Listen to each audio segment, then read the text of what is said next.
sports fans, and welcome to another edition of NDB Media's Sports Talk with the Guys, home of the Monday morning quarterbacks on Saturday. Yes, ladies and gentlemen, it's that time. Hide your children, hide your kitties. We are scouring the digital airwaves.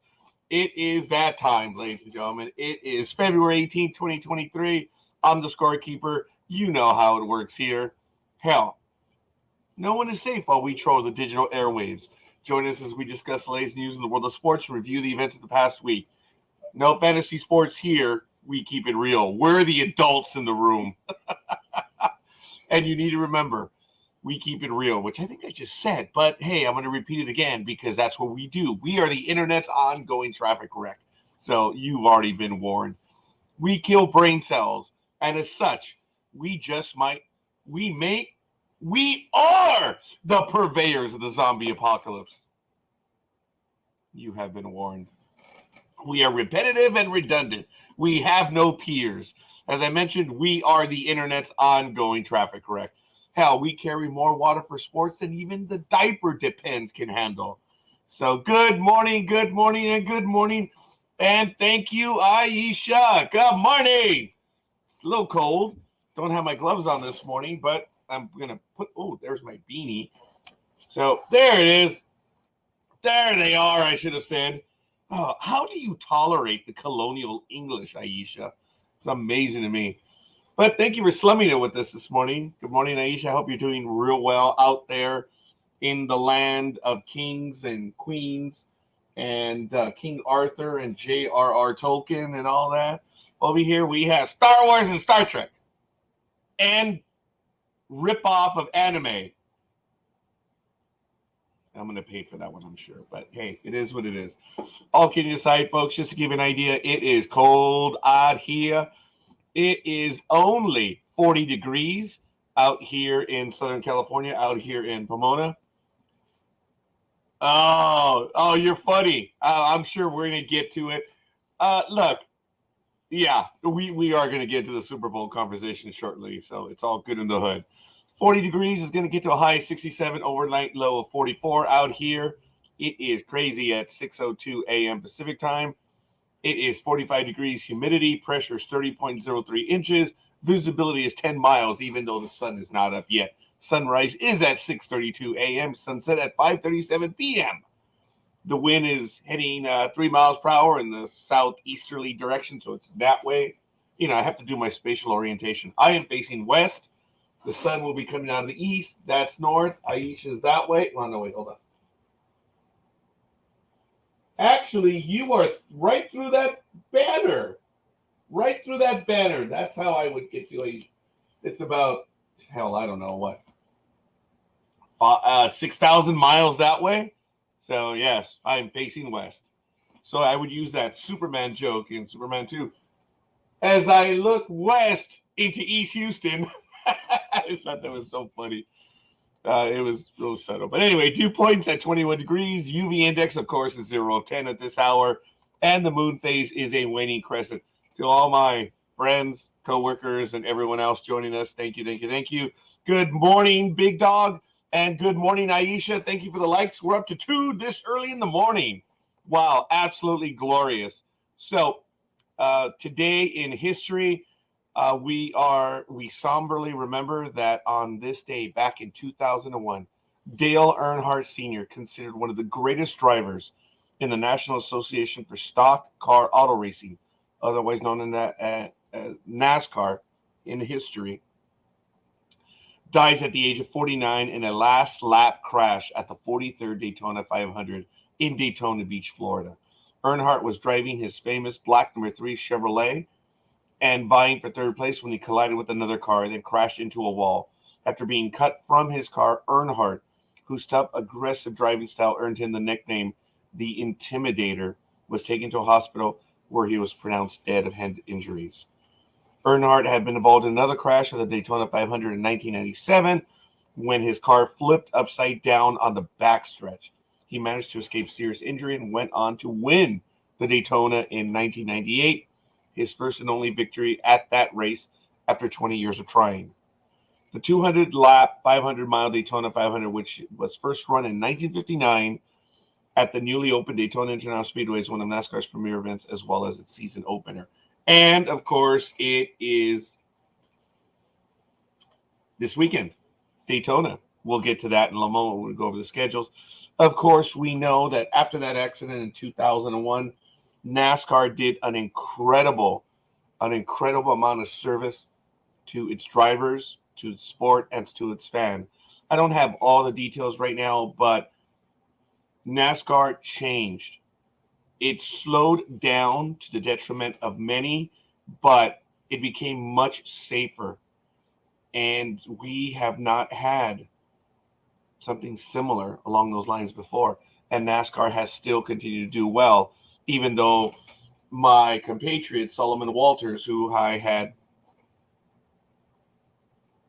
brunch or a dinner with, I think it was a dinner. It was in the afternoon.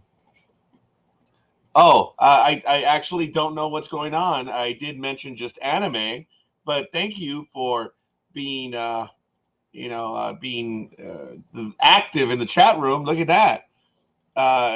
No, but hey, thank you for that.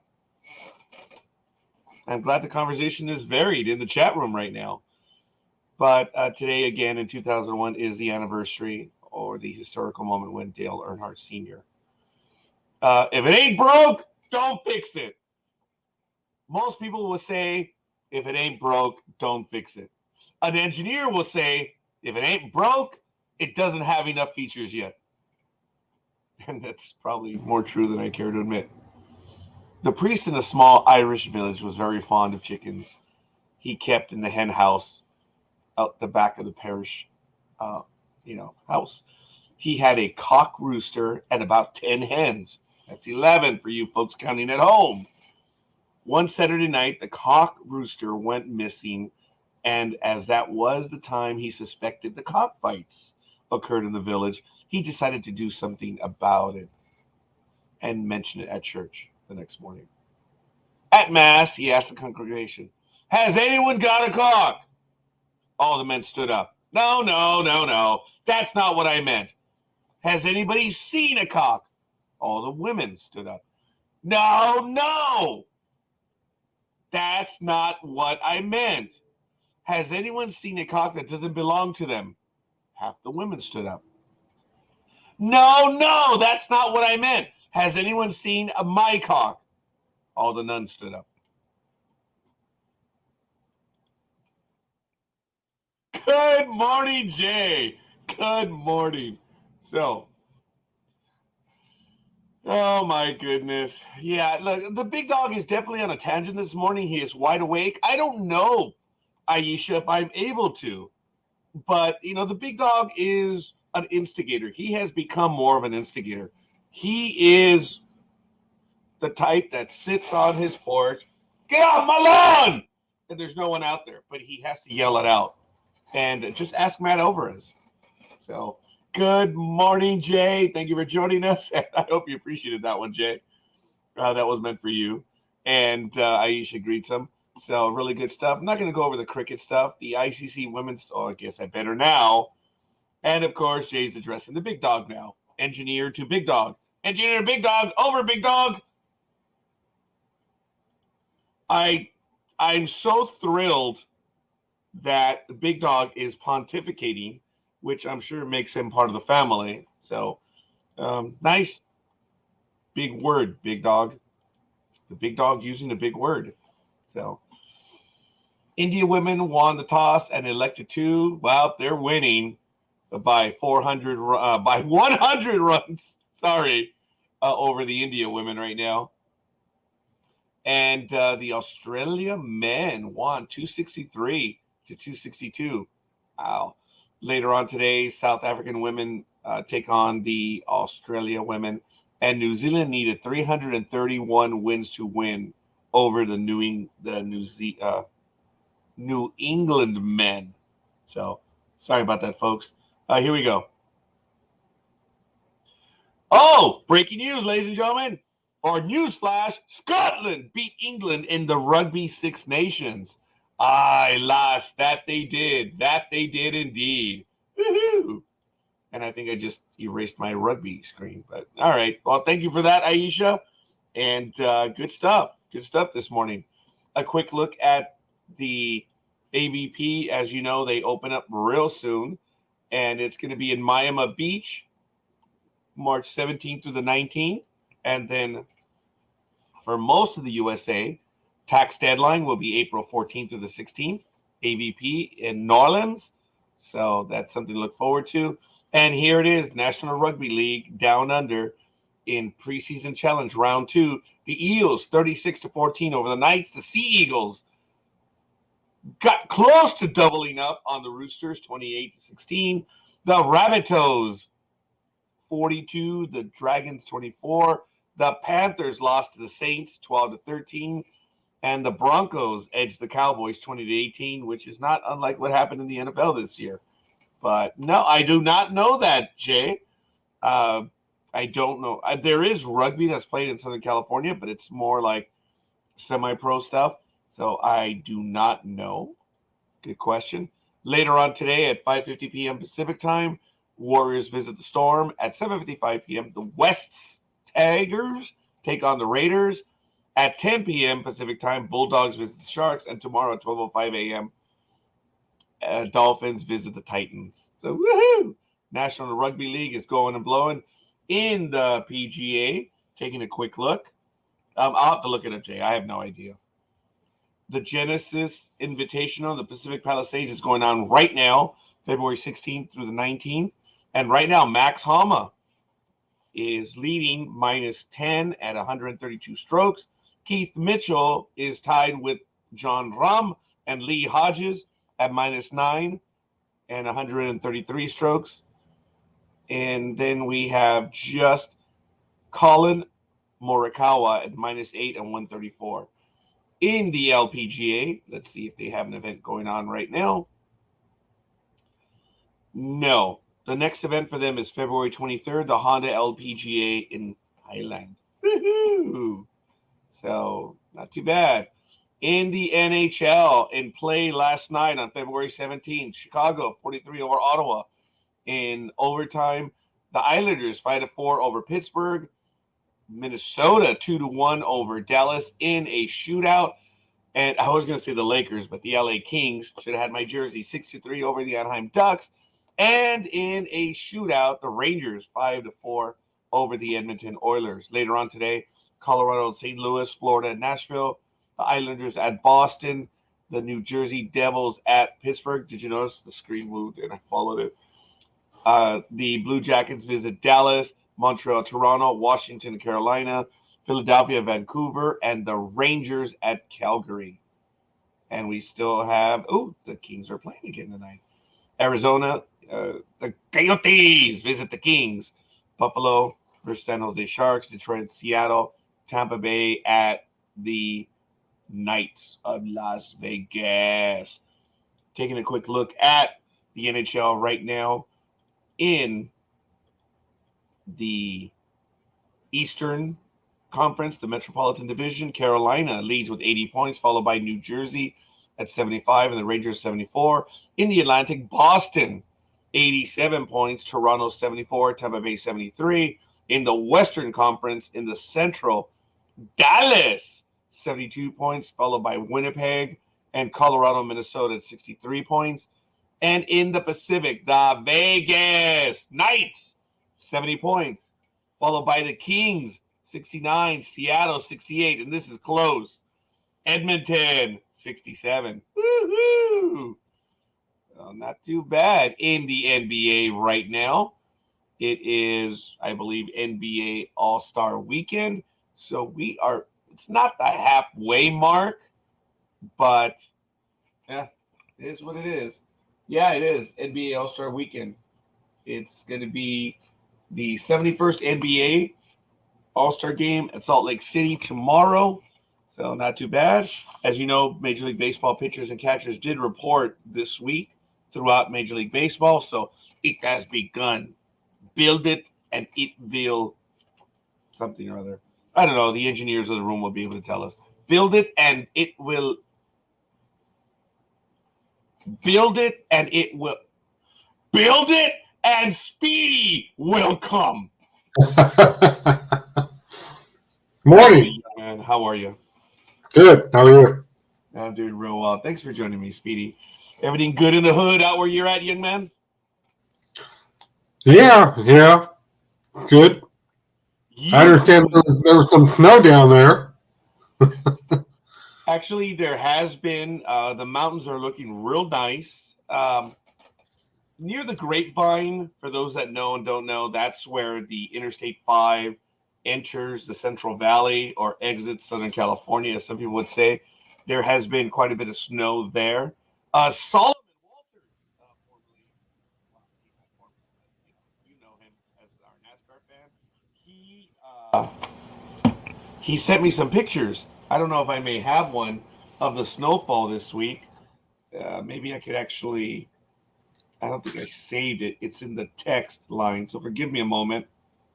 Let me see. Where's the idiot? I mean Solomon Walters. Damn, I don't know. He sent it to me. Oh, is this it?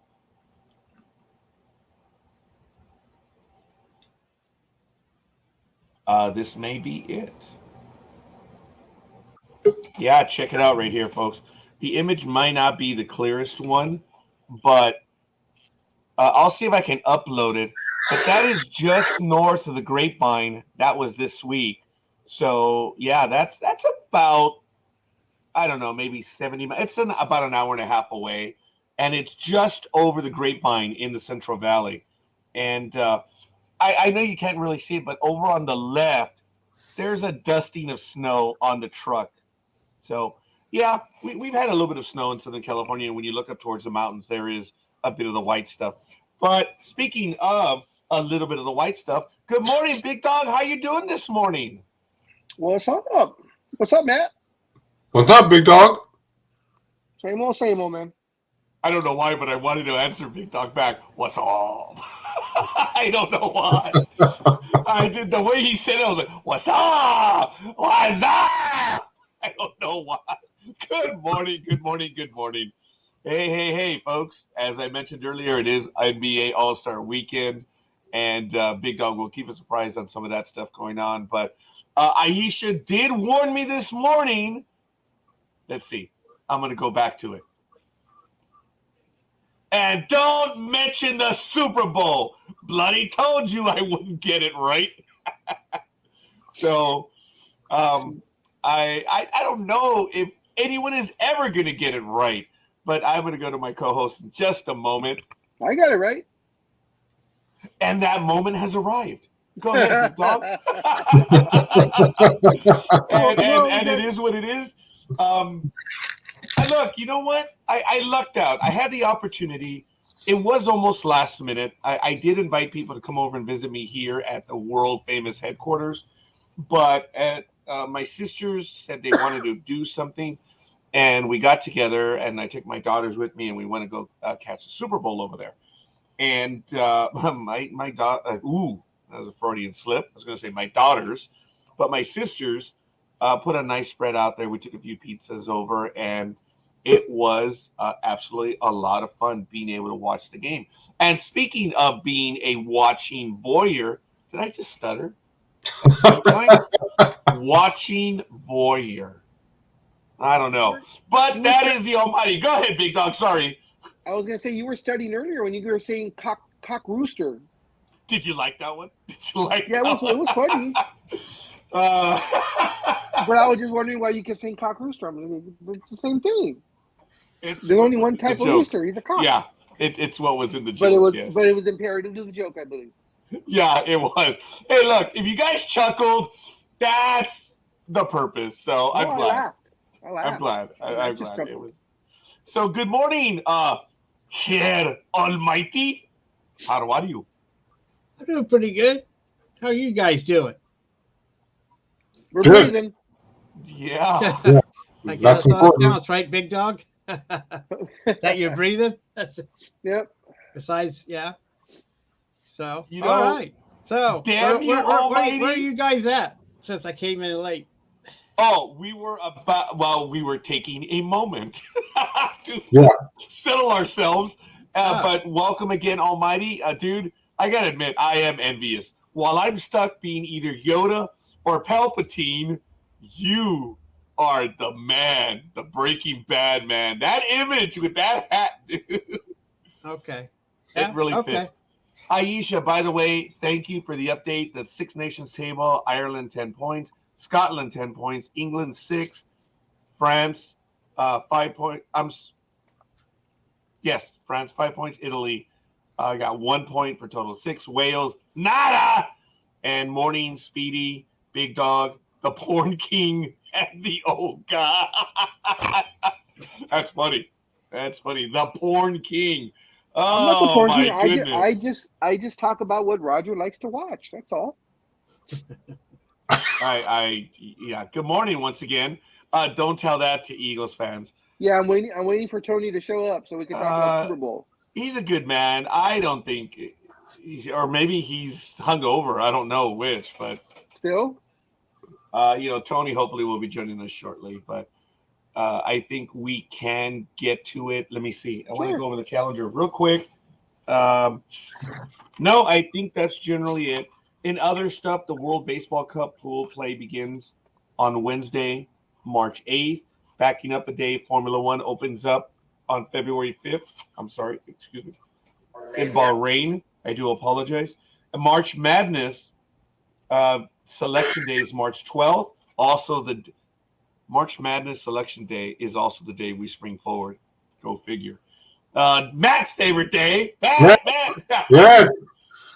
The March Madness match first round begins on the 16th, and Major League Baseball opens up later on that Thursday, 2 weeks after that on March 30th. So that's a quick look at the events that have happened. The rest of the world is now taking over. Football has begun, and I'm going to go straight to the Big Dog on this one. Big Dog, 38-35. Your thoughts. Tell us what you did, and I'm going to go around the table. Tell us what you did on Super Bowl Sunday and your thoughts on the game, and we'll get to it. Sorry, Aisha.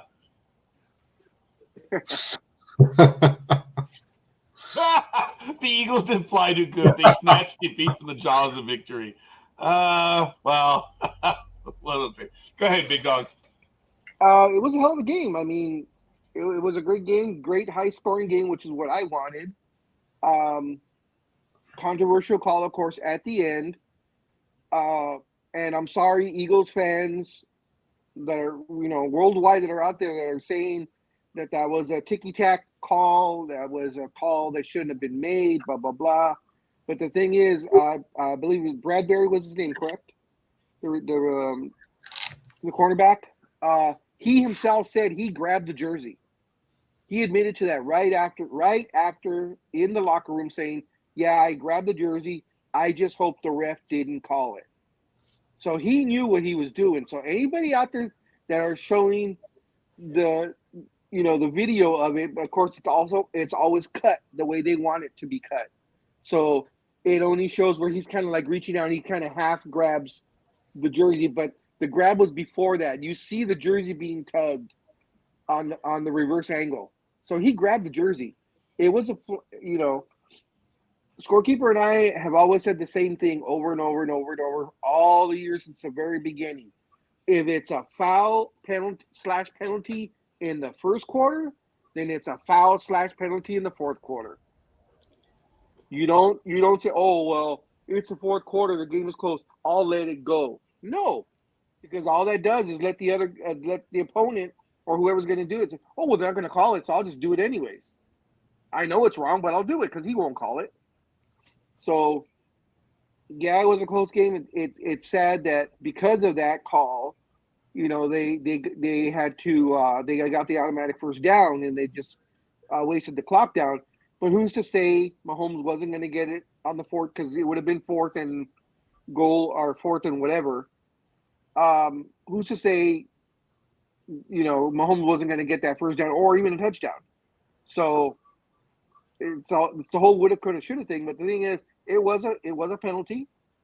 The quarterback admitted it was a penalty, so that should have put everything to rest.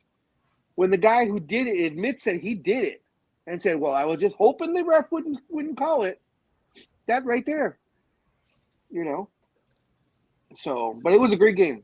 I was actually jumping back and forth. So I forgot what I was watching that I was jumping back and forth. But I pretty much watched the last 5 minutes solid. Otherwise than that, I was kind of going back and forth with what I was watching. Because it wasn't that great because I can't remember what the hell I was watching. But I need to go back because I didn't notice any of the commercials. Because like I said, since I was jumping back and forth, I didn't really see any of the commercials or anything. But I thought it was a great game. You know, congrats to both teams. Just, you know, Mahomes, man, that kid's something else. He's got that little extra that those, you know, the superstars, you know, have. He has the stuff Montana, Brady, you know, Rodgers, Plunkett, Marino. You know, he has that little extra that not everyone has, and that's just it. Correct me if I'm wrong, man, but that's now the second one, and he's what, 27? Yeah, So, second Super Bowl. Yeah. Yeah, not too bad. Speedy, then we'll go to Almighty. Your thoughts on the Super? Tell us what you did on Super Bowl Sunday and how the game went for you. Well, I was originally supposed to go to someone's house for a watch party, but that didn't happen. I had other plans that had to take priority. I'm sorry, Speedy. Were you coming down to NDB Media World Headquarters to watch the Super Bowl? No, I was supposed to go to Tracy Oh, here we go. with friends from my church. But then one of my tires went flat, so I had to put the spare on. Like, well, this sucks. But I still managed to, you know, come back home real quickly with some food items from Jack in the Box. And I just had my own watch party here. But, you know, sad to say that the game took a turn for the worse, especially this week, as Big Dog mentioned, that they said on Wednesday, we have another video that shows, yes, he did grab the jersey, and they made the right call. I was like, well, and then after that came the, well, Jalen Hurts play might not no longer be allowed. And I was like, this is getting crazy, and they're coming down with coming up, I should say, with more rules and more regulations of what they're going to do for next year, how they can prepare for this and that. And Eagles fans are hurting right now. Tony, I'm sorry. I was really pulling for them, but it just didn't work out that way when I watched it alone. So, but it was a good game. I appreciate that, Speedy. And just to jump in before Almighty, we will talk about a significant possible rule change that the blogosphere is biatching about, but that's neither here nor there at the moment. Thank you for your thoughts on that, The butt push play. That's what they're calling it. Yeah.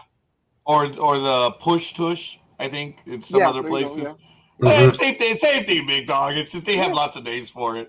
Almighty, tell us what you did on Super Bowl Sunday, and tell us what you thought of the game. Well, it was like I said, if the Philadelphia Eagles could not stop Kelsey, they were going to lose, and they did not. Kelsey was open all day long. He scored one touchdown, but he made key plays. I mean, he was the only one. And plus, what surprised me was Kansas City was able to run the ball. I think they surprised the Eagles by trying to run the ball. And that Pacheco guy, or whatever, how do you pronounce his name? He rushed for a touchdown. Plus, he had some big plays. So, and the thing was that the Chiefs outrushed the Eagles. Now, the Eagles did outpass Mahomes, but that didn't matter because they scored. And the second half, as you know or don't know, the Chiefs didn't punt. They scored on every possession to get back in that game because the Eagles had, like they said, you know, the Eagles snatched defeat from victory, and because they had a 10-point lead, but you knew Mahomes was going to come out And he didn't care how beat up he was. Now, I don't know how bad he was hurting after the halftime, but we didn't see him limp around in the second half, and they did what they had to do to win. Now, it was a great game, and it looked like no defense showed up, which was unfortunate. I would like to – I mean, that fumble, yeah, but that was Hurt's fault. He just dropped the ball during the exchange, but that happened. But really, there was no defense. When you score 38-35, it's like, well, I guess we'll leave our defense at home because the Eagles had a pretty good defense. They were, number in the top 10, right? And they didn't show up, and it's too bad. But like I said, it was a great game. I mean, if you like to watch Madden football, this was it because it went right down to the wire. The NFL has to be the happiest people in the world because it went down to the wire, keeping people watching the game, especially people that bet on the game because they didn't know what was going to happen. But it was a great game. It'll be one of the great ones. And this is Mahomes' second win out of 3. And we'll see what's going to happen. The Eagles have lost some coordinators to coaching jobs, so we'll see if they can replace them for next year to see how they can transition to new coordinators.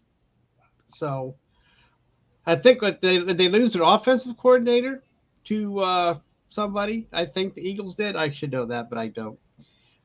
But anyway, I thought it was a great game. And it doesn't get much better than that when it goes all the way down to the wire. It's too bad that Philadelphia didn't have any time left to see if they can pull it off, and that would have been more exciting, but it is what it is. And the holding call, that's a holding call. If you miss it, we don't have to argue about it because that's what he said. I mean, so what? Leave it alone. And I think like Roger or Speedy said, they would have scored anyway. They would have got a field goal at least anyway. There would have been more time left on the clock. Well, somebody said it. Stop it, Roger. But I'm going to tell you. But I'm going to. Big Dog and Speedy, whatever. But I'm just saying.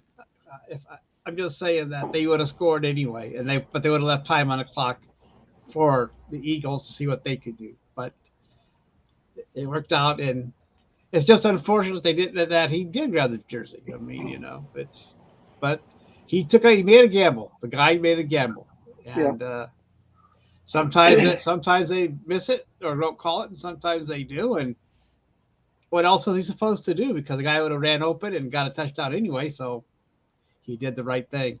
Well, I don't know if he did the right thing, but I can see his mindset. So, and it makes it a lot easier. Sorry, Speedy. Sorry, Almighty, on that.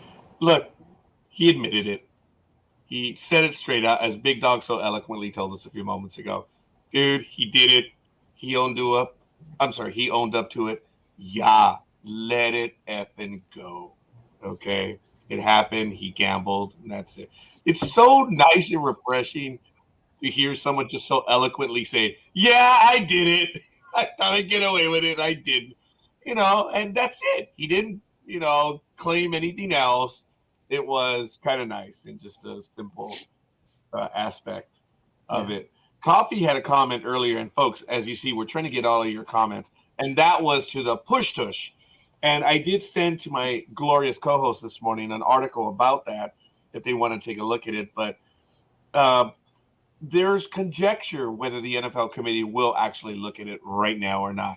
If you notice, on the game itself, Dan Blandino, a rules analyst for Fox Sports and the 33rd team, says the league's competition committee is expected. That's conjecture. We don't know. The NFL hasn't even said it. The NFL always lets us know what rules they're going to be looking at. And as of this time, he may have heard some people talking about it, but again, it is just conjecture. And it's interesting what Coffee does say, and it was related to this push-tush thing. Is an American football a team game? Why would you ban something where a team is working as a team? That is dumb. And in some ways, I would wholeheartedly agree with that. And in the article which I posted, and let me see if I can get in the chat room now, folks. And Big Dog, if you don't mind, would you highlight that on screen so people can take a look at it? According to Dan Blandino, as I mentioned, the competition committee is expected to take a hard look at the tush-push play that was so effective for Hurts and the Philadelphia Eagles this season. Quote, and this is why it genuinely is conjecture, I think the league is going to take a look at this. Notice, it went from expected to, I think they're going to look at it. Really? Are they really? And yes, Gridiron Girl, there was a game this Sunday, but it's fine. Yeah. I think the league is going to take a look at this, and I'd be shocked if they don't make a change. Why, Dan Blandino? Why will you be shocked? A rules analyst for Fox Sports in the 33 team, who was the NFL's vice president of officiating from 2013 to 2017. Per NFL stats, Hurts converted 36 of 40 quarterback sneaks this season, and his 6 of his 10 rushing first downs in the Super Bowl came via quarterback sneaks. If this is such an impenetrable version of the sky hook that cannot be defended, and if this tush push cannot be defended, why didn't they win it all? Okay, why? We're talking about Kareem Abdul-Jabbar, which changed basketball all the way from high school all the way up, but that's neither here nor there. That's another argument that Big Dog has already made. But, folks, look, it's something that they're effective with. Their line works. It doesn't mean it's going to work next year. So it is what it is. Hurts converted 36 of 40, as I said, and 6 of his 10 rushing first downs in the Super Bowl came by quarterback sneaks. Pushing a ball carrier to help him forward has been legal in the NFL since 2005, but Philadelphia became the first team to use it in such a powerful and demoralizing way for an opponent. Folks, if the Eagles are going to do it, it's going to be replicated by the rest of the league. Yep. And then we now have rugby in the NFL, for those of you that have seen rugby. Your quick thoughts on that play before we even get into any conjecture moving forward. And I want to go to Speedy on this one first off. Well, I mean, like you said, they've had this rule what seems like forever, but I don't think it needs to be changed. I think it's fine. Other people, well, they shouldn't be having this push-tush rule anyway. It's stupid. It's lame. No, it's another advantage for the team to come back and win, as we saw on Sunday with what the Chiefs did. I mean, everyone was involved, and as Almighty said earlier, what's his name was open all day. I mean, they could have taken that anywhere, and I mean, so many people were all involved in the Chiefs winning the game, coming back on top of it, putting his ankle, and I was like, oh, here we go. They're going to have to hit him out for at least a few plays. And they did. And he's like, Coach, put me back in. I feel fine. And even during halftime, they were like, we don't know what they did to his leg or whatever, whether they gave him an injection needle or something like that. But he's back out there on the field. And I was like, what? Time to turn around and watch the TV. Because, like, what are they talking about? And I see him back out there, and he's out there throwing the ball again, short passes. Either short passes or passing it off. And as you talked about, another thing they're thinking of is, you know how they've done this the last few Sundays, but where a player gives the ball to another player, and then that player gives it to another player. They're like, no. We might have to get rid of this too, because this is not appropriate for the NFL. Yeah. And the moment they were talking about that, they showed Roger Goodell going like this. I'm like, no, I think he's just shaking his head in comparison to the game. I don't think that was coincidence. Big Dog, What do you wanted to you say something. What do you mean? What do you mean by one player giving the ball to another player, then giving that ball to another? Are you talking about like a lateral? Yeah, After the restoration score, or time. Yeah, that's what it's called. Thank you. what? The what? I didn't catch that, Almighty. What? The desperation time. The band played from the college, when they threw it back to back. You don't ban that. You don't ban that. You don't ban No. that. So that it, I as much as we don't agree, Coffee. I think Coffee's dream from what started with my show years ago is sadly coming true. This is gonna. Why? Why? Well, look, folks, just remember that there are a few souls out there that when they have a bigger platform, they decide to speak their mind, and we realize that they're lefties with 10-cent heads. Okay? Big Dog, go ahead with your right hand up. We're not lefties. Hey, Raj, I'm pay sorry. attention to the I chat did. room. I think did. you need to kick that out or erase it or something. We're a sports show here, folks. Yeah, and it's done. Usually you, that won't show up on our feed. Thank you, Big Dog, for that. And that's why I just did ignore it for right now. But thank you. I appreciate that. Look, there's a bigger audience right now, and people are crackpots, and they just love to give their. It's one thing to give an opinion on what is going on, but you know it's part of the rule stuff. And just because you don't like it, just share you don't like it and move the f on. It is what it is. So I want to go to Almighty next on the push tush. If you think, look, a lot of people are talking about it, so I don't know what your opinion is on it. So please enlighten us, young man. When you read the headline, it says could. They could look at it. And right. And it's like, well, we know that Philadelphia will vote against it. So. Right, that's true. And I think other teams would too, because that's just part of at least I hope so, because but here's what I'm thinking. As soon as a quarterback gets hurt being pushed, someone going up against his knee wrong or something.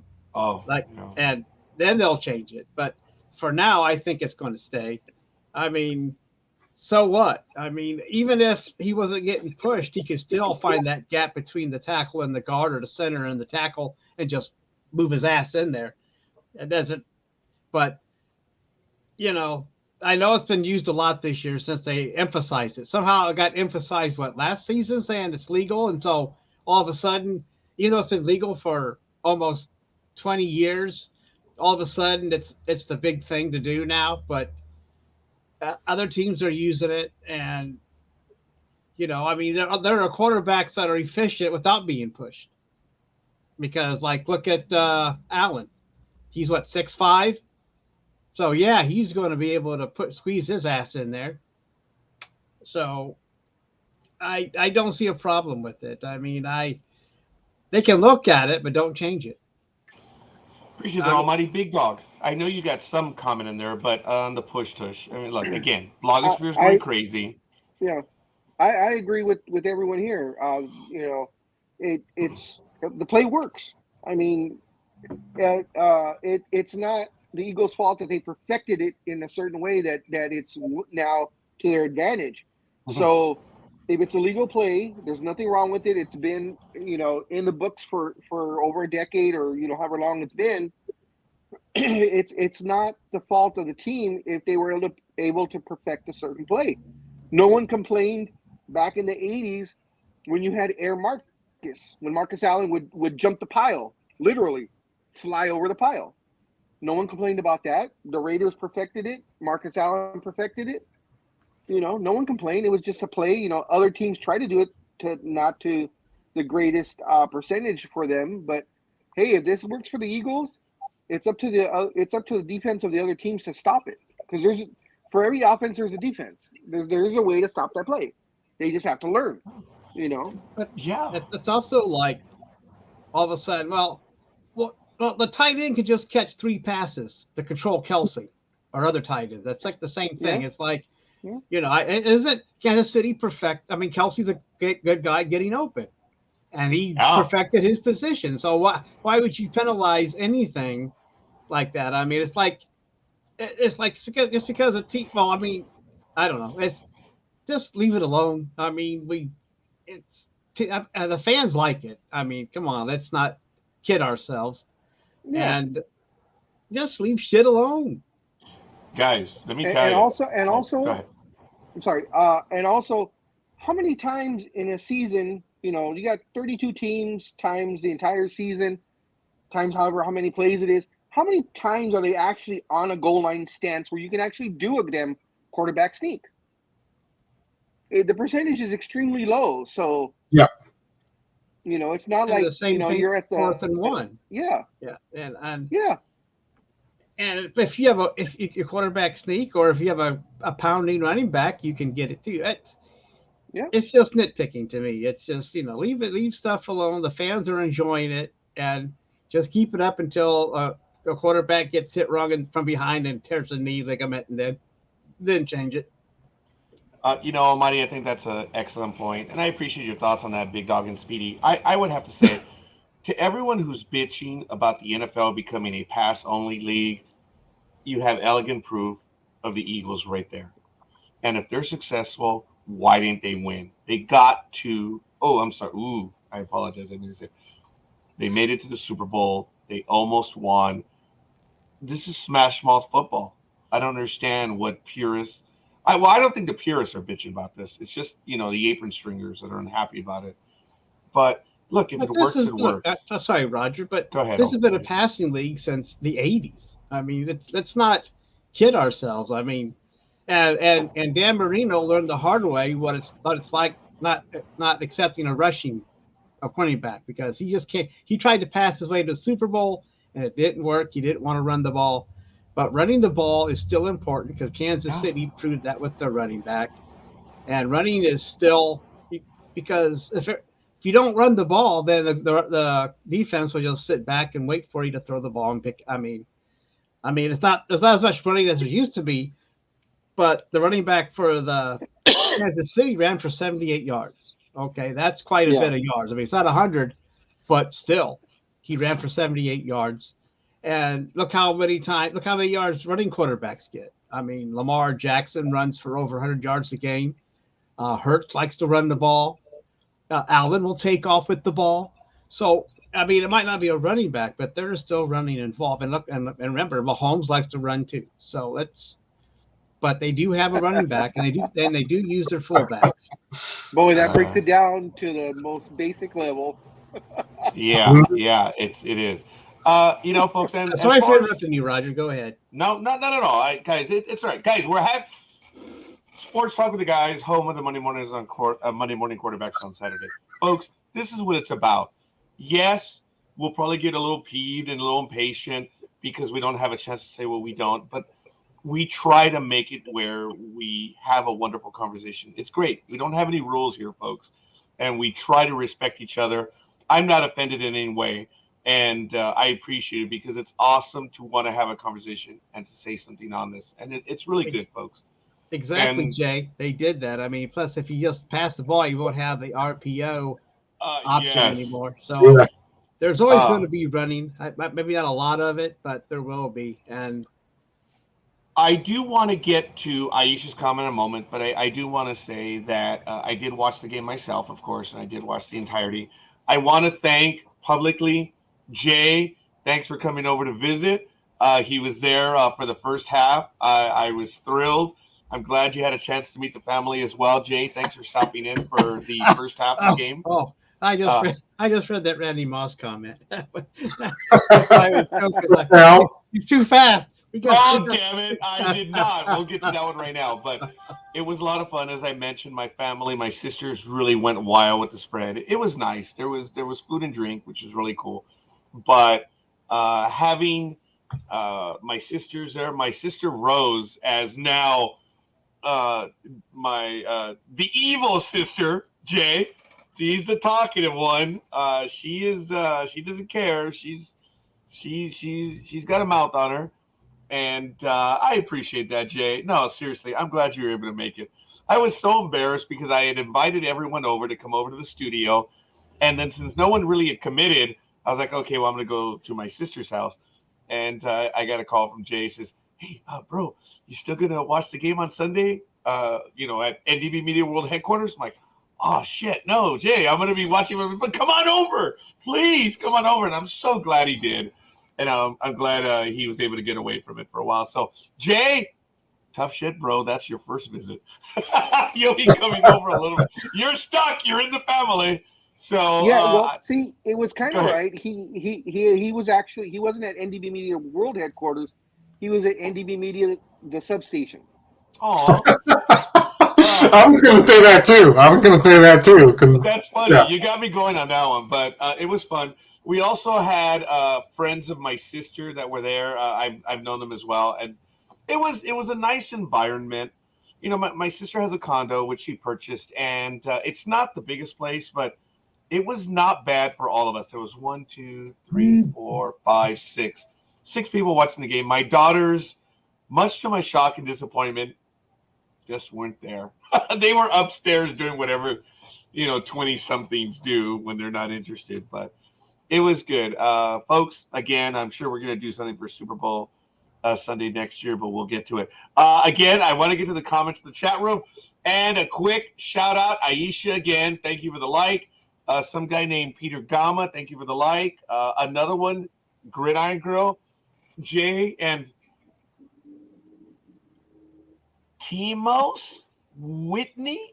I don't know, some other guy, and Aaron and Janice. What was that?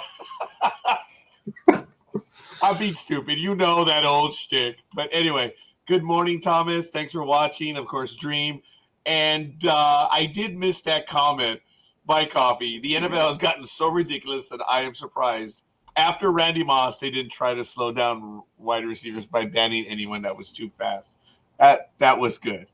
So Aisha did post something a bit earlier, and it was, which I did not see. So I'd like some comments from my co-host. I'm going to go to Almighty first on this one. But according to the NFL's Tom Pelissero, Eagles defensive back C.J. Gardner-Johnson was fined $14,111 for lowering his head to initiate contact with another player's helmet in the game. Refs versus Eagles, one fan said in reaction to the news. Reaction to this, guys? And Almighty, go ahead. This is the first I'm hearing of it, but Me too.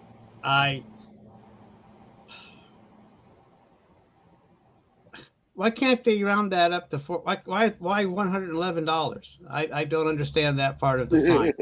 It's like why is it $14,111.03?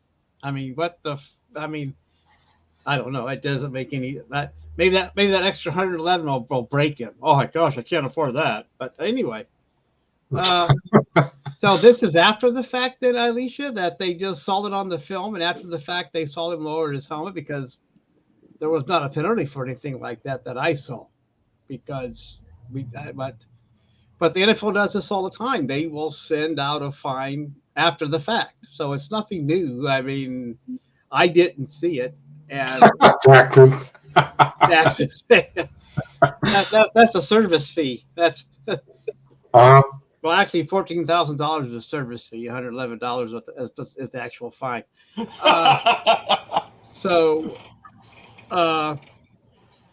I did. It happens all the time, Alicia. I mean, we'll hear afterwards that the NFL caught something, and they'll find somebody for a helmet hit, or their socks aren't right, or their underwear isn't tucked in or something, and they'll fine them. It happens all the time. I mean, there are fines after the fact, and I mean, okay, Big Dog, what do you think? I'm just rambling on. I hadn't heard about it either. The thing though is, you could call initiating contact with the helmet almost on every single play, because it is a natural thing for you that when you're going to tackle someone, you lower your head. I mean, it's automatic. You don't tackle someone standing up and your head stays forward. You lean forward to tackle the guy, to tackle him to the floor. So technically, you're leaning with your head, your helmet, almost on every single play. It's just at the discretion of the NFL or the refs to call it. Now, some things are very blatant, where you can tell the guy is doing it on purpose. He's not even trying to tackle. He's going with the head. But on every single tackle, you look at every single tackle of any game, the head is lowered automatically, because that's the natural thing to do when you're trying to tackle someone to the ground. You don't do it up because that's how you injure your own neck. Or hit to the throat or the face or whatever when you're trying to tackle someone on the ground. When you tackle someone, when you grab them, you instinctually lean forward. So that's why. Todd Muffin is in the house. What's up, Dream? All right, guys. This was just too funny not to jump in. This is hilarious. Big Dog, you're 100% right, sir. Fines can be administered however the F they want, whoever they want, for whatever they want. Essentially, tackling, all of a sudden you can't touch the quarterback. You just have to look at him till he falls over. You know what I mean? Like, there's just so many rules now in place that the refs are just going buck wild on it. But yeah, there's a lot of chatter about, the refs won the Chiefs the Super Bowl and stuff like that because they're trying to make him the next Tom Brady and trying to make him the next GOAT now that Brady's retired. It's a bunch of malarkey going around, for lack of a better word. Yeah.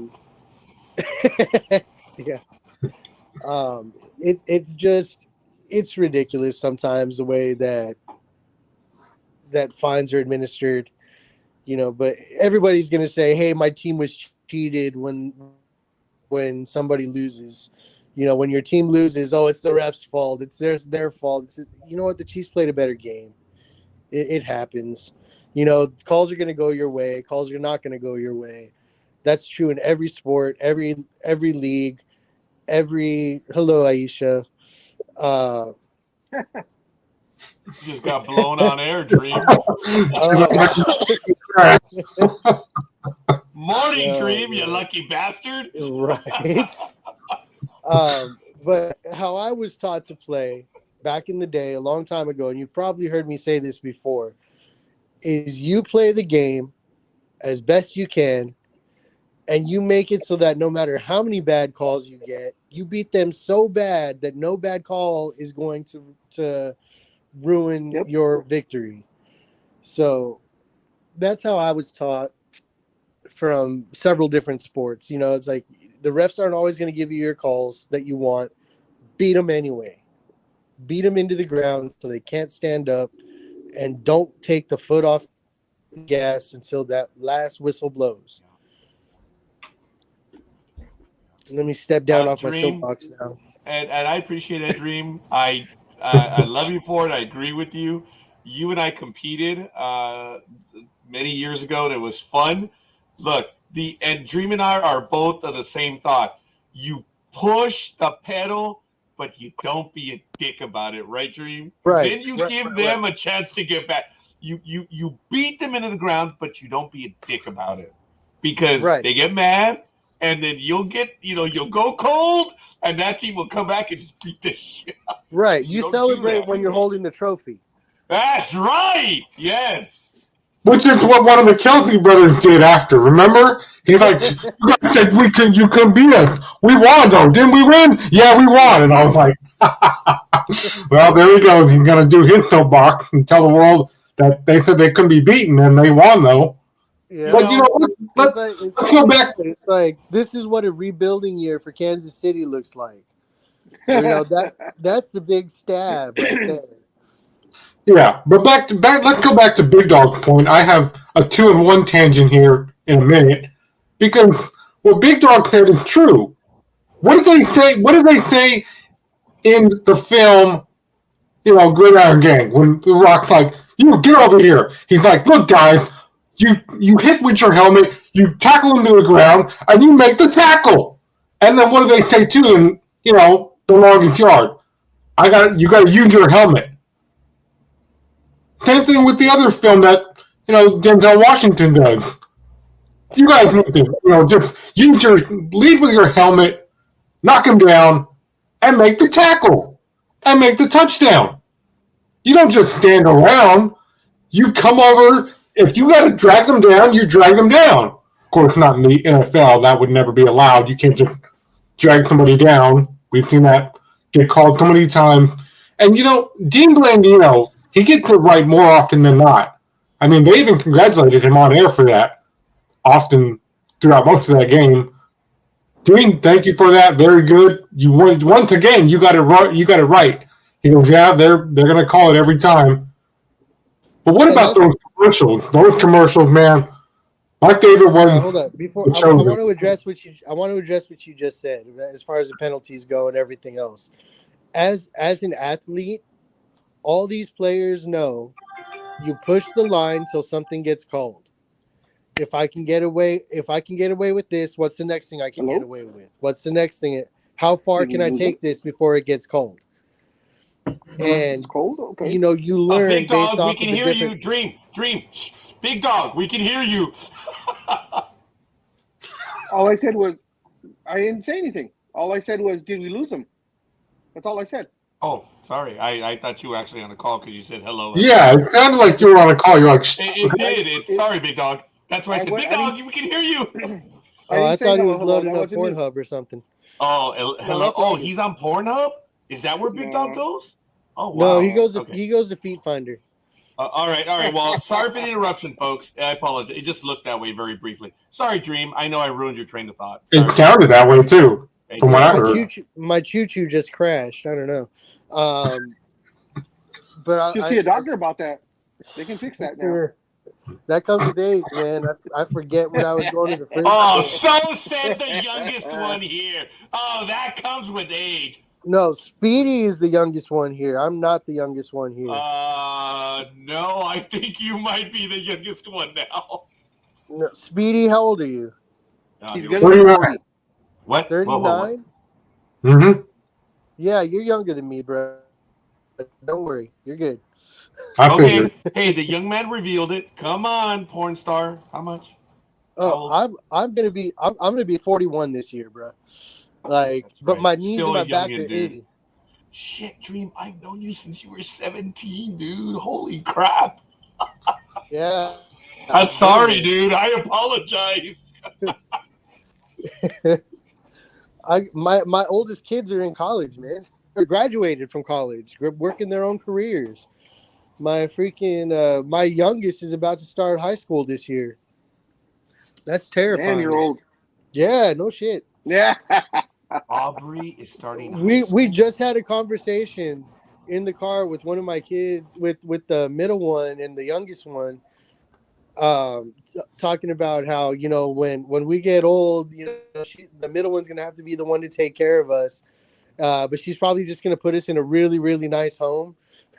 And I was like, I'll take it. But if mom goes first, put me on those cruises that run back to back where I can gamble. All right, Dreem, this is for you and Big Dog. Coffee says, to be fair, as we directed it at Big Dog, Pornhub is the most educational website on the internet. I don't know, Dreem and Big Dog, if you want to comment, I have none. So, and to be fair, and you know, all kidding aside, good morning, Roz. Thank you for joining us. And once again, our thoughts are with you, Roz. Good morning, Roz. We are sorry at the passing of your father earlier this week. And thank you for joining us this Saturday morning. We have been thinking about you. And thanks for joining us this early in the morning. I used to say, what does choo-choo have to do with sports, guys? What is choo-choo? Your choo-choo crashed. Oh. Did I hear that right? What does choo-choos have to do with sports? Aisha knows what that is. She's just going for the kill. For those that aren't aware, when I say my choo-choo crashed, it means I lost my train of thought. But that was I know that. It, so. But see, as far as the other version of the choo-choo crashing, it has a lot to do with sports, because if your choo-choo's not working off the field, you're not working on the field. Yeah.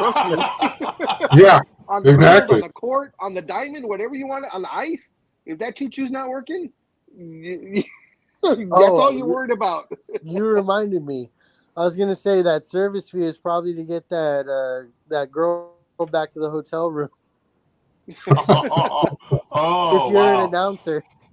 Oh, that's right, folks. I don't know if you saw that. Hold on. Let me see if I can pull it up real quick. You're Michael Irvin. Oh, here it is. Coffee said that he went to a Wild game with the NHL. The ticket was $58, and it was $22 in Ticketmaster fees. Oh yeah. No. Let's be clear. It is Ticketmaster bullshit. It Yeah. Oh really yeah. is. Definitely. Coffee, thank you for that. Folks, let me tell you, I was Don't using the don't Major League worry, Baseball Coffee, app. because President Biden's on top of it. Oh, that's right. State of the Hey. Union. You're right. Fees. Yes, service Let's fees. not get political over here. Oh, no, as a matter of okay, you're That right. Let's not wasn't get political. Joe Biden said he's going to take care of it. Yeah, I think that was a fair little comment. That's all right. But you're right. Let's avoid the politics for the time being. I do want to give a quick shout After out he's again. done shooting down high school science projects, he's going to get right on that. That's kind of funny. There it Aisha, is. That's where Peter, it went. Gridiron Girl, Jay, Thomas, and Roz. Thank you for the shout outs. We're up to 6. Folks, if we can get 9 today, that would help. Speedy, get off your ass and hit like on Sports Talk with today's episode. Jesus. You're the only one that doesn't do it, damn it. Hey, to be fair, I never do it either. I just click the link and jump in. But I caught this first before I found the link. And I do appreciate that again. So Aisha says, me thinks Americans have a whole new language I just don't get. Damn colonials. Aisha, I did apologize to you at the beginning of the program. I said, how do you tolerate the colonial English? So we were on it already this early in the morning. Folks, I do want to take a quick moment. We're 6 minutes in the second hour here on Sports Talk with the Guys. I want to thank everyone for joining us this early in the morning. We have quite a few people watching us. Appreciate the likes, subscriptions. We do need them. We appreciate them. Our reach is growing. Anyway, that is Dreem right next to me, the big dog over there, Almighty over in the corner, and Speedy. What up? No. Dreem, why don't you go ahead and continue, pal, because I know your time is finite with this. I was just going to ask a basketball question for you guys. NBA All-Star Game. Did you guys make the picks? Does anybody care? No, this is the first year that I really did not care. I haven't even not seen one thing about the NBA All-Star Game. I do know yesterday was the celebrity game, which I didn't really recognize most of the celebrities. And again, that comes with age. Yeah, that's true. The celebrity. I don't know if anybody saw, but there was they were down by 2 points, the blue side, and the Miz, of course, the professional wrestler was there because of course he's also a media star. He hit a half-court shot for the potential game winner, but they said he took the shot about a half second after the buzzer went off. So the team did not. Oh my win, God! It's a celebrity game. Who gives a crap? All people were going crazy when he hit the shot. But yeah, I agree with you. It's a celebrity game that not really much celebrities. But okay. Just give it to him. Fuck it. This is probably his only moment of glory. Yeah, I don't even. Well, no, he's married to Maurice, so no, I got to give him that one. Folks, I do want to give a quick shout out. We're actually up to 8 likes now. Folks, that is our all-time high. Would love to get 9. I want to thank someone by the name of what is Ricard Sulavin. Yeah, I don't know who that person is. Ricard Sullivan. Okay, thank you, everyone. And also, I got a like from Sports Talk with the Guys. I think that's an inside job, but F it, I'll still take it. And if we can get Speedy to give us a like, I think he is working on that. So, folks, we do. Hey, I think Coffee, he's doing his damn best it! to ignore Come you. on, Coffee, we need a like. Coffee don't like nobody. Oh man. Oh yeah, and yet he's here most Saturdays. Yeah. Aisha says, hey, in 1967, I had a very Southern accent, all because I had to relearn English. And Bonanza, High Chaparral was on TV, as well as F Troop and McHale's Navy. Wow. Aisha, you got everything right except it's MCH. McHale. Whoa, what was that? I think that came from Dream Body side. Snatchers Yeah, Dream. that was a dream. That was from Dream, yeah.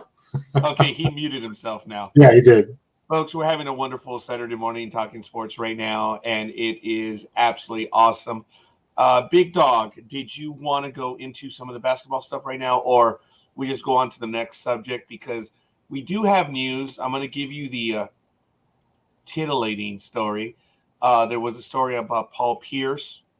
We can get to in a moment. I laughed so hard on that one. All Yeah, right, then we're going to get to it, folks. Piece of Paul Celtic Pierce. shit that he is. Okay. Folks, I'm going to put it in the private chat so my co-host can take a look at it right now. I'm also going to put it in the chat room. And if Big Dog wants to lead on that, if not, I'm ready to go on it. You can go ahead because I'm going to be laughing too much.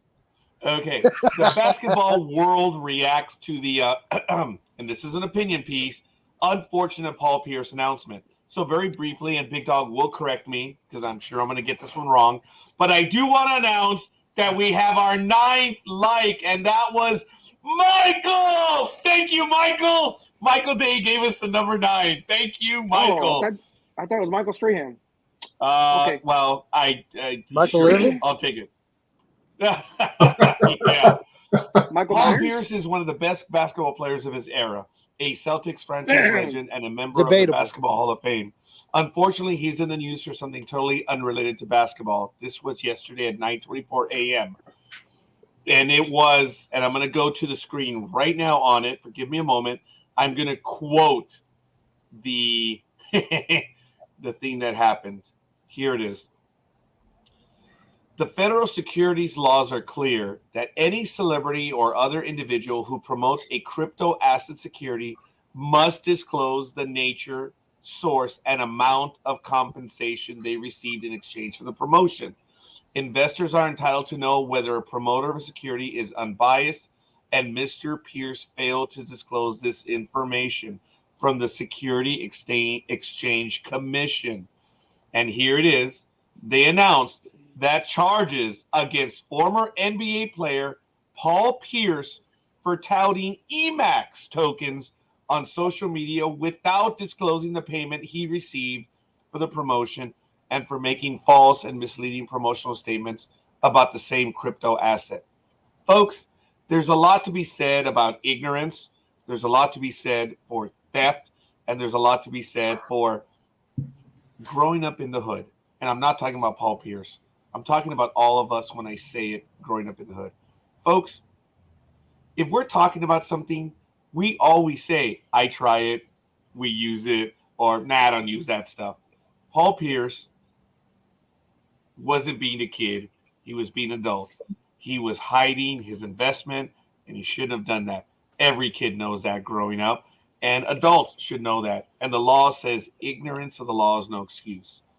Paul Pierce is going to pay some money, and it's going to hurt him. I'm not sure what the fine is. I think the Big Dog 1.4 million. I'm sorry, Big Dog. How much was that? $1,400,000 because he did not admit that he was being paid for that commercial / tweet, whatever the hell it was. And also the reason why it was so high is because he, I guess it was a commercial of some sort. And so what he did is, I guess he said, I'm part of whatever the hell they're called, and he showed his phone. And on the phone, it showed his supposed account with X amount of funds in it. That was also a lie because it wasn't his account. It was some random person's account that had much more than what he invested. Oh, take that off. My finger broke. It broke! Well, then I'll just, Finger broke. I was going to say, then I'll just exit. I'm sorry! Wow. He put on someone else's or a fake account that had much more than what he actually invested into this Bitcoin bullshit. So that was part of the reasoning for the fine also. And don't forget, people, that he was fired from ESPN. Was it last year? Year and a half ago? I think it was more. Yeah, it was a year and a half ago. Yeah, I think it was. Yeah, I think it was almost 2 years. That so I don't know if things are going on in his personal life or what, or he's just making bad decisions. But you don't mess around with the Federal Trade Commission. Those people do not have a sense of humor at all. They are worse than the IRS. Big Dog, Yes, isn't sir. what's his face? Didn't he get the moniker as of late for allegedly speaking the truth? Isn't that Paul Pierce? Well, no, he's been called the truth for even during his playing days. That was his nickname during playing days. But Well, I don't know what truth he's speaking. they're slamming him on the internet by Really? saying the truth didn't tell the truth. You hate to see it. And there was another one. He's not the truth anymore, and have to call him the lie from now on. That was pretty good. And there was a quote about, they don't love you like that. You thought you was Kobe. That was funny. So there was a lot of commentary on that. $1.4 million is a large amount. But Paul Pierce has a net worth of over $70 million. So, yes, it's a lot of money. Yes, he's an idiot, but I don't think to him it's a drop in the bucket. Okay. Also, Big Dog, I just wanted to add, and I'm sorry for that. I wanted to add that this was what they agreed. There was basically a plea deal. So think about that. The fines would have been a hell of a lot more. He agreed to 1.4 million to just F off. So and not be part of any sort of Bitcoin promotion for the next 3 years of any sort. So he's been banned from promoting Bitcoin for 3 years. Also, Aisha, thank you. She has to admit it. She got a free cow for promoting her milk tokens. You know, Aisha, I got something like that 30-some years ago. I got a free cow too, but I've never bragged about it. So, but I guess I have to come clean now. Well, What was that, Big Dog? Wow. I was going to go with the old saying of why buy the cow when you can get the milk for free? I was stupid. I bought it. I still own it. No, you were honorable. Oh, I'm going to put you on full screen again, Big Dog. Don't you threaten me. I'll exit out. Go ahead. He's like, go ahead. Hey, Big Dog, I'm only kidding. Every now and then I do put, like I did with Speedy, and I do whenever they're really, on to something, I do that. So I just did that, Big Dog. I didn't really know you were going to kick my ass. I'm sorry. But I like you, do not like my face on screen. I know you don't like it either. If one of you little shits put me on profile. Just kidding. Because I know Almighty is real good at manipulating the controls too. So he's all right. Anyway, folks, all kidding aside, we are off track just a little bit. Yes, where did Dreem go? Dreem probably had a bad reception, so he probably hopefully will join us again.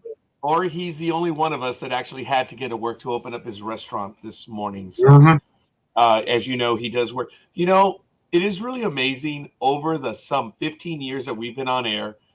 Dreem, more often than not, is either at his work site or on his way to work. We joke about it. At one time, he was walking to work. Remember, Big Dog? Or picking up groceries and or supplies for his work site. Oh my God! Yes. Yes. So where did he go? He's in Arizona. He probably had to change his oxygen tank. Well, I don't know about that, but as you know, Dreem is looking to relocate to Arizona, and his plans are moving forward. And who knows? So we'll see. But anyway, he should move to Paradise Valley. You should tell him that, Big Dog. See what he says. The Beverly Hills of Arizona. The what? The Beverly Hills of Arizona.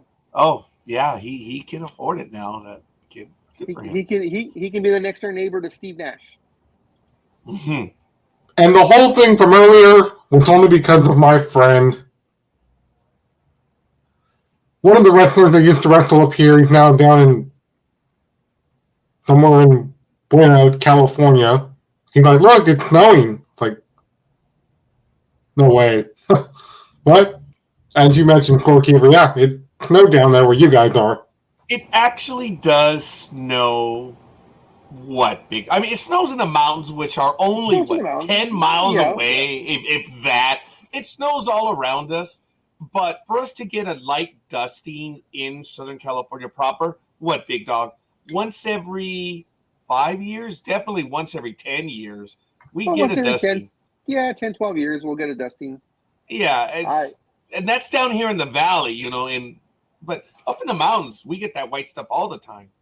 And up in the desert, Yeah, I hear Big Bear is they don't even have to use the machines anymore because they got so much snow from all the rainstorms.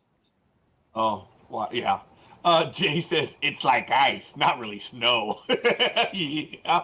Jay, Yeah. that is true because on Wednesday, there was a video that was half live and half not live, but they were like, well, as you can see behind us here, they've got most of, the 5 shut down. So I was like, okay.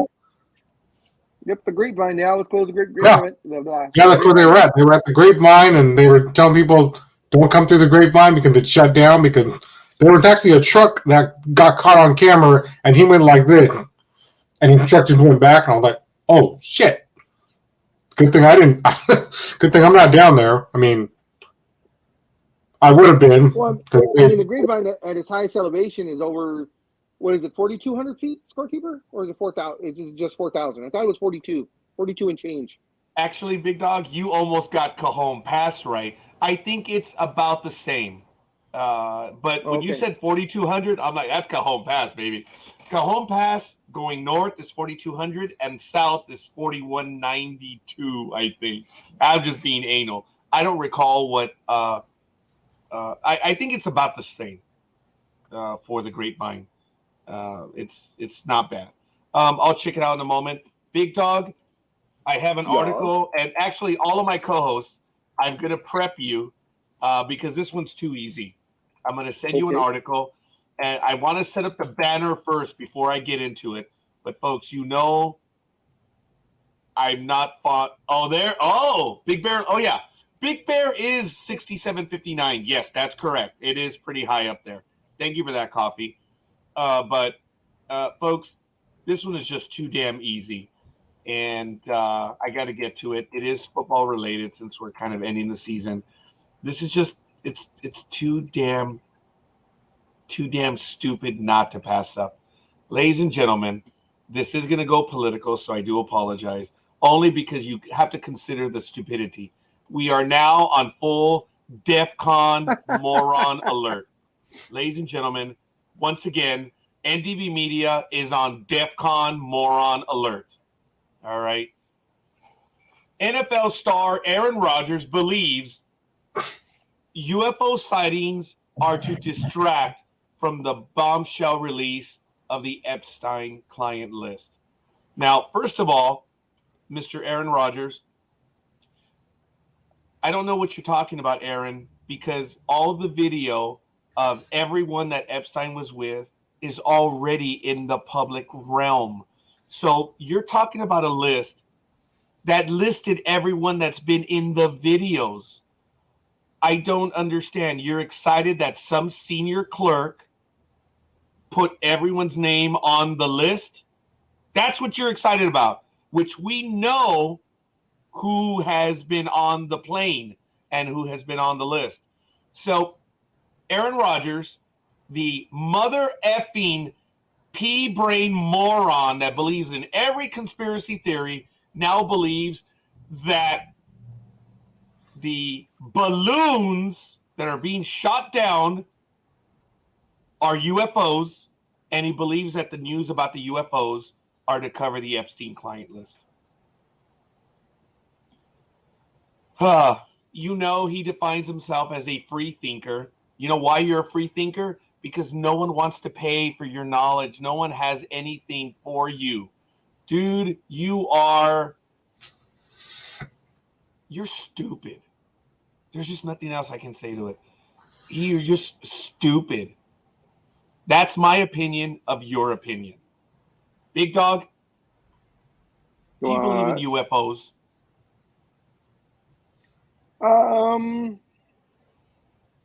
I do believe that we can't be the only intelligent life out there. Whether they have come here or not, it remains to be seen. But I don't think anybody of any sort of intelligence, scientifically, thinks that we are the only beings in the entire omniverse. That we're the only ones. We're the only ones that you know. As I said, I think there is someone else out there. Whether they've been here or not, who knows? I'm going to go to Almighty in a moment, but Ron Filipkowski quoted quarterback Aaron Rodgers says that's why people were like, no, he's talking about UFOs. No, morons. He's talking about the balloons. He believes the UFOs are balloons, which the United States military is shooting down. Notice, our boys are shooting down UFOs. So he says the UFOs might be getting shot down to divert the country's attention away from the release of the Jeffrey Epstein client list. He says, it's interesting timing on everything, Roger said. There's a lot of other things going on in the world. Really? Really, you dumb fuck? Seriously? Oh, my God. So, yeah. And then he says, there's some wild shit going on right now. So, wow. Way to go, Aaron. Congratulations. And you're not the moron of the hour. You're not the moron of the day. You're not the moron of the week. You have once again proven that your free-thinking status goes to show you how much of an empty head you are. You would be perfect had you been a lefty quarterback, but you're a righty and you break the norm. Almighty, do you believe in UFOs? Well, if you watched History Channel during Ancient Aliens Day,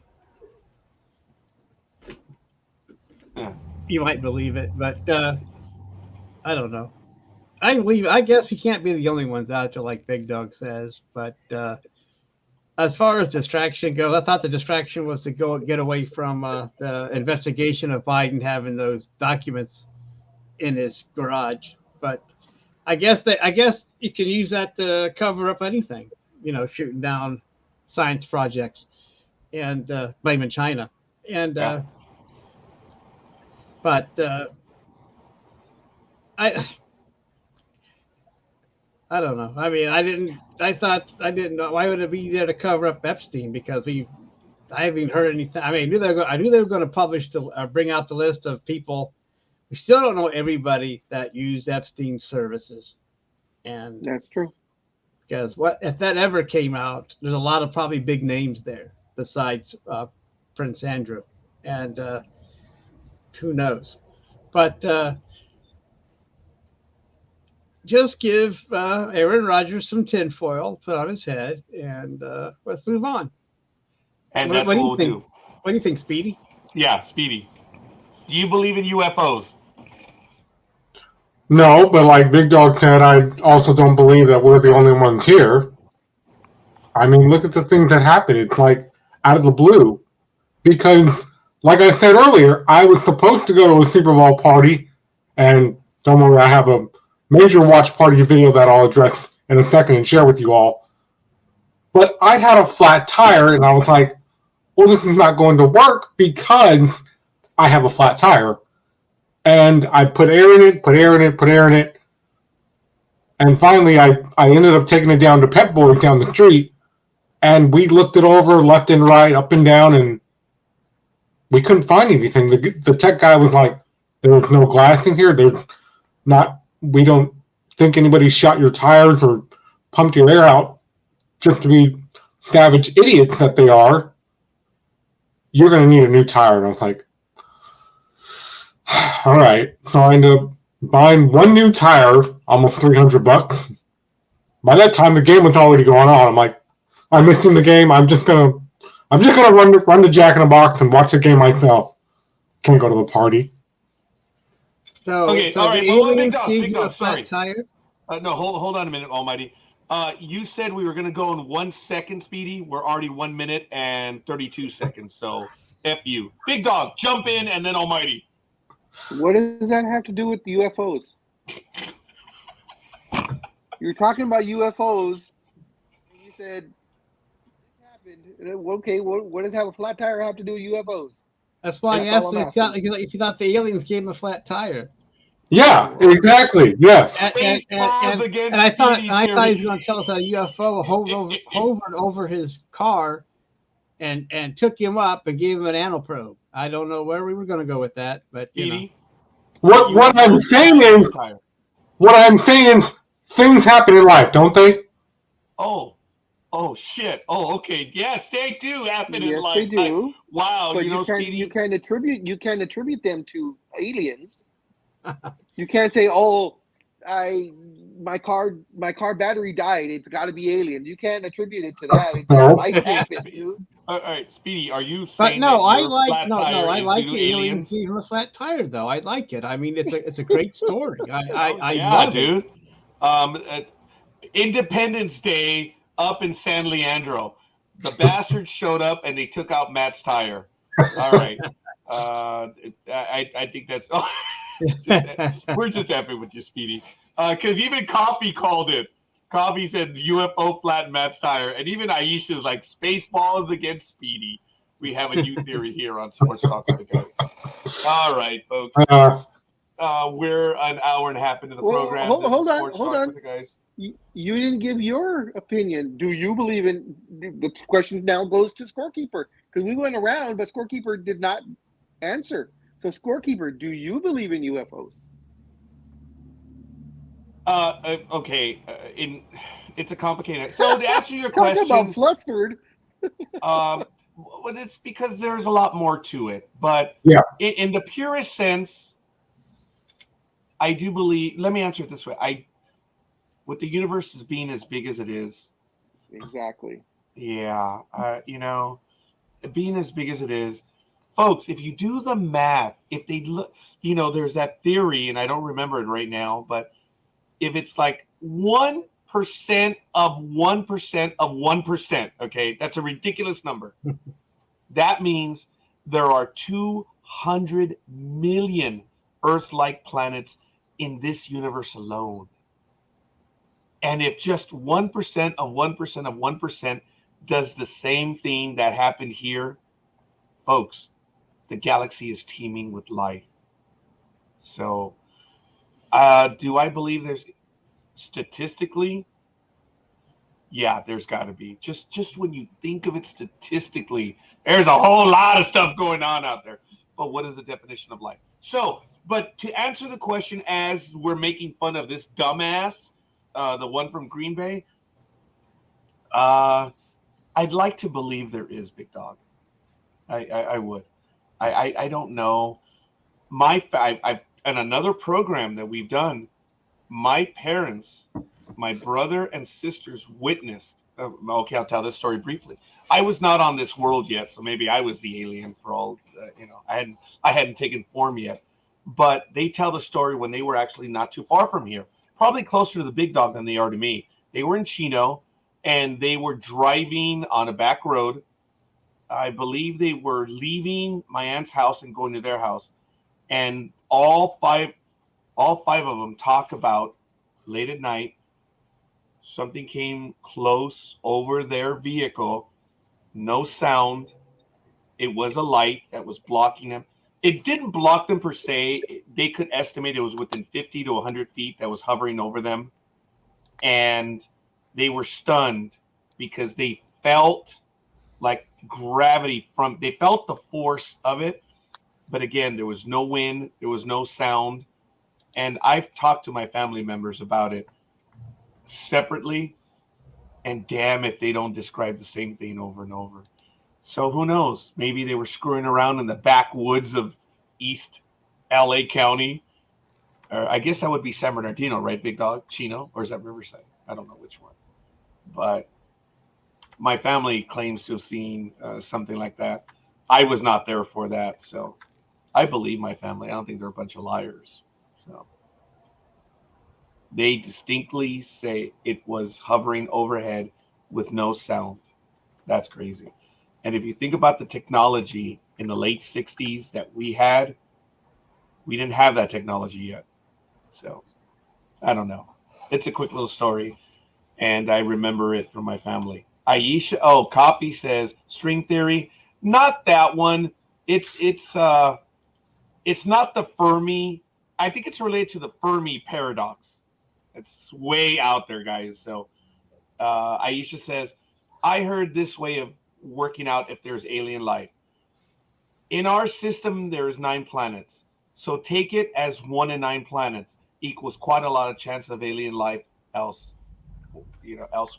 That's cool, Aisha. I like that. If you think about it, look, we have 9 planets. Well, 8, actually.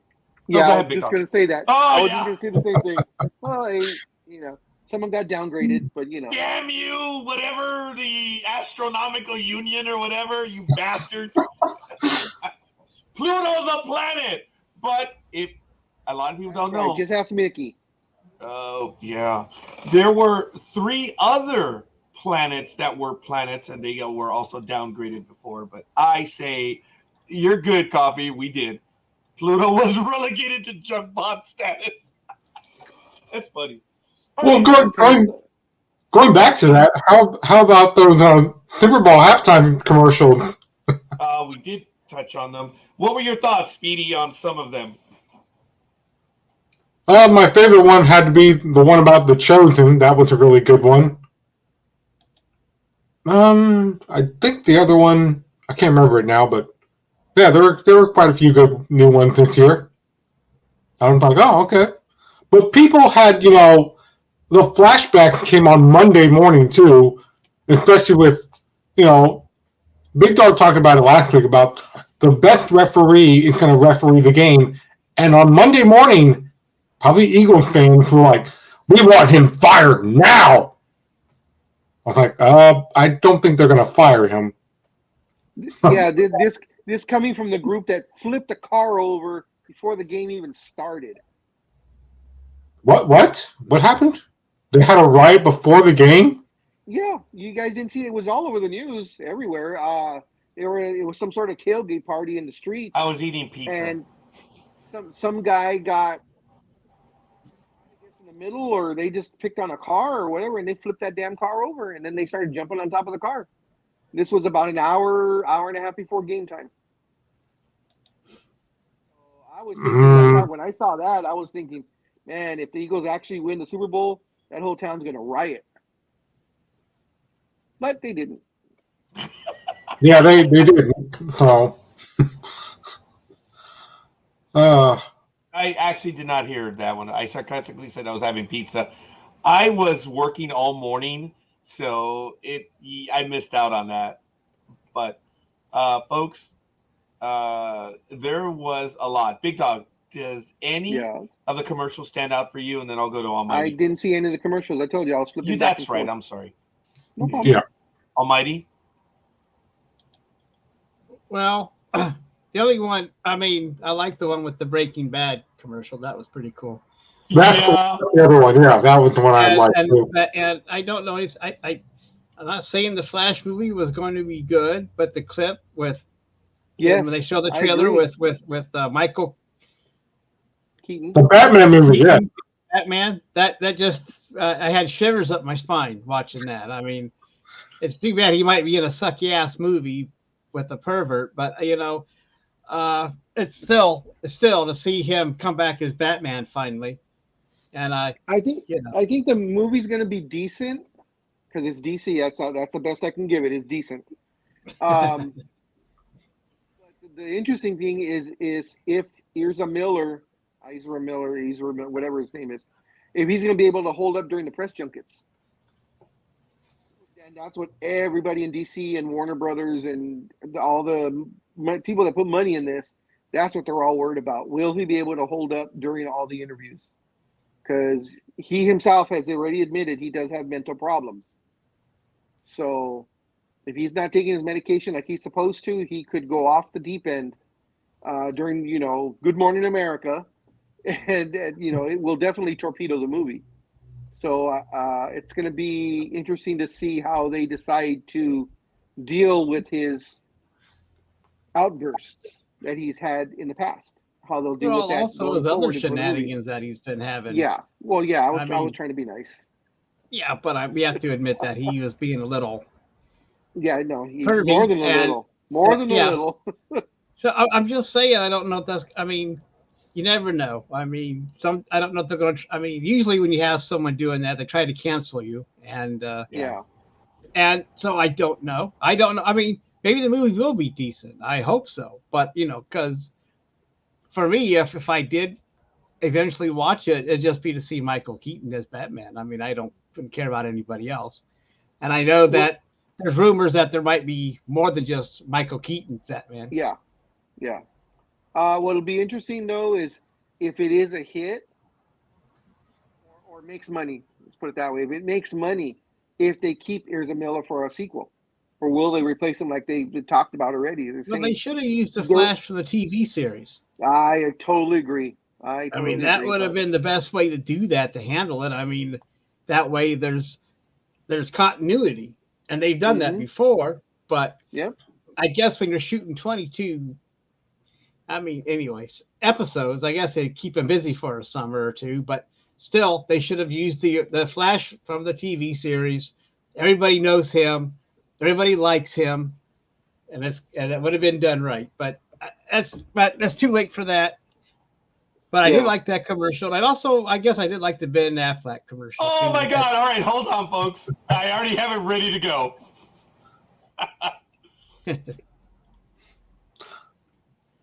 Oh, damn it. Come on. It was ready to go. Loading. Oh my God. That's why I can't believe Refresh it. And it'll probably. I will. Hold on, Yeah. folks. I'm so sorry. Damn it. What the hell? All right, let me go ahead and refresh it. Oh, I'm sorry. Oh, even in the refresh. All right, let me do it again. Oh, man. Damn it. That was a funny commercial, I have to admit. Yeah. That might be the best one. Ooh, there were a few of them. Except when... All right, Speedy, hold on a moment. Here we go. Go ahead. Yeah, no. I apologize, folks. Hold that thought, Speedy. I'm sorry. All right, here we go. Enjoy, folks. This one was funny. Welcome to Dunkin', a new special. Dunkin' run medium or large coffee. Get a donut for an incremental $1. Like, how can it be this inexpensive and good? Cream, no sugar. I'm just gonna have to just give you 10 munchkins. You look a little lost. 1 second, I'm trying to find the bagels. Do I look familiar? Oh. I want you. Self-portrait. What are you doing here? Is this what you do when you say you want to work all day? I gotta go, guys. Grab me a glaze. That was funny. That was all right. The look on her face. This is what you do when you say you're going to work. That was rather funny. Go ahead, Almighty. No, that's all I had to say about that. I mean, those are the commercials I liked, and there were a few others, but I can't remember them. But anyway, who's next? Speedy? Yeah, Speedy, go. I had a thought, and I'm going to go back to it. You had a thought? You had a thought. God. All the commercials were fine, except when Fast 10 came on. I was like, no, I'm not seeing that movie at all. Apparently, it's going to be the last Fast and Furious movie. So they say. Yeah, until the runs. If that series continues to make money, and you guys can argue the amount, folks, they've made it to 10. They didn't make it on having a bunch of marshmallows show up before then. Those movies are making money. I think it's their latest tagline, right, Big Dog, that this will be their last one. And they didn't even officially say that. The rumor went out, right? Well, yeah, because of the tension between Vin Diesel and The Rock. They truly do not like each other. So I can proudly say I have now watched more than 5 minutes total of all 10 movies or all 9 movies. Oh, okay. I remember watching 6 in the theater, and I've seen a few of the others. I had no interest in seeing any of them. Thank you, Coffee. Yes. And anyone I'm that not knows proud Variety, to say that I watched the first 3. Oh, you did the first 3. Well, liked them. I mean, okay, I got to admit, I did like them, but after I watched 3, and then it was like, okay, that's enough. I mean, let's move on. But like you said, Raj, if they're making money, might as well keep going. Yes. Folks, there was one more commercial which kind of stood out. Even my sister loved this one. As you know, her license plate would read PS Kiss. And for those that remember that, will remember. Actually, folks, this was a fun commercial. Let me go to that one. This one runs for a minute. Enjoy. Good night! Hey, corporate types, will you stop calling each other rock stars? You're a rock star. You are a rock star. Rock stars, please. You know what it takes to be a rock star? I've trashed hotel rooms in 43 countries. I was on the road since I was 16. I've done my share of bad things. Also, your share of bad things. We know that using Workday for finance and HR makes you great at your job. That don't make you a rock star. Oh, Ted in finance, you're a rock star. Hey, Liz in HR, can you do this? Unless you work with an actual rock star. You are a rock star. Thank you. Who's the new guy? Hi, I'm Oswald. Hello, Oswald. Give it up for Pam. Pam, you are a rock star.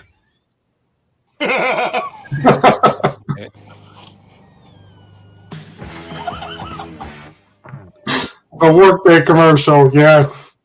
That one was all right, especially the very end. It says, "Hey, Pam, you're a..." Oh, yeah. And for those of you that know, it was Paul Stanley. That was Alma's, my sister Alma's. That was her love growing up. That's why her license plate was PS Kiss. A lot of people didn't get that, so it was a tiny reference to that. There were a few other commercials. I think they kind of recovered a little bit because, as you know, over the last few years, tech companies, if you think about it, this was a tech company ad. It was Workday, but the tech companies had dominated and they were really showing off products. So the commercials had really kind of like taken a bit of a dump. But I really do believe that they effed up when they started showing the commercials before the big game. Those are the effing millennials getting their way and appealing to a millennial that they have to see and know everything before it even happens. The Super Bowl, also Gen watching Zero. the commercials. Gen Zero, yes. Yeah, you're right on my. What do you guys think of the halftime show? Yeah, I was going to get to that. But you beat me to it. Go ahead, Yeah, Speedy. I was waiting for one of the ropes to break, but yeah. Wow. Wow. Well, Speedy. a lot of people are upset that, some are saying, well, she didn't do any of her famous dance moves, and I'm like, she's pregnant, first of all. And on Second of the all, platform. yeah. And second, Yeah. And second of all, they're like, she's lip singing. I don't like this. No, that she needs real singers behind her. I'm like, well, what's behind her? And what are they doing? They're singing with her. They're backup singers. So for people that say, well, I wanted her to do this move and that move, everybody forgot that she's pregnant. Well, people didn't know that she was pregnant. You don't want her to fall off the platform either. Yeah. And by the way, for people that say, well, everybody gets paid for the halftime show.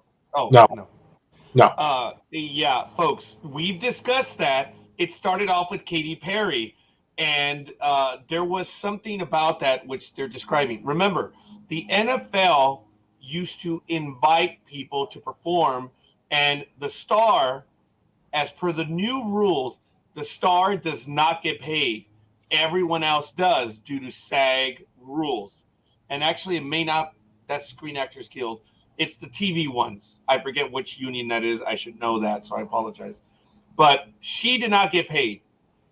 Everyone else did, and the NFL provides money for the production.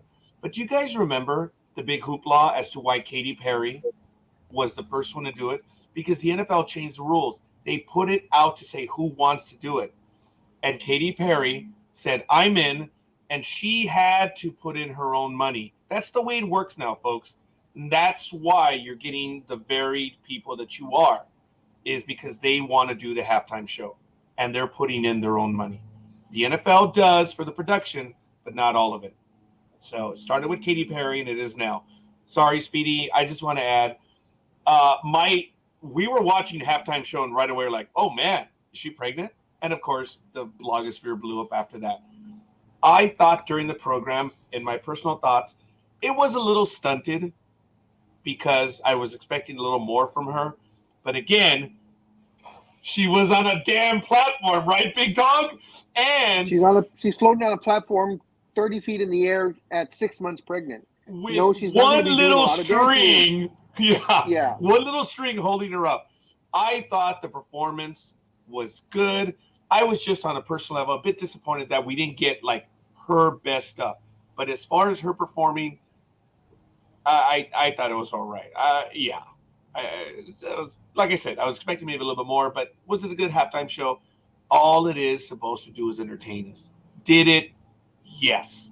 Big Dog, were you entertained by that? Were you entertained, Big Dog? And then I didn't see it till like I said, I didn't really watch, so I didn't see it till after the fact. I'm sorry. No. That's right. I saw it after the fact. I thought it was a decent performance, she did as best she could, being on a floating platform. Because remember, the platform didn't stay still. Also, it did move up and down. Yeah. So it's not like she could do a lot of moving around. And if you kind of watch closely, there was a harness behind her, or she was leaning on something to keep her in place, which was great. Whether or not she was pregnant, but I don't know if any of you all noticed or heard the afterblow. She was dressed in red. All her dancers were in white, and they were kind of wiggling around. And the fact that she's pregnant, so a lot of people said that was a subliminal message that she was sending out there. She was essentially the egg, and all the dancers were the sperm, and she's pregnant. Yeah, a lot of people. That's a good catch. Talked about that. Yeah, and some people are the Bible Belt went crazy when they heard that rumor, saying how could they the usual crap. But I thought it was a decent performance. I was surprised though that she went solo, because for I don't know how long it's been that we actually had only one person do the halftime show. Usually it's you hear the main person and then they have 1, 2, 3, 5, 7 other singers come along also during the halftime show. So this was the first time in, I think, well over 10, 15 years that there wasn't more than just the one person. I was a little disappointed on that. Fair enough. Almighty, your thoughts on Rihanna and her halftime show? I just said, it was a pretty good show, and I was waiting for one of the strings to break. Oh yeah, you did say that. Sorry. No, not really, but I guess I did watch it because I was kind of, but it was pretty good. She sang her hits, and and I thought, I just kept thinking, everybody had to be in sync. I just kept thinking, how long do they have to practice to get all that shit timed? Yeah. Especially when you have those platforms moving all over the place. They're just up and down and this way and this way. So it's a wonder that no one got bonked on the head by a platform too. That would have been cool. Sure. But I guess I'm looking for some kind of catastrophe. I don't know why, but but it, like as usual, you just you look at all the people that were involved and how much practice that had to take to get everybody to be in sync to do that. I don't know how long they actually practiced before the Super Bowl halftime. I don't know. I know that they get a week to practice on the field, but I don't know. Plus, there's practices before that somewhere else. I'm sure of. But I enjoyed it. That was pretty good. But anyway, who's next? Are you next, Speedy? I'm just bringing Aisha. I'm just bringing the news. That was also part of the news of the Super Bowl halftime show. Okay, Aisha, you're just now getting worried? Really? After all these years. Folks, you've been worried a long time ago. Yeah, I have one more commercial. This is a la Almighty. This one ran short. It was about 15 seconds. We're going to get the last one, and I'm going to try to find the one that followed that one as well. Enjoy.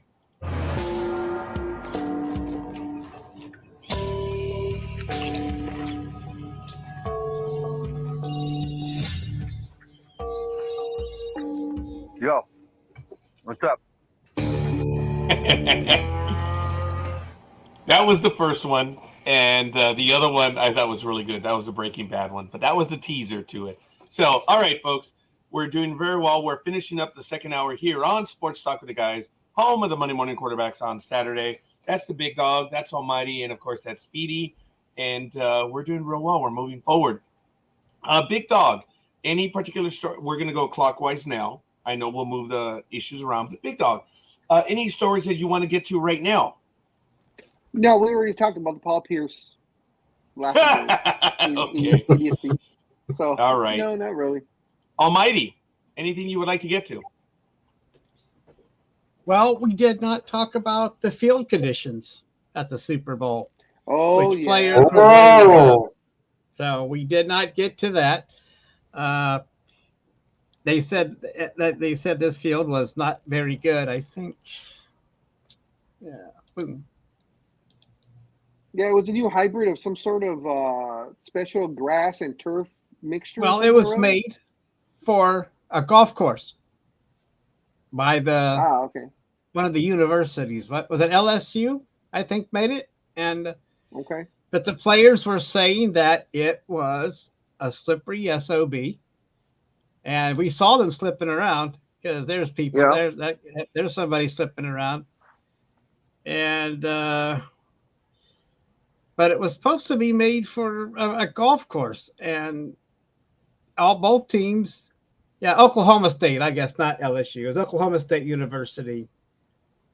They're the ones that came up with it, and so and I don't know. I guess I would track if it's made for golf, because when you're playing golf, having the grass being slick, of course, would give you the extra couple of feet / yards, when you're playing, to make the ball go further since it's slick. But for it to be on a football field, I heard the same thing, and especially they said it was especially slippery. They said in the painted areas, so where the Super Bowl logo was and all that, they said it was extremely slippery there. Well, it says the school has been developing new breeds of grass since 1986, and the NFL used one of OSU's newer breeds, Tahoma 31, for Super Bowl 57. And the school was so proud of the fact that that their turf was being used that they actually bragged about it in 2 different tweets before the game. So I don't want this one. Super Bowl is being played on Oklahoma State turf grass. See what ESPN has to say about the special variety of turf. Well, we know what they said afterwards. Yep. So I don't know why they would use a grass that was for, like you said, Big Dog. But I read that it was for golf, and it's like you said. I mean, that's a different kind. I don't know. Yeah, all they got to do is go down to Lowe's and grab a couple bags of seed and throw it down. They don't have to do anything fancy.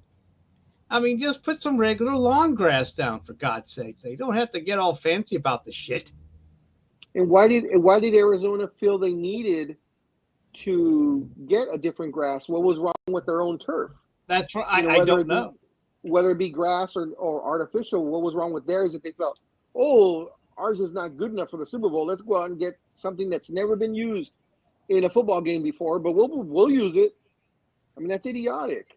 That might have been the NFL's. That might have been the NFL's decision, though, Big Dog. I mean, but you're right. I mean, they do have regular grass there. I mean, they do roll it in and out, right? Yeah, I believe so. Yeah. Is that the stadium where they just roll it in and out? They roll it out to get sunshine and all that shit. Well, there's a couple of. I think the Raiders ones does it too. So that must have been an NFL decision to change the grass. They wanted to get something good for the Super Bowl, and they messed up. They did. They fucked up. And if they're slipping around, it's not any good. It's like I said, they should have just used Arizona's turf because it seemed like No one complains about that. Or if they want to, like I said, just gun lows, buy a regular bag of fucking grass seed, get some fucking sod, throw it down, water it, let it grow, and play a fucking game. You don't have to get all fancy. Or if they were going to go to, Oklahoma State and use that grass, that's been cultivated, especially for golf, you would think they would have tried it out first. I mean, it's not like Oklahoma doesn't have a football team. Yeah. Oh, I saw, but anyway, I didn't mean to get all hyper there, but it's like if they're going to play a big game, they should have a good field to play on. Wouldn't you agree, Speedy? Yes, I enjoy you getting excited there. You kind of like Denzel Washington, and remember the Titans. That's a compliment. At 8 a.m. Pacific time, we got to Remember the Titans one. Yeah. I was kind of worried about you, Speedy. Didn't know when you were going to refer to one of your movies. Angels in the Outfield, Remember the Titans, and what's the other movie? He did the one earlier with The Rock. Yeah, I referenced them earlier. That was another movie, yes.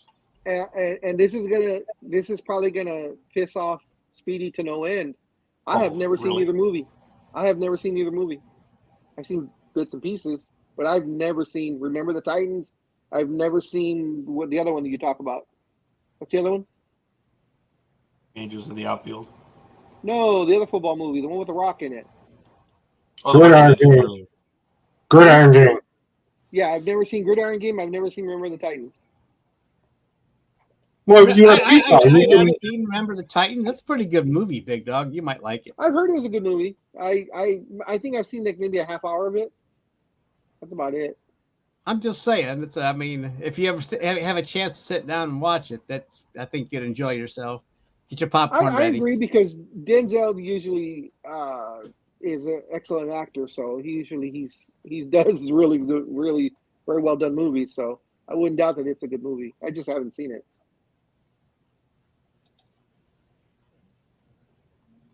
But it's like Scorekeeper that I think he finally saw the movies, but for the longest time he never saw The Godfather, either one or two. Well, I had not had a chance to see them, and I saw the HBO special where they put Godfather 1 and 2 together, and it was a 7-hour marathon. See, that had me going because that's a major investment. And since I had not seen them, I saw the entire story. That's not the Francis Ford Coppola cut. That's not the Godfather cut. That's like, what did they leave out cut? When you get 7 hours of 2 movies, that's impressive. And I did enjoy it. It looks like the college is blaming the grounds crew for not using the grass correctly. Oh, please. Yeah, sure. It didn't hold up. It says up, the guys. school is essentially pinning everything on the NFL's groundkeeping crew, and that if the grass had been used as it was supposed to be used, there likely wouldn't have been any issues. The school also noted that there weren't any other issues with the grass this year, and that the Eagles actually used Tahoma 31 for home games this season. So is that I did not know that until now. But yeah, me either.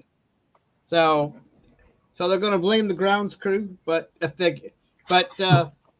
what a shock. Tony, did the Eagles have any problem with this grass during the season? I don't know. I don't know if Tony is with us, and I think he's just mourning. Well, if he watches back, he can listen to the question and maybe get back to us. He's still in Double D! Double D's in the house! He's here! We have to. Hey, Tony, if you are watching, through the door and it's just make your presence felt, and we'll all scream for you, Tony, just as I did for Double D. So. Good morning, Double D. Do we call him Double T then? Scream for him? That'd be interesting. We'll see what he likes. So, I Tony, hopefully, yeah, dude, it sucks. It sucks. And look, we're not one to pile it on. I don't think anyone had a dog in this game. So, Oh, here we go. Here's the bitch slap of the morning. I asked Roger to check out an anime with a Star Trek appearance. To quote Diana Ross, I'm still waiting. Yes, you did. And I admit clearly that I have not. Okay. I'm going to lose on this one either way, Aisha, because right now it's my busy time of year. At which point Aisha will say, I asked you 2 years ago, dumb shit. So don't give me that crap. I'm exaggerating, but yes. Yeah. It's not a good time right now. Folks, on a personal level, I do want to say that my significant other has been hospitalized since December 4th, and it's not even an issue of daylight anymore. It's an issue of she may actually be coming home. And we have to get 72-hour notice for us being able to prepare. I want to give a shout out to my youngest because my sister helped prepare the house a week ago where she came over, did a lot of cleaning and stuff. My youngest cleaned the living room. I'll see if I can show a picture of all the shit that was thrown out, that stuff had accumulated, because we have to do a deep clean, a deep cleansing due to the situation that my significant other has. And I was shocked, surprised, whatever, that my youngest went out and holy crap, did a phenomenal job. I'm just going to take a picture and post it so you guys can check it out of the stuff that's outside that we're going to deal with. But my daughter stepped up big time to start the deep cleansing process. So here's the deal. You know that my significant other was hospitalized due to her blood sugar being 544. It's a ridiculous number. She was catatonic. She was taken to the hospital by ambulance. Her blood pressure was low, so low that it was bad. She had a blood infection. She had infection in her heart. She had sores, open sores. It was bad. So she had 4 procedures / surgeries while she was there. She spent 32 days at Pomona Valley Medical Center. I'm eternally grateful. She's right now at the Claremont Care Center, and her days are genuinely numbered there. And she'll be returning home soon. Her doctor told her yesterday, I could see you coming home as early as tomorrow, which would be today. So we went into holy F mode yesterday in paranoia because we weren't ready. And a shout out to my youngest for taking it upon herself to get that done yesterday. So we still have a ways to go, but Margarita may be returning home. It's not even months. It's not even weeks. It's not even days. I think we're on hours. So I want to thank everyone who has asked me, who has been involved, and who has been thinking of us. The woman needs to come home. She has suffered a great deal. And I got to tell you, man, she has stuck it through. She knows that she is ill, and she's winning, and she needs to come home. And I cannot wait. She needs to be in her own home, and I'm looking forward to that. So, Aisha, bed too, in her own bed. There's nothing like it. Even though some hospitals now have cable, which is why I was trying. When I had my surgery, they were like, "You've been here for 10 days. You haven't done anything. Start walking around. Get some exercise, and then get the hell out of here." Like, oh, I'll be glad to do that. Get me out of this hospital bed. And it's always nice to come home after a hospital stay because you're in your own bed. Nobody has to wake you up and go, "Can I check your blood pressure now?" Or, "We got to move you to a different room. It's 2 o'clock in the morning." We know.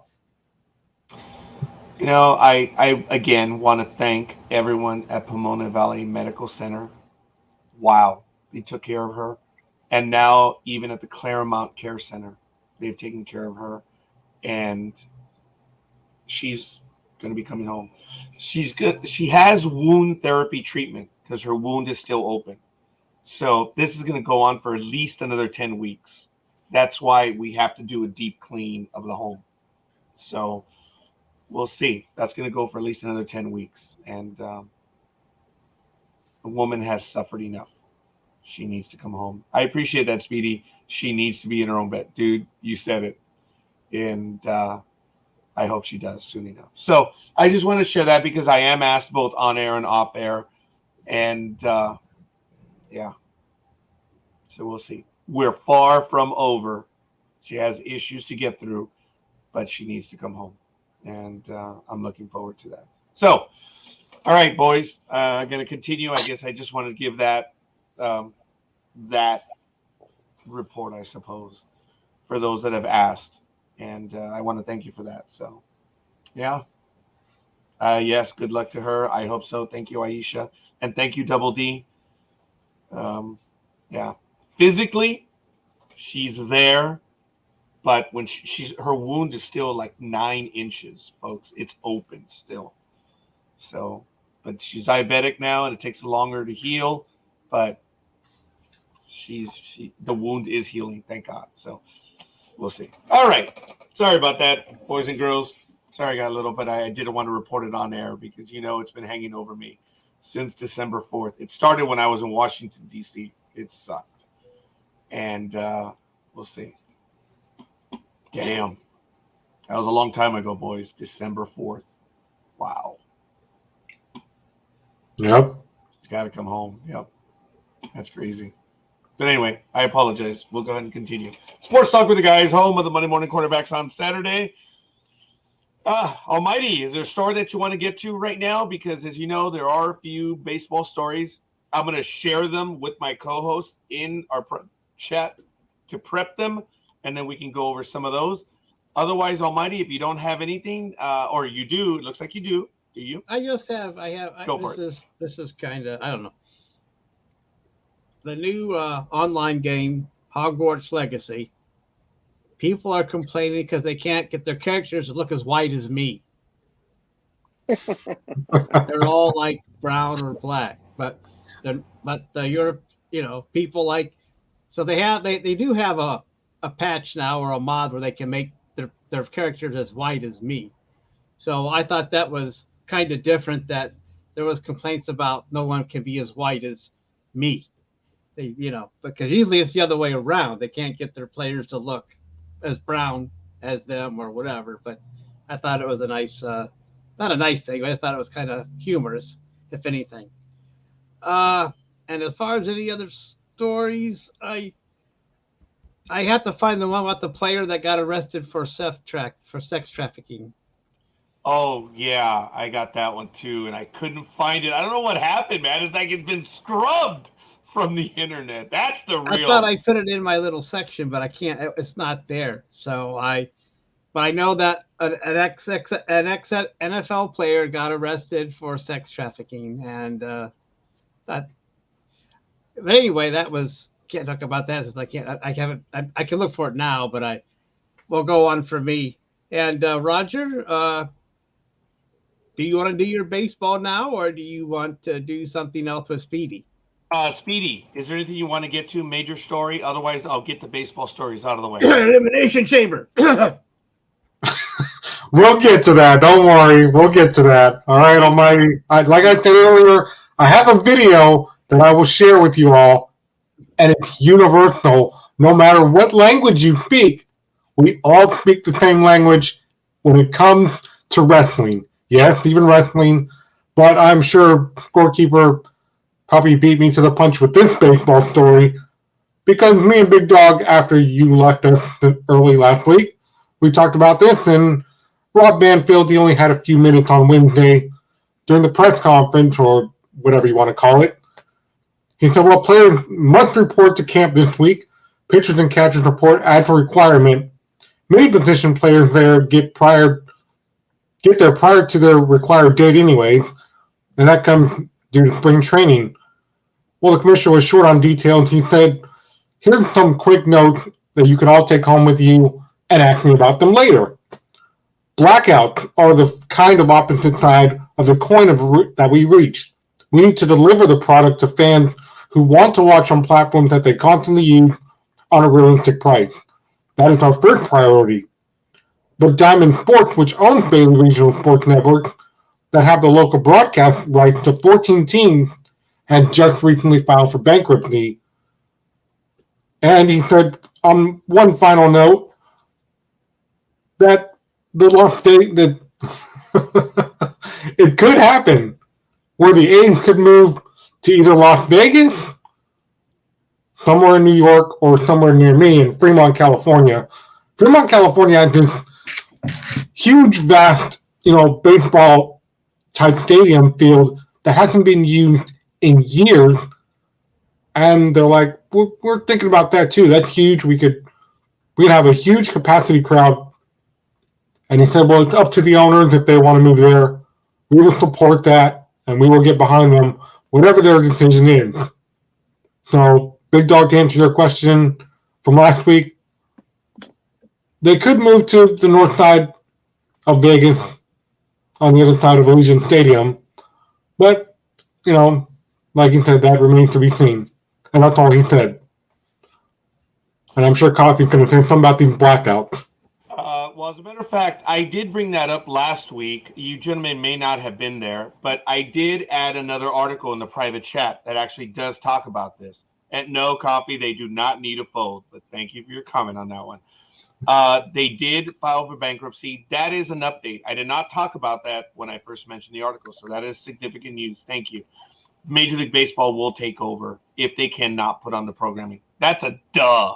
If they cannot deliver on the product, they will take over. That one's kind of easy. So people are saying, well, they're going to be bankrupt. Are we going to be able to see the games? Yes. Major League Baseball will take over. It's in the contract. So that is good.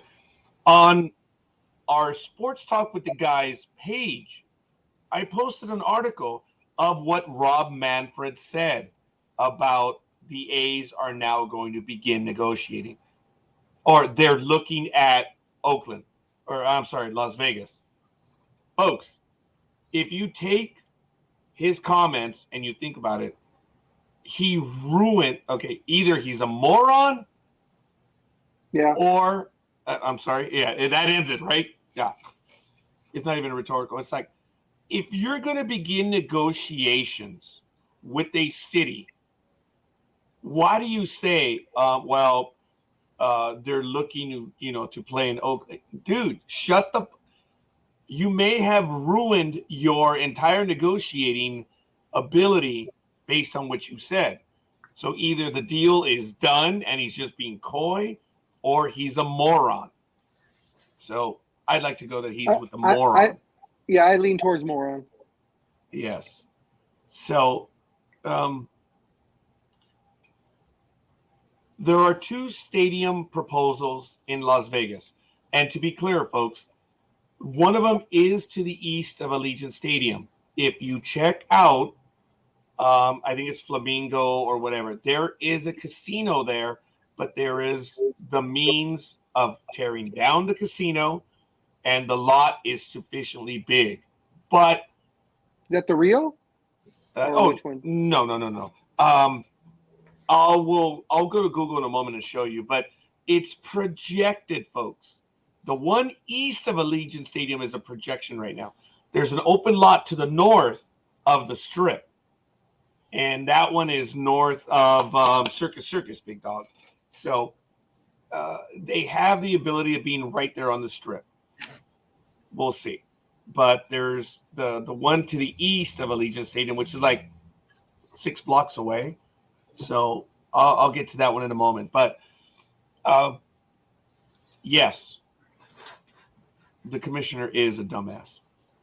Commissioner, you're a dumbass. I just want you to know that. You're a dumbass.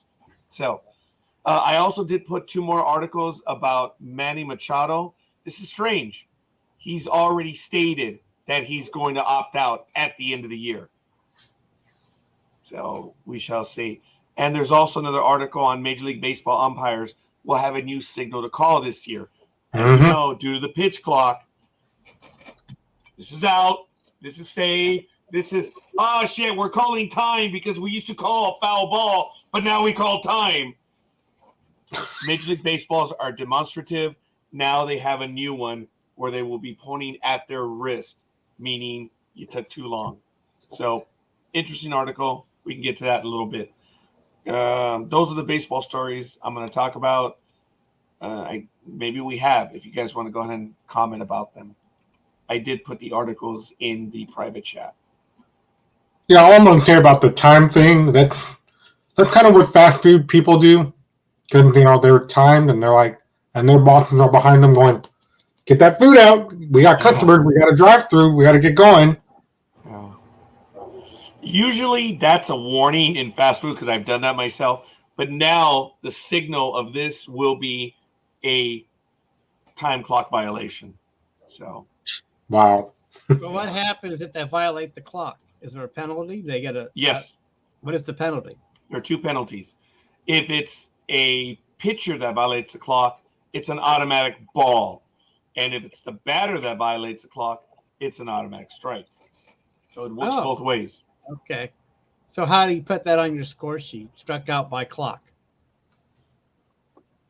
It'll probably be put out to catcher. It actually, yes. A lot of people don't know this, but oftentimes, whenever there's a violation or an error or whatever, the put out will be to the catcher. So it'll be, the catcher is the one that got the out. So it won't be put out by watch. Yeah, that's crazy.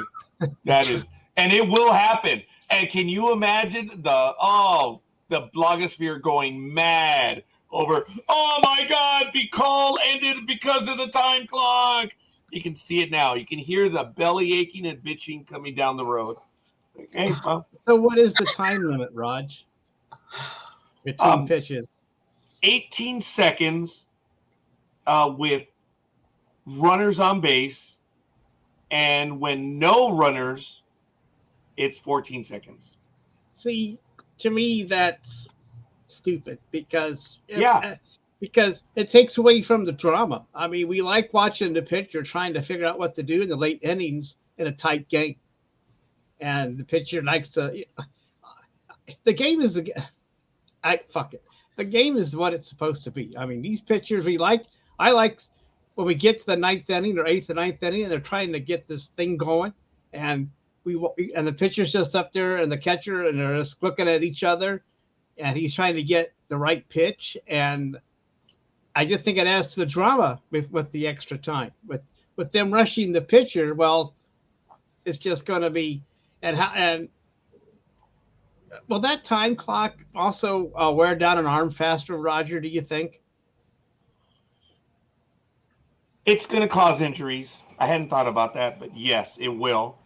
But someone did a study that 99% of pitchers already deliver within those allotted times. There are a few. There's a Dodger pitcher or two that are going to have problems adjusting to it. But folks, everyone is bitching about the alleged downtime. And the alleged downtime is what Big Dog and I and Almighty and Speedy to a lesser extent. Big Dog and I we're on the same page on this. When you're carrying 18 pitchers on a roster and you bring in 17 relievers in a game, it's 2.5 minutes for a pitcher to warm up on the mound. It's like, come on. You want to speed up the game? 10 pitchers. That's it. Just like it used to be in the 80s. 10 pitchers. That's all you do.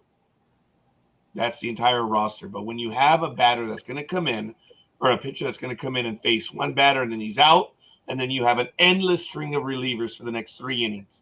It's ridiculous. You want to speed up the game? Reduce the number of pitchers.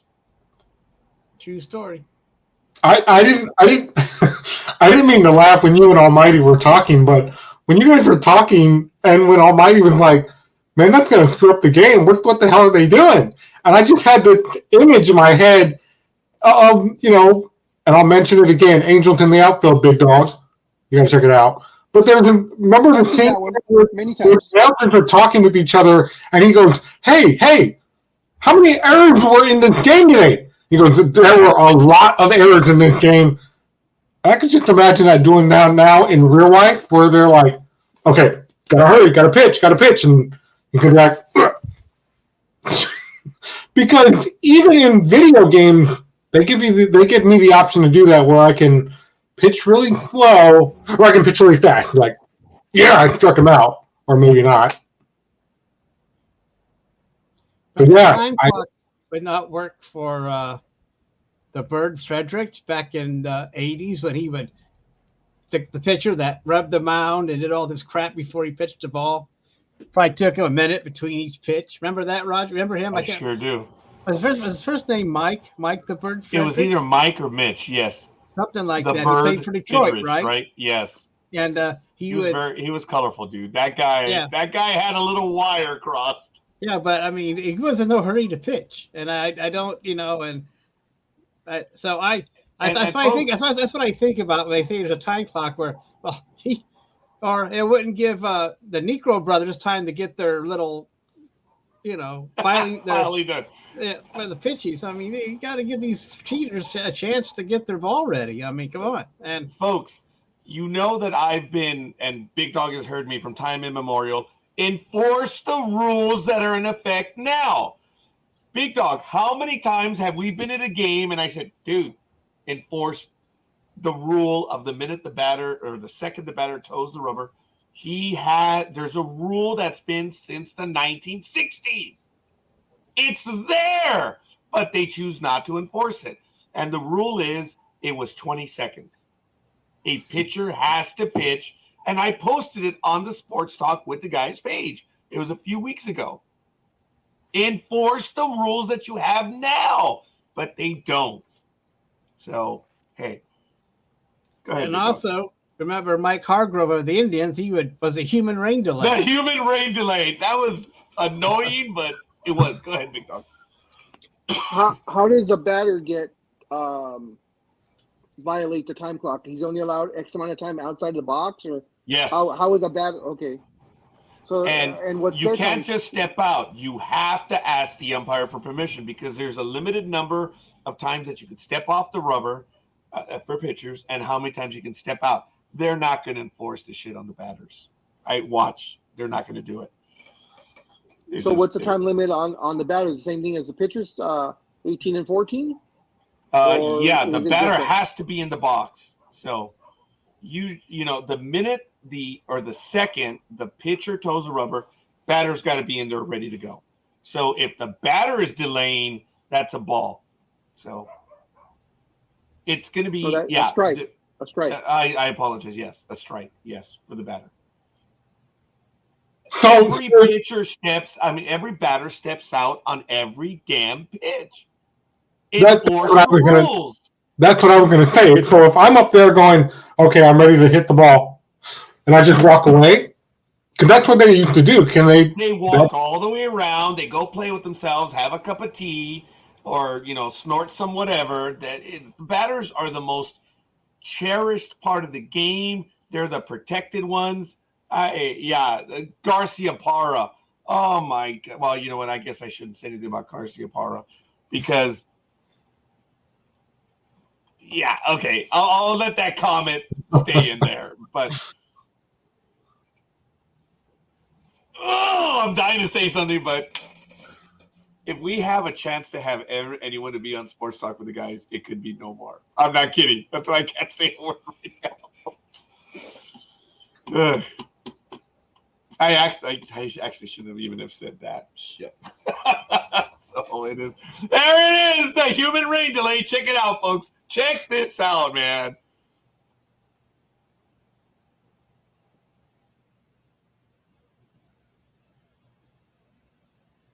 Is there up? I gotta fix my glove here. That was every damn pitch. Well, every damn pitch. Let me fix my helmet. My helmet's a little off here. Oh, see, look, it says every damn pitch. And that's why even the sportscaster got annoyed and called them the human rain delay. That's damn funny. Oh. Yeah, but I got to watch him do that every game during the 80s. Like, oh my God, come on. But he would do that. And but now he couldn't get away with that. He'd have to hurry up and get his ass in there. Yeah, he would. So, but every player has their quirks, so who knows how it's going to I guess it's going to take it. Well, it's probably going to take a while for the umps to adjust to the clock too, right? I mean, since it's brand new. Well, we've had it in the major leagues running for several years. The pitch clocks are there. Yeah. So the umps have had like at least 2 to 3 years with the pitch clock in the background. So now they're going to be enforcing it. It's enforced in the minor leagues, right, Big Dog? How many times did we see a ball or strike called? I think in the 3 or 4 games, we saw it like 2 or 3 times, right? I think so, yeah. Yeah. So they weren't. It's done, in the minor leagues. Yeah, there's at least 3 calls when I was with you guys. Oh well, you see, there it is. There were 3 calls during the game. Well, I guess I haven't been paying attention, but you're right. I haven't seen many baseball games over the years. But what do you? I guess. Anyway, go ahead. I was going to say real quick that the Vikings, Dalvin Cook, undergoes surgery for a shoulder injury he's been dealing with since 2019, per report. So that's just a real quick thing that he had to go in for surgery. Nothing to talk about there, but it's interesting that he's been dealing with it since 2019 with a broken shoulder. I do apologize, shoulder. gentlemen. I need to step away for a moment. Big Dog, you have the con. I don't want it. Almighty, Almighty is the OOD, so you have the con, sir. Okay. All right. So, Speedy, where do you want to go next? Well, Or Big Dog, do you have something? We talked Speedy. You already talked about something. What do you have, Big Dog? Do you have any story that you want to get to about basketball or anything? I do, but I need Roger to come back because I know Speedy doesn't care about basketball. So I just wanted your opinions on the buyouts. And are you guys surprised that no one has picked any of the big names up yet? Russell Westbrook is still out there. John Wall's still out there. Patrick Beverly, Reggie Jackson, all these names, and no one. Baseball, Big Dog. There's another Reggie Jackson. Oh, is there? Well, then we'll wait for Roger for that. But we'll talk about something that you two have an interest in, maybe. Derek Carr being released. That's not a surprise to me, because why would the team trade for him when they know he's going to be released before the $40 million payday? And I heard that he's going to visit the Jets. So do you think Derek Carr would be a good fit for the Jets, or how do you feel about him being released, Big Dog? Being released was no surprise. I knew they were going to do it because of that guarantee in the contract, and the fact that he refused to give up his no trade clause. So as soon as he said he would not relinquish that, I knew he was going to get released. So Jets, I could see him in the Jets. I could see him in Tampa Bay, since they don't have a quarterback right now. There's a number of places, that he could possibly be ending up at. I just hope for him that it's a fit, or he picks the right guy that's going to be the quarterback coach and the offensive coordinator, because all these last 3-4 years, Derek, it always seems that they're not on the same page. The Raiders coordinators and Derek Carr, and they don't have the receivers that they need for him. So I always felt that he was never put in the right situation for the season to be successful. Any comments about that, Speedy, about Derek Carr, or you don't care about him now that he's not a Raider anymore? Oh, well, like everybody else knows here, it wasn't a surprise. 72 hours before, he went on some YouTube show and made some comments about it, and he's like, I don't care. If they release me, then that's their loss, not mine. I was like, well, and then when he did that, they're like, okay, he's gone. So I think he could fit anywhere. Look at all the things going on with the NFL. They were talking about it during the Super Bowl. How many teams need offensive coordinators, and like 4 of them need head coaches now? So they're trying to figure out who fits where and where they're going to go for next season. But I think he could just about fit anywhere. Okay, Alicia, we'll make you happy now. Former Falcon NFL player among 8 busted on gang, human, and trafficking charges. And I guess he hasn't played since 2005, 20 years ago. Yeah. Yeah. So it looks like it's always sad when you see an NFL player that had to break bad for whatever reason, whether he can't live off. I don't know if he played long enough to get a pension. How long? I don't know much. But he did play in the Super Bowl. 10 years, I believe. So he got it. He did qualify for a pension somewhat, but he did score a touchdown in the Super Bowl for the Buccaneers, right? And it's sad to see when a player goes bad like that, and we have to, and how he gets involved in, especially sex trafficking or human trafficking, and it seems like it pops up every once in a while. Big Dog, do you have any comment on this, on Eric Johnson and his arrest? But I will read it because I know we didn't read it earlier. So this is what Aisha put up earlier, and we'll talk about it now, especially now that Scorekeeper's back. So former NFL defensive back Eric Johnson is one of 8 people indicted on human trafficking charges in Georgia. Eric Johnson blocked a punt and returned it for a touchdown in the Raiders' Super Bowl loss to the Buccaneers 20 years ago. According to the Georgia Attorney General, Chris Carr, no relation to Derek, the 8 arrested are facing charges from human trafficking, racketeering, aggravated assault, kidnapping, and gang-related offenses. The Attorney General says or claims that there are 7 men and 1 woman involved in all this. And it is sad to see, it's sad period about the human trafficking charges, for anybody, but and kidnapping too. It's it's sad that a former NFL player it looks like he's involved in this. So we don't know the full story now. It'd be interesting to see how he got involved in all this mess. I mean, I just can't see anyone wanting to want to do human trafficking, but here we have it. Yeah, but when you're in the gangs and stuff like that, they don't care. All they see are the dollar signs. They don't care what it takes to make the dollars. They just see the dollar signs. Well, so that's true, but we're still trying. I understand the gang part of it. I just want to know how he got involved with all this stuff after an NFL career. But maybe I don't know. I know how to. Maybe he wanted to be part of a gang again. I guess I don't know. Yeah, Scorekeeper, what do you think? It takes all kinds. We've seen Allison Mack from the Disney Channel. She was, accused of being part of a cult, and she is going to jail.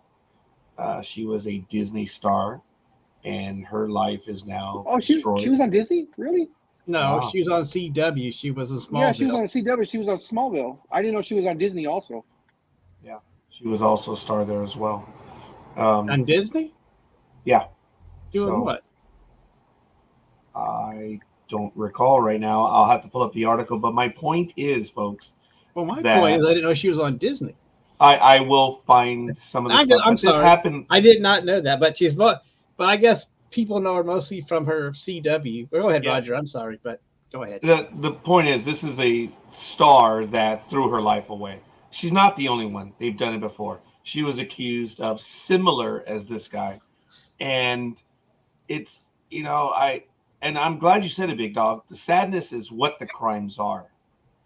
If they're found guilty, they did it. They're the worst of society, man. It's like you're doing it to kids. What are you doing? And it's just bad. You okay there, Speedy? Did you did your stomach hit the desk? No, I almost dropped my phone off my desk, and that would have been bad because it's a brand new phone. So it would have been. Oh, show us your brand new phone. Yeah, I would have been like this, like, look at it's all broken. Mr. Gama. I looked up her filmography. She only did 2 episodes for a Disney Channel. Other than that, that's the only Disney thing that she's connected to. She's done a lot of films and such, but not Disney connected. It looked like she did a lot of like Hallmark style films. Excuse me.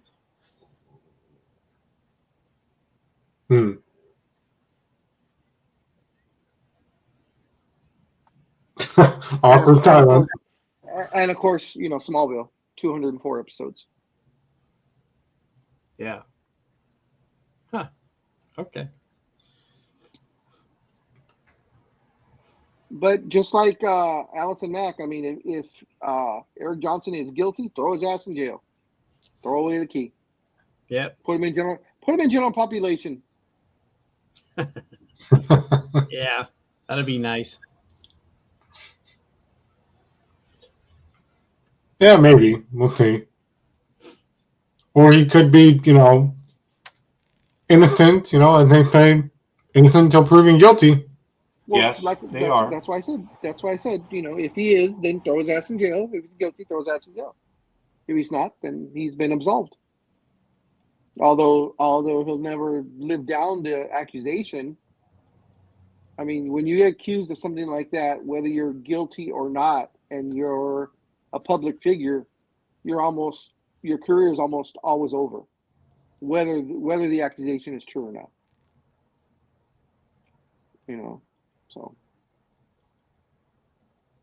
Well, oftentimes these accusations, in the case of the 2 individuals that we've mentioned, and there are many others, it happens once they're out. And what drives them to that? None of us are psychologists. Well, I don't know. Almighty, are you? Are you a psych major? Oh. Okay. What drives them to this? Is it because they spend all their money, or they can't get by? What is it? What drives them to do so? When you think of some of these stars, we've talked about this, I've ridiculed it, that everything is done for them. And when they're out of this, it's like, it's the ultimate, it's a lifestyle that none of us will ever know. And they want to still be there. Of course they do. But why? Either you've aged out, or you're hurt, or you just are not good at what you do, and eventually you're luck of the draw and you're out.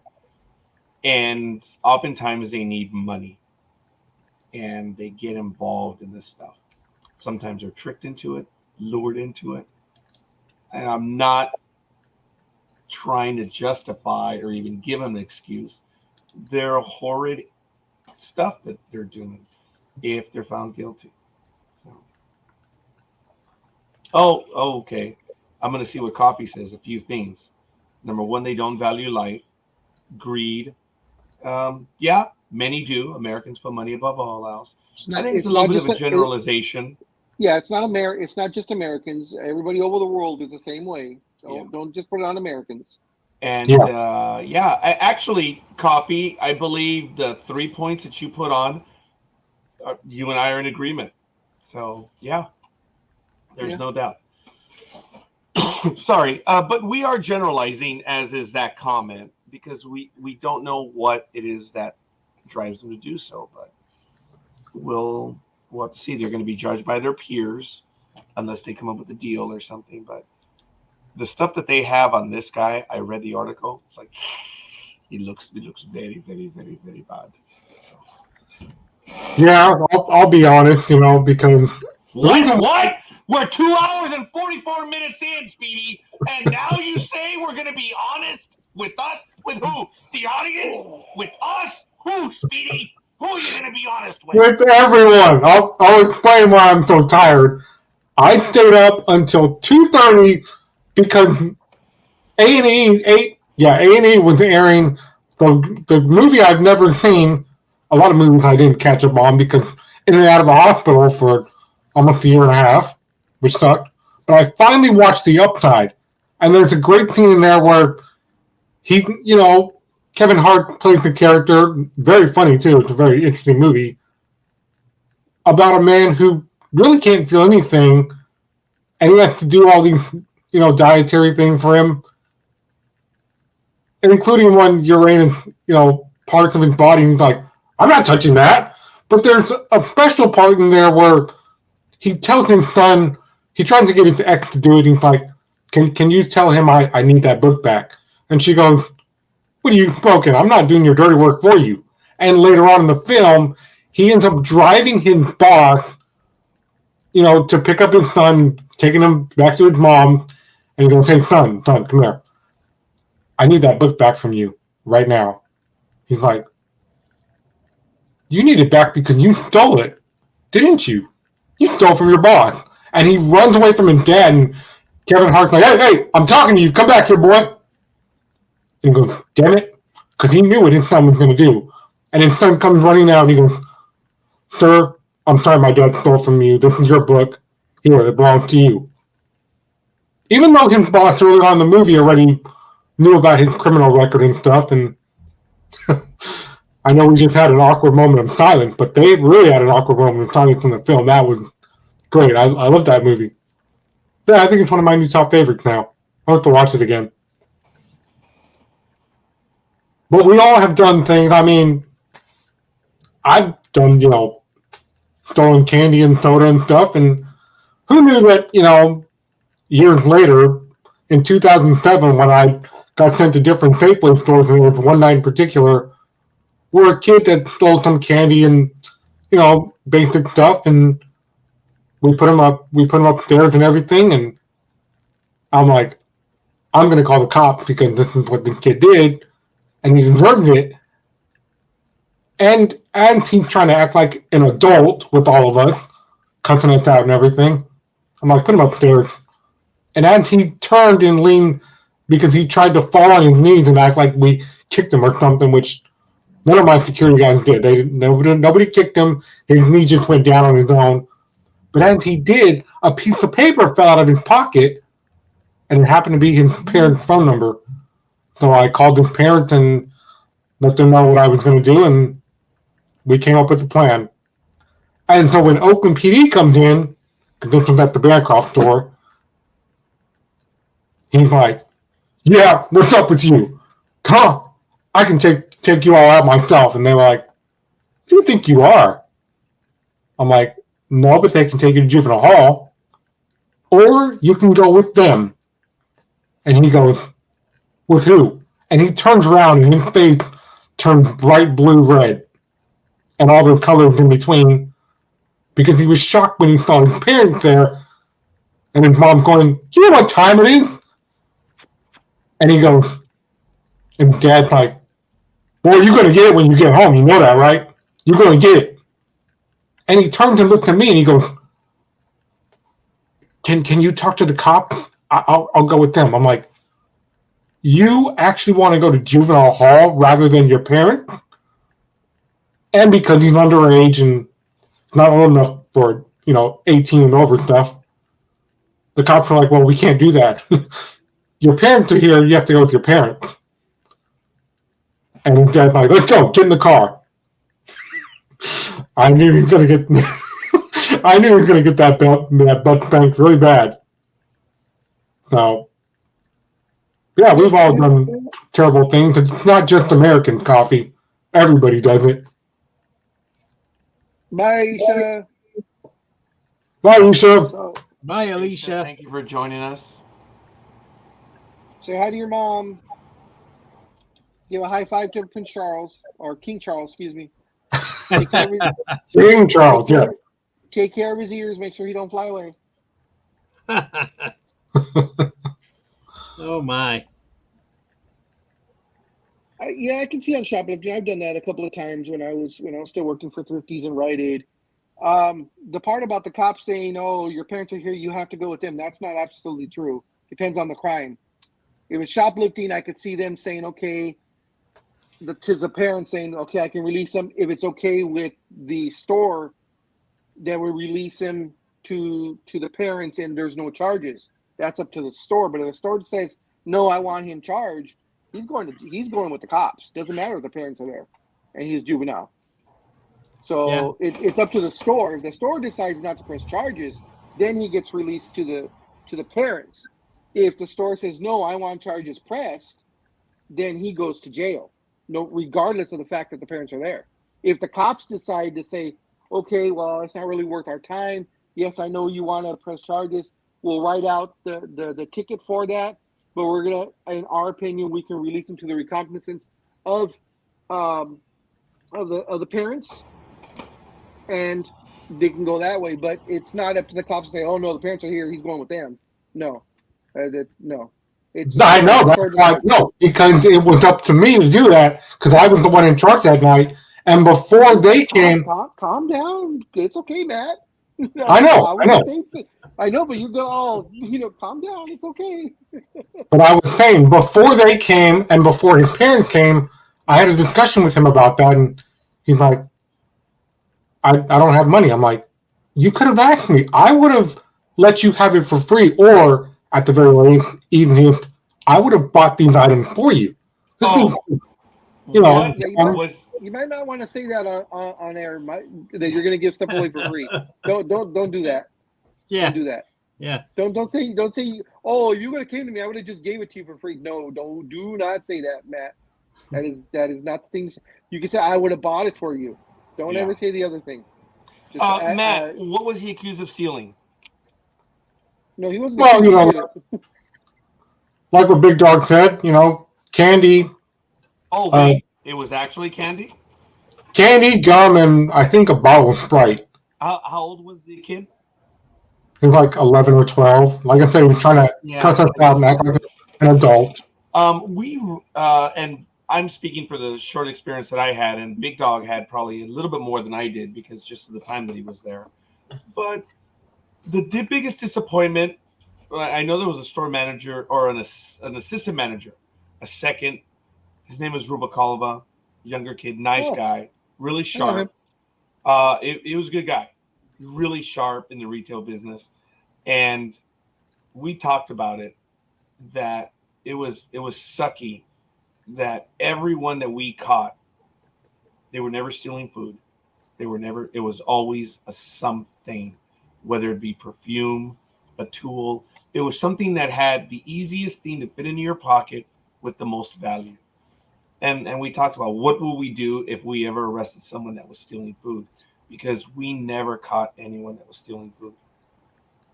Other than maybe kids putting candy in their pocket. That was, I don't know if that counts. But no one ever stole food because they were hungry. And we always wondered about that. What would we do if we caught someone stealing food? Because it never happened. Does it? Sure, but we never caught them. I don't know, Big Dog. Did you ever think about that, come across that? I had that happen dozens of times. Kids where they did steal food. Yeah, and they were teenagers. They were between 15 and 17 and stealing food. And they said they were hungry. So you did have that. Okay. Oh, yeah. Yeah. I had it in Monterey Park, Alhambra, Temple City, West Covina, Baldwin Park. And how do you handle that? Because we were in the Commerce store. Obviously, a picture was taken of them with their name, and they were put there and they would almost never ever come back. But we never had anyone arrested. That's when we could do that. Then we can't do that no more. Yeah, you can't do that. Which I think that is stupid. Because they'll never come back. Their picture's taken, it's put on a wall, and it's in the break room. That's it. And it's really more for, you got caught, we got you, get the hell out of here. You can't do that anymore. That's right. While we're on the subject, I just have to share one more thing before we get to Almighty's wrestling thing and my wrestling thing and Big Dog's wrestling thing too, and Scorekeeper too. in 2003, I don't know how you could not make this obvious what you're doing. We had a guy that we were all watching. We were all taking turns. I'm like, yeah, he's going towards you to turn around, but don't make eye contact with him, because then he'll know that we're watching him. Oh, so this guy, mics. Wow, we didn't. You guys had walkie-talkies? Wow. Yeah, we didn't. Fancy. No, we were using the store phone system to watch him on different parts of the store. And I'm like, he's coming towards fancy. We didn't have that, Big Dog. We had the PA system, and that was it. You had to keep an eye on them, and the moment you lost eye contact, you were done. Oh, I had it. We had everybody. We even had security guard watching for us too to let us know where he was doing, what he was doing, and what he was taking. I can pick out security in other stores. It is so funny, man. It's the odd guy or female. They're walking around the store and they have the lightest item in their hand, like a roll of tissue paper or something. It's funny. I can pick out security in a heartbeat. It is funny, man. They're looking like shoppers. Sorry, Speedy, I interrupted you, but go ahead. Continue with your story that you guys were in contact. No, but imagine using the PA system and imagine a guy wearing a baggy jacket, and I think he had two jackets underneath it, and he was trying to obviously steal meat, and we knew because all we had to do was follow the trail of blood that went back to the front. Oh, God. Oh, sorry, go ahead, Speedy, yeah. Jeez. And once security confronted him at the door, he's like, I don't know what you guys are talking about. Leave me alone. Either you're on your period or you got something in your pocket, young man. God. I was the one manager that wasn't afraid to ask the question when he said, how do you know it's me? I said, well, look at the trail of blood. It led you. Explain that. And he was like, ah. So we were like, sir, leave or we're going to call the cops. That was the easiest one we had at Safeway that year, 2004. Watching a trail of blood from the meat section all the way going around, and he must have did like 3 or 4 circles in the same spot with a trail of blood behind him. Because I guess once you take it out of the freezer, right, it starts to defrost fast. Yeah. Wow, that's crazy. That would make Jay Leno stupid criminals. Oh yeah, it would. Yeah. It would. Big Dog. No, I was just gonna say the meat's not in the freezer. The meat's just in the cold. It's refrigerated, so the blood's there. Yeah. Nothing to defrost. It's just the fact he went from holding it like this to like that. No, but he tried to put it up his jacket. I know, It was but behind him. Still, when you buy meat, it's horizontal. Yeah. When he put it in his jacket, in his pants, wherever he put it, then it became vertical. That's why it was bleeding. Mm-hmm. The one that really got us, and I think it was Rubalcava and myself again, we were closing on a Saturday night, and we had the security where you had, there was a little tag, a magnetic tag, which would, if it passed through, it would set off the alarm. This guy had just, and this is in the late 80s, the guy had purchased about $120 worth of perfumes and stuff. Spent a lot of money, $120, folks, in the late 80s. That was a shitload of money, right, Big Dog? I mean, that was a major purchase. And he walked through and the alarm went off. We're like, oh, sir, would you just, I'm sorry. Let me move the stuff back. And he went through again. And we're like, oh, shit. What did you forget to purchase anything? He said, no. And then he went through it again. And we're like, oh, shit, dude, you did. And he right there reached into his pocket and he brought out like another either perfume or cologne. And it was like a $6 bottle. We're like, what the fuck are you doing? You just spent $100 and some. We were like waiting for him to say, gentlemen, I apologize. I forgot to put this. It was like, what are you doing? You just spent $130 and you're stealing a $6? We were hoping he was going to say, you know what, guys, I had my hands full. I forgot. I put it. And he didn't. He never at that time. We were like, holy crap. It was interesting to us. It's like, dude, why? What were you? But it is what it is. Did you ever have anything like that, Big Dog? That one just threw us. I didn't get that.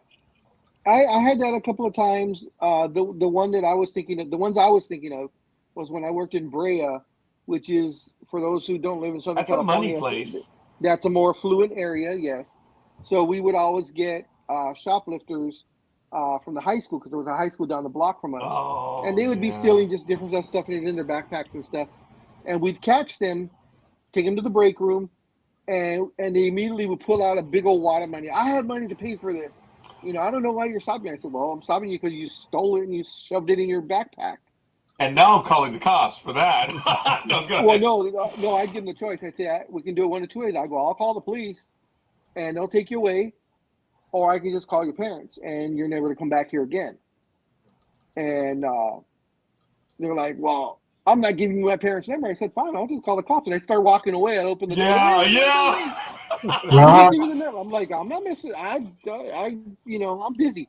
I ain't got time to babysit you because, of course, for those who haven't not worked retail, when you catch someone shoplifting, someone has to stay with them at all times. Yeah. Especially if they're a minor.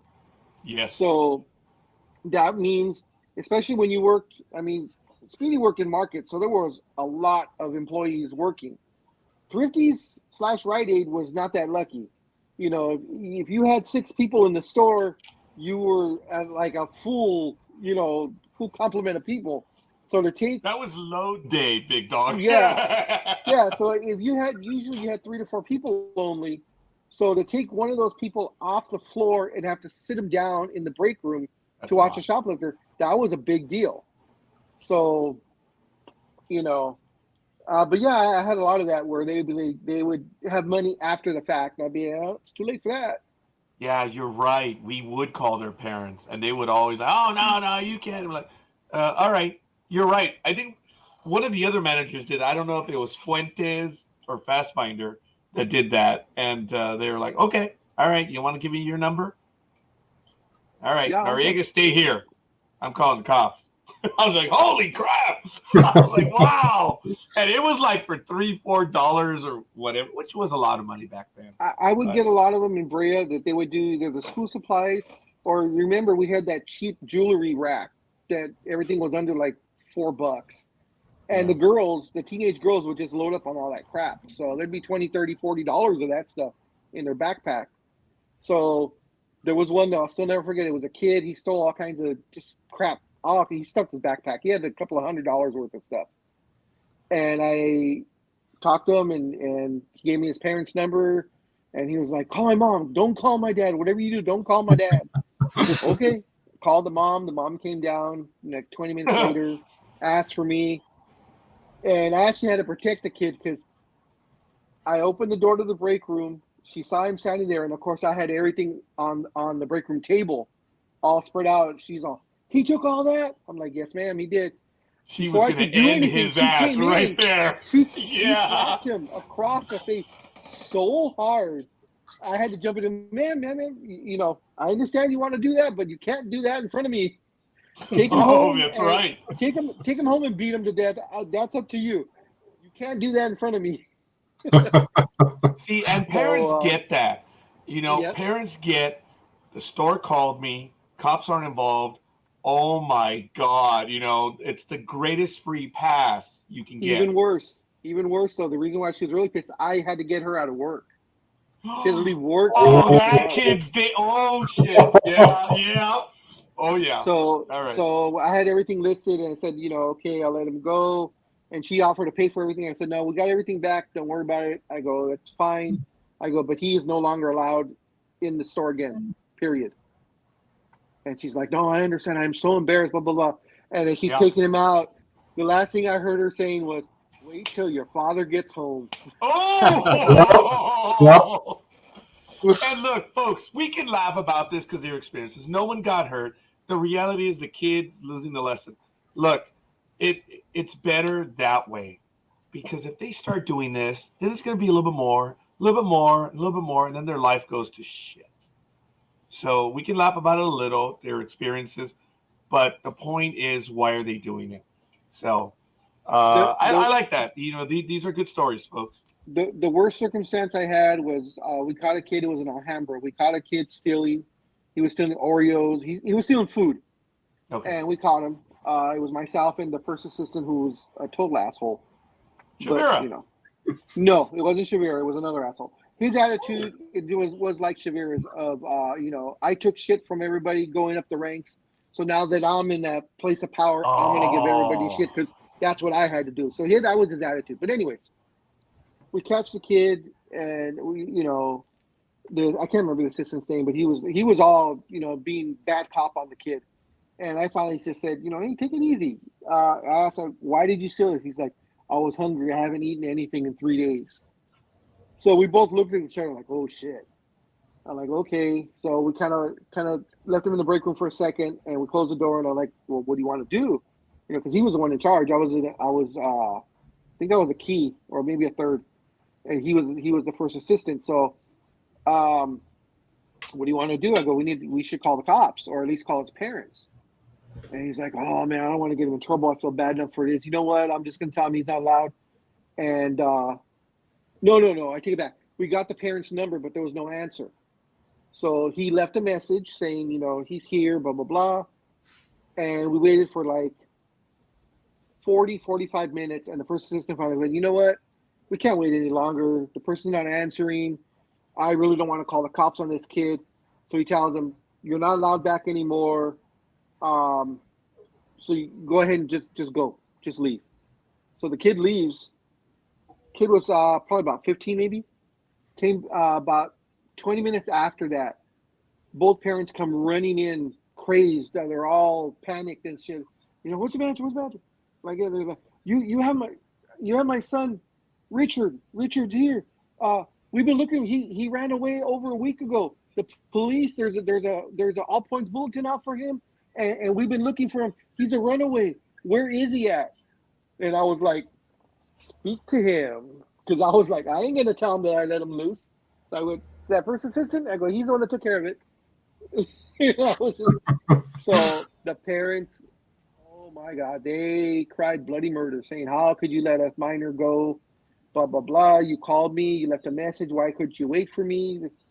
That first assistant got written up and disciplined by the district manager because the parents went to corporate.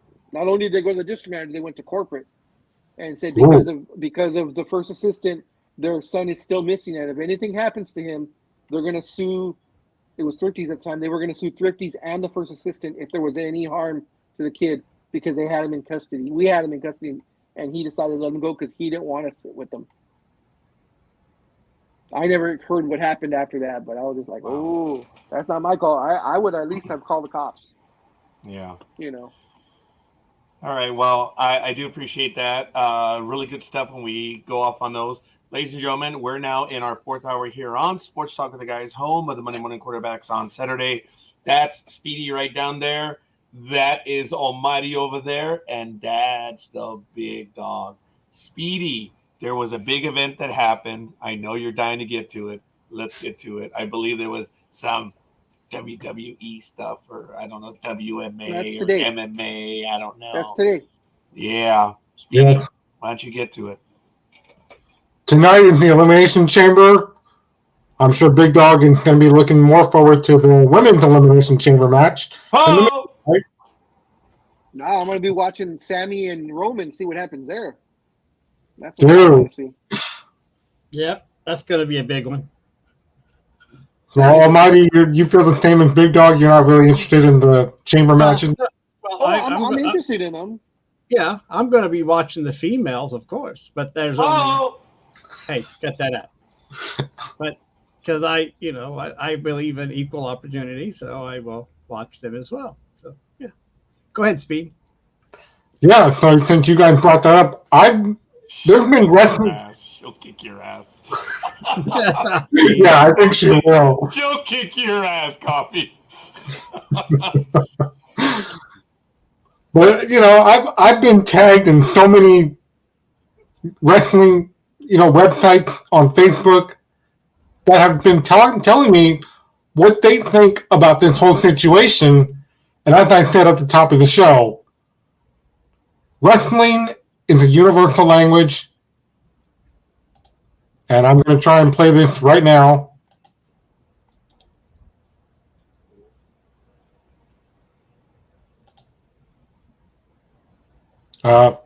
Okay, I guess I didn't do it right. I'm not as smart as you guys. But if someone with the cons wants to... Speedy, that's not true, Speedy. You're just as quick as most. Let me see if I can get that link real quick. I'm going to have a Facebook page, and we'll see, unless my co-host can beat me to that. I don't know if he's trying to show. It's a video right there. It's a video link. Oh, I So it's on the see. video. The cons let Scorekeeper play his, but like I said, I guess I'm not Taking me a smart enough while to do to it. get there. Yeah, Because I have to copy the link from the page, and I believe it's right. on Sports Talk. Copy and paste. Hey. Stop swearing. Yeah. Is But, this Sami Zayn? Yeah, Sami Zayn. Zayn. Oh, thank you. My stupidity Yeah, knows no bounds. No. No, you'll get the name. Just mispronounce the name. There's no stupidity there. Okay, I believe it's right here. So, folks, let me get it on this screen over here. I think we have it. And just listen to the audio about this, and you'll understand why I'm saying what I'm saying. okay, hold on one quick moment. I got to get the. It won't pause, damn it! Gosh, damn it. Okay, hold on. Let me see. There we go. And boom. And sorry for this over here. Let me close this. And here we go. 换你打。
He's cute.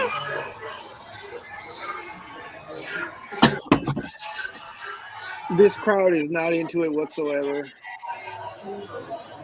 Yeah, I know, but for the chair shot, they were. So where was that at, Speedy? That one's had a watch party in India. Oh yeah, okay, that's cool. So a lot of YouTubers just started releasing their reaction videos now. In India? Yes. Okay. But I like I said, wrestling language is universal. We all speak the same language because the moment that he had the chair up and he's like, I'm gonna hit him. And I'm like, oh, do it. Of course, not as enthusiastic as them, but I was excited. Which leads us all to tonight at the Elimination Chamber. So, and like I said, a lot of wrestling websites have tagged me in their posts because we've had, questions and comments back and forth about why have Sami Zayn make an appearance on SmackDown last night, which to a lot of you said, I think we have audio problems. I'm like, yeah, I don't know who was doing what last night, but I couldn't hear them on the microphone. I could only hear the crowd, and I don't know. Somebody might get fired for that, and it's just that's not the sound from the microphone needs to be higher than the audience at the arena. Always. Isn't that right, Big Dog? Otherwise, you can't hear what somebody's saying on a microphone if it's not turned up. Yeah, well, the mic just wasn't working. I mean, it's not someone's fault. It just happens. I don't think anybody's gonna get fired over that. I mean, mics aren't 100%. I mean, how many times have we seen it where they had to switch out the mic? I mean, it's not a fireable thing. It's not like, oh, I'm gonna sabotage them and not put the mic up. It's one of two things: the mic is on and it's you can hear them, or the mic is not on, and that's why you hear the crowd over the mic, because the big boom mic is picking up the sound of the crowd. That's because the mic either was malfunctioning or wasn't on. Period.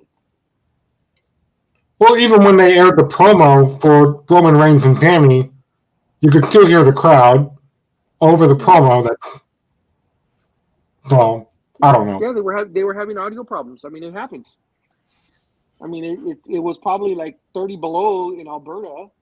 Yeah. You know, with snowstorms. So I mean, audio that happens with audio. I mean, you know, severe weather interferes with audio and video. Yeah, and they are in Canada right now, and you know, on that note, in a few weeks, I will be busy for 2 weeks. March 11th being one of them, and then the week after, because some of our friends from Canada are coming again to visit several of the churches. So I probably won't be here for those Saturdays. Just a heads up. So you say. Unless I could make like a Royal Rumble appearance and pop in.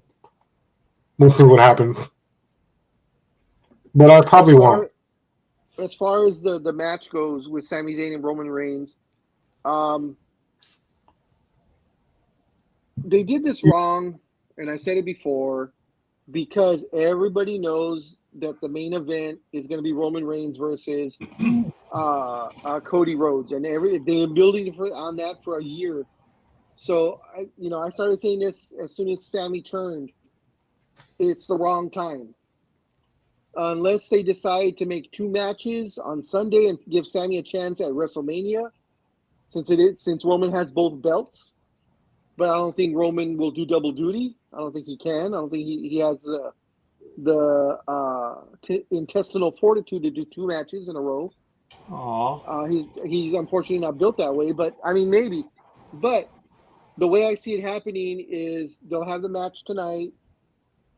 Jey Uso will interfere in the match, costing Sami the title, and then you'll have the Usos versus Sami Zayn and Kevin Owens for the tag titles at WrestleMania. And this way, that kind of puts everything in a tight bow, where the Bloodline loses all their titles in one night or over the weekend. But and as far as what Jay was saying, that they're really good friends, I believe Jay meant Sami Zayn and Kevin Owens, whose real name is Kevin Steen. They go back a good 20, 25 years. They're traveling buddies. They were in Ring of Honor together and tore up the house. Many, many times, either as a team or against each other. They've done it both ways. They've been friends. They've been enemies. They have great chemistry. So I can see them teaming up, and that gives Kevin Owens a match at WrestleMania, which, of course, you need also. So it should be interesting to see, though. But Vince is historically bad about letting the hometown person win. If you're in your hometown, like Bayley, when Bayley was champ, and she wrestled in a pay-per-view in San Jose, he had her lose because she's from Mhm. San Jose. Same thing, Steve Austin in Texas. He had a match there, championship match. He was the main guy, and Vince had him lose. Vince is very famous for having you lose in your hometown. I don't know, to make you humble, to show he's the boss and he doesn't give a shit. But right now, Sami Zayn is in Canada. He's in his hometown of Quebec. So as soon as I heard that, I was like, oh, Sami's going to lose. Good old Vince is going to pull his usual crap. So. Yeah, but, Vince is also on the hot topic this week of, potentially selling WWE, and not to who many people would think, but, both the private investor, whoever it is, and WWE are like, oh, no comment at this time, please. No comment. That'll come at a later date. So he's looking at someone. I saw that. What? No, I was just rubbing my eye. I don't know. Me or what? Or who? No, Scorekeeper. Oh, yo. Oh, okay. I didn't see. Okay. I didn't see what you did. I'm sorry. Always getting me off topic. So, the person that he doesn't want to name is probably the Saudi Arabian trust. Scorekeeper knows the name of it. I told you before. I don't know if you remember. Yeah, the LV and yes, it's the Saudi. Arabian... Actually, I take it back. It's the Saudi Arabian Sovereign Trust. Yes. Fucking dogs. And of course, there's talk about Jeff Bezos and a couple others, but they're always those names are always thrown in just because they're billionaires and can't afford it. So, but Vince has been talking about the sale since the second day he came back. I mean, it's not like it's something new; it's an ongoing thing. So, in fact, if you remember, as soon as Vince came back, everybody announced like 12 hours after he came back that WWE was sold. That was in all the news everywhere. Yeah, that was. And then it came, oh, well, we're in negotiations. It hasn't actually been sold yet. Now we find out, it's same old, same old. Yeah. I don't think anything's going to happen till after the TV contracts are done. Yeah, I think you're right. Which will be late summer, early fall, is when those TV contracts are up. So not toward the end of the year then. I believe so, yes. Okay. Wow. But yeah, like you said, it seemed like as soon as Vince came out that it was already sold to Saudi Arabia. I mean, it was like, exactly. Oh, yeah. slow your roll, bitch, But not you, Roger. And Roger's like, what?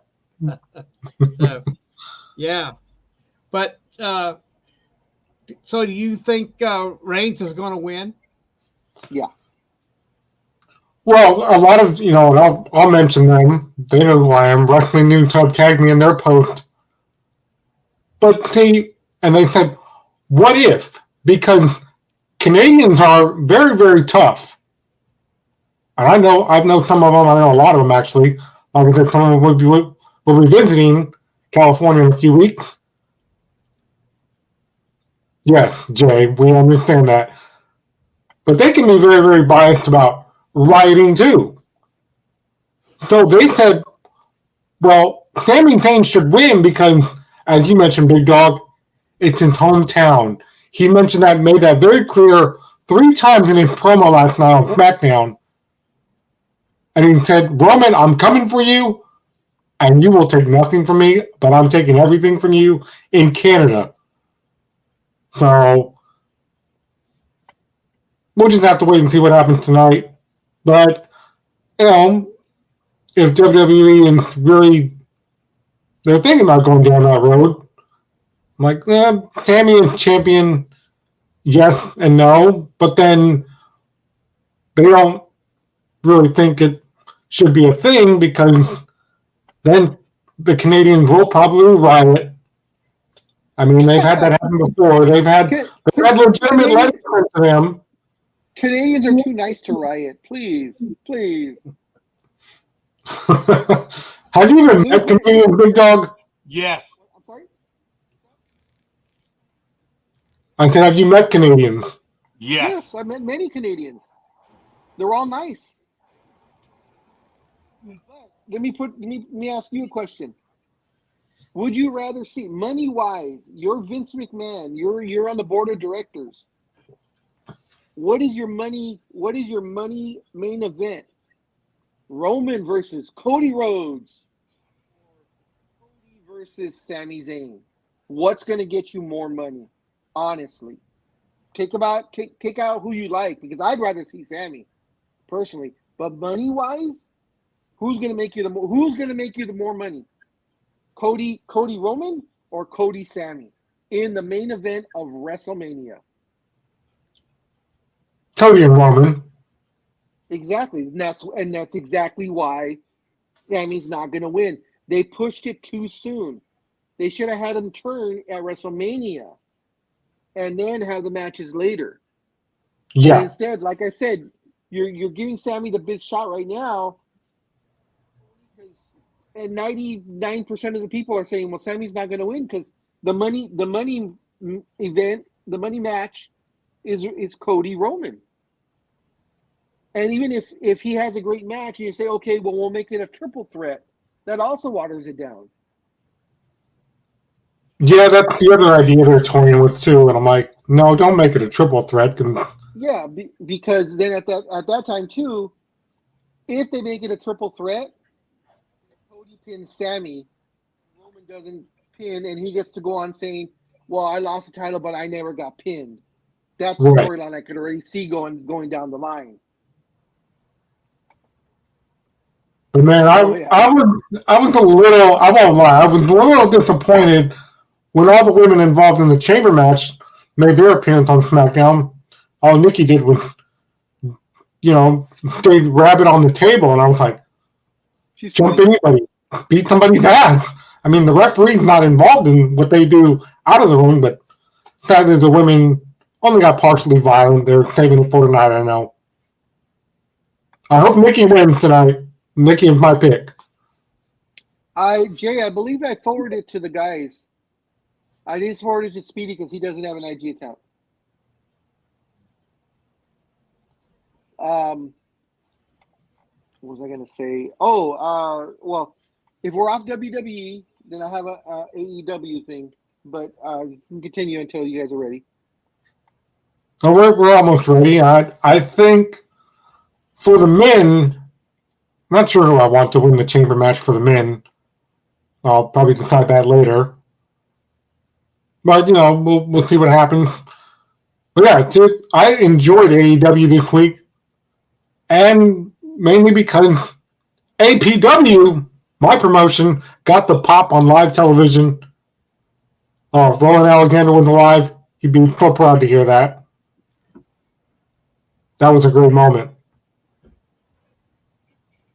Gentlemen, I'm going to interrupt. This is Jay just sent this over to us. Hopefully I can make this work. So let me reset. Well, okay. Boom. Hell, man. No!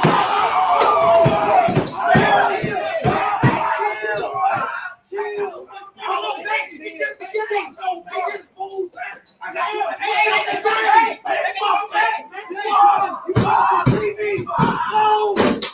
Hey, stop! It's just the game. Man, I got too much money on this. I got too much fucking money on this. How many times have we seen that? The ones we saw before was Dallas fans. This was after the Chiefs kicked the field goal. He went bonkers. I guess he lost a little money. I mean, he's a fan. He's not necessarily betting. He's just. Oh, did he? Yeah, when he got the guy, he says, "I lost a lot of money on this game." Oh, okay. Well, yeah. Well, he's an idiot to take it that far, and he lost even more money because now he has to replace a big screen TV. That was a nice TV. It was big. Yeah. Do you guys think Asuka's going to win the chamber match? Probably. He probably will. No, he's saying Oscar. Oh, Oscar, No, yeah. Whatever.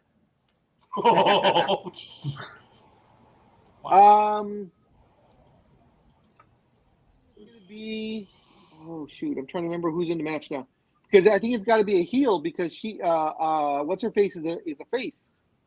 Yeah. So usually you don't have good guy. So or good girl. It's good versus bad. So it should be a heel winning. Yeah, that's. Yeah, Oscar, Raquel, Liv, and Nikki, and Natalia and Carmella. Damn it. Yeah. I would like to see Asuka. I mean, that would be the best looking match as far as later on, because they're both good wrestlers. Raquel, maybe. Liv, I love Liv Morgan, so I would want her to win. But, she's already had her chance. She's had her title run. Nikki Cross. Natalia's always just thrown in there just because, and especially since it's in Canada. I mean, they could. I could see Natalya winning only if it wasn't gonna, but not if it's going to WrestleMania. Natalya, I'm sorry, is past her prime, and I don't think she's WrestleMania main event material. Maybe for a different pay per view, but not WrestleMania main event. Carmella, she's there. She's not an exceptionally great wrestler. She's a good wrestler, but in WrestleMania, you need to have a great wrestler against God, I can't think of her name. Bianca Belair. Yeah. Bianca has to have a good wrestler against her. So that's why I'm saying Asuka and maybe Raquel Rodriguez, because those are the probably best wrestlers right now in that group that are in the chamber. Yeah. But, Dr. Britt Baker on AEW this week, man, that was a great main event. Yeah, it was a good match. A good face. It doesn't work for her. She has to be a heel because she's a face right now. Everybody's cheering for her. She's a face. So, I mean, it's okay, but she's like Ric Flair. Ric Flair always had to be the bad guy. She always has to be the bad person. She has to be the heel. So it's great that they're giving her the thing, popularity, but we'll see. But now that you did mention the women, I wanted to get your thoughts. I don't know if you've heard about it or not, but evidently two things. CM Punk evidently is healthy, but has not been approached by AEW yet to come back. And they're wondering if what Thunder Rosa did possibly see if CM Punk will do it. Now, Thunder Rosa was away, injuries and other things.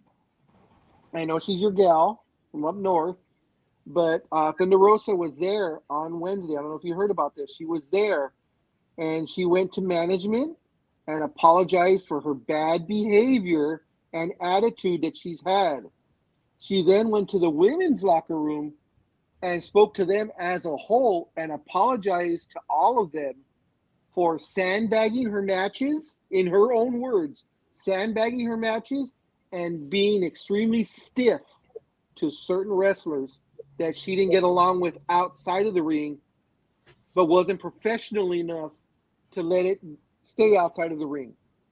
So, and I've heard this before about Thunder Rosa, that she had legitimate beef with Britt Baker and a couple of the other girls there, that they did not like each other. And we did see that match, what was it, a year and a half ago between Thunder Rosa and Ivelisse, when they really started going at it. And it's come out since then, it was Thunder Rosa's fault that it got that serious. So I think her being away and realizing I'm not on TV, I'm not making the money that I was making. I don't know if she's even been doing indie matches or not. I don't know. I don't follow her, so I'm not sure if she's been doing stuff. But I think she came to the realization that, hey, I can't be the big bad bully and actually go out and really beat up people because we're all here to make up money. I fucked up. I'm sorry. So she apologized, like I said, to management and to the entire women's side of AEW, and is waiting to see now if management will let her back to wrestle. So I want to know if you had heard about it, and if you did, what are your thoughts? Or if not, what are your thoughts? Period. I haven't heard about it, but you know, she's done that before to people where she's like, I just want to say I'm sorry. I didn't mean it. Even on the littlest thing, when we've had watch parties with, the former owner, Roland Alexander, who was passed on, she would be like, I didn't mean to do that. And we'd be like, don't worry, no problem. Not a big deal. You're forgiven. So yeah, she's more on the emotional side in private. So, but yeah, I hadn't heard about that till now. Yeah, I read about that during midweek. It came from Brian Meltzer. So coming from Meltzer, I was like, oh shit, this is probably true. Yeah, but you mentioned CM Punk, and word on the street is that Triple H is like, since you're not working, we do have a reopen door policy with you, but he hasn't responded. So, and a lot of people, the onliners and such are like, no, don't hire Punk back. We don't need him there. Leave him out in the cold. And I'm like, well, he's under contract though. He's not a free agent. I mean, he's hurt, but he's under contract. It's not like he can show up at WWE on Monday. I mean, that's impossible unless he wants to break his contract and get sued. I guess. Because remember, before he got hurt, he signed a 3-year deal. So yeah. he's under contract for at least 2.5 more years or so, or 2 years or so. So, and I'm hoping that those are just rumors, because since he is under contract, it's kind of like, Triple H is poaching. You can't poach. So, and I don't know if Triple H would be the one anyways. Wouldn't that be Vince McMahon wanting to bring him back? Not Triple H? I don't know. It would be Vince's decision. And I don't know if you've seen the video. It's made the rounds a couple of times where they're interviewing Seth Rollins, and he's wearing like a cowboy hat, and they ask him about Phil Brooks, which of course is CM Punk. Yeah. And he's all, Phil, we don't want you here. You're a cancer. Yes. We don't want you back at all. Stay away. Stay at the other place. So. Yeah, I've seen that one. Yeah. So I think it's come out now. He's burned his bridges. I think AEW took a chance on him, saying, well, okay, maybe it was just WWE and Vince treating him bad. But as soon as he came here, it had been 7 years since he even had a match. He came back to a big pop, was still great on the mic, but his ring work was not there anymore. You could tell 7 years had gone by, and a lot of injuries had gone by. So he was not in ring the same as he was before, but still wanted to be treated the same. Remember, he had his own locker room, would refuse to change with the boys. In the one big locker, he had to have his own locker room. Had all the diva status and the whole thing. So, and of course, starting shit. The only thing is, he started it with the wrong guys. He started shit with the VPs. That'd be like him starting shit with Triple H. Being in the power that he's in now. Not back then where he was kind of building his way up. I mean, he actually, was starting beef with guys that started the damn company. Those are not the guys you pick on. If you want to, try and be a badass or whatever. I mean, that's why he got his butt kicked out of the AEW, and it hasn't been back since. Yes, he had an injury, but now he's healed.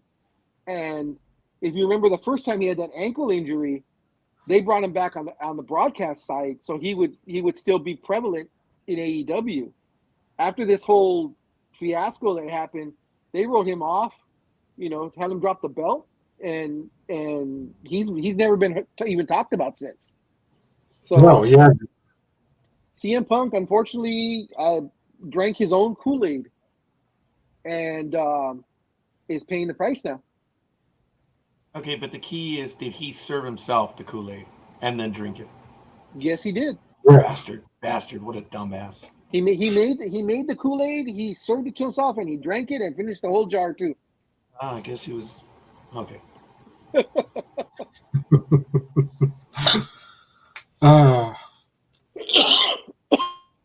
Hey! Watch your language, big dog. That's abusive.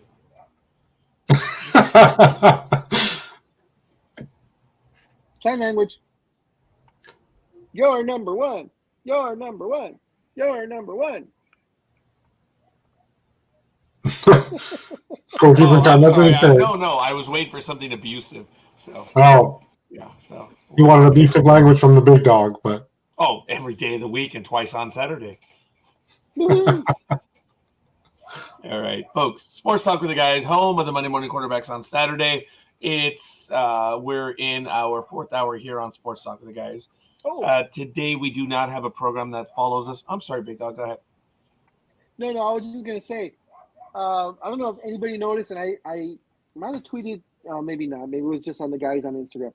Anyways, about 5 minutes after the conclusion of the Super Bowl, when the Super Bowl was won with that field goal, within 5 minutes, I get an ESPN alert thing, and I'm like, oh, it's probably about the game, and it says, power rankings are already out for next season.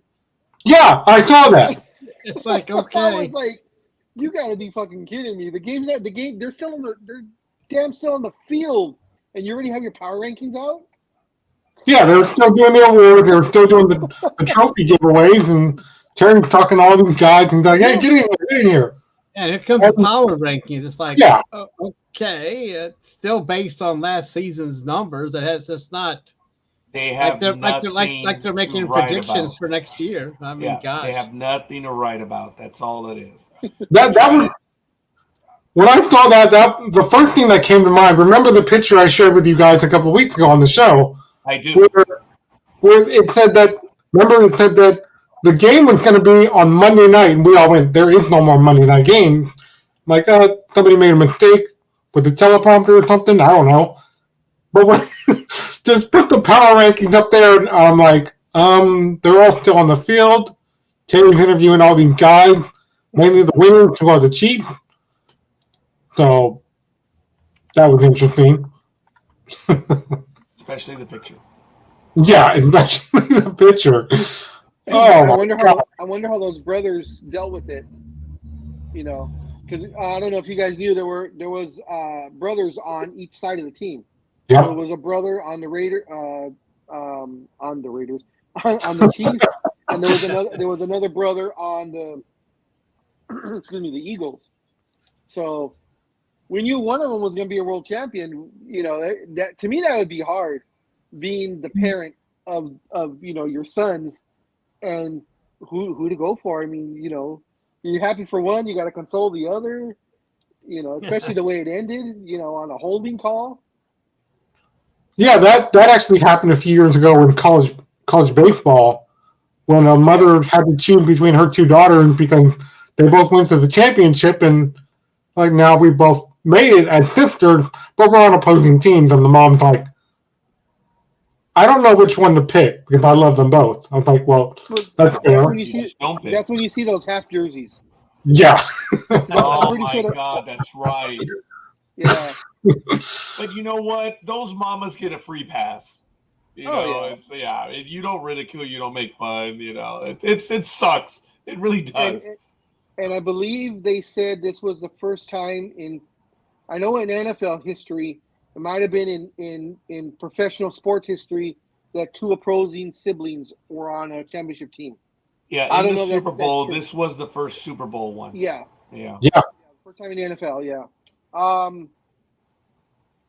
Anybody that in the World Series, Scorekeeper? Yeah, I believe there has been, and it's been several times. But I'll find out right now. I don't think it's happened in the NBA. Correctly. How about that promo for the Michael Jordan movie? I want to see that. That was a good commercial. Promo for the movie? Oh, yeah. Like I said, I didn't see the commercial, so. Oh yeah, I forgot. Yeah, that was a good promo. I'd be interested in seeing that movie as well, Speedy. Yeah, I know they've been. Is Michael involved in it, or is it actually done? Oh, I'm sure Michael's involved in it to make sure everything is done just right. Yeah, that's what I was thinking. So we won't really get into the gambling aspect of it. Okay. I don't know. I don't know what they'll get into. We won't. It's kind of that if usually when the person the movie's about is involved, there's going to be a little bit of, well, I don't want to cover that right now. So Jay, hold on a minute, because we have more. Remember, the XFL starts tomorrow, NASCAR tomorrow, Elimination Chamber tonight. I mean, we got a full weekend, and then I believe it's 2 weeks from tomorrow, where the other football league is also going to be appearing on television. USFL. Yeah. The two leagues that don't matter. The two leagues that don't matter. Okay. Yeah. I figured you'd do that. I'll put as much enthusiasm into the USFL and XFL that I have in the past. I promise. You're going to be eating popcorn and going, that was okay. I have yet to watch anything from the XFL or the USFL. The old USFL back in the 80s or 90s, whenever the hell it was, with Doug Flutie and those guys, that I watched. This shit, hell no. No, it's not the same. As I wanted to mention, I knew it had been a while ago. Brothers in Major League Baseball have faced each other as early as 2022 in the postseason, but specifically World Series. I knew it had been a while, and I thought it was a Yankee, and I was right. 1964, Ken versus Clete Boyer, St. Louis versus New York. And the only reason why I knew that one was my father had mentioned it to me. And in 21 and 23, in the last century, World Series again, Bob versus Irish Musial. And that was the third baseman for the Yankees versus Irish Musial. Are they related? All kidding aside, are they related? I don't believe so. No. Oh, okay. And then in 1920, the World Series, Doc versus Jimmy Johnston. So those are going back in the World Series. Now in Major League Baseball, man, I knew Jimmy Johnston was old. I didn't know he was that old. Johnston. Oh. In 2022, in the NLCS, I remember this: Aaron versus Austin Nola, Phillies versus San Diego. And we were at that game in San Diego in 2021, where they also played against each other. 1996, Sandy Jr. of Cleveland versus Roberto Alomar of Baltimore. Yep, in the 1996 ALDS. And I remember this one as well in the American League Championship Series, 1985. Garth Orge versus Dane Orge. Toronto versus Kansas City. So, yeah, the others were, as I mentioned, the World Series. It's happened before, but it has been a while in Major League Baseball for the World Series. Okie dokie.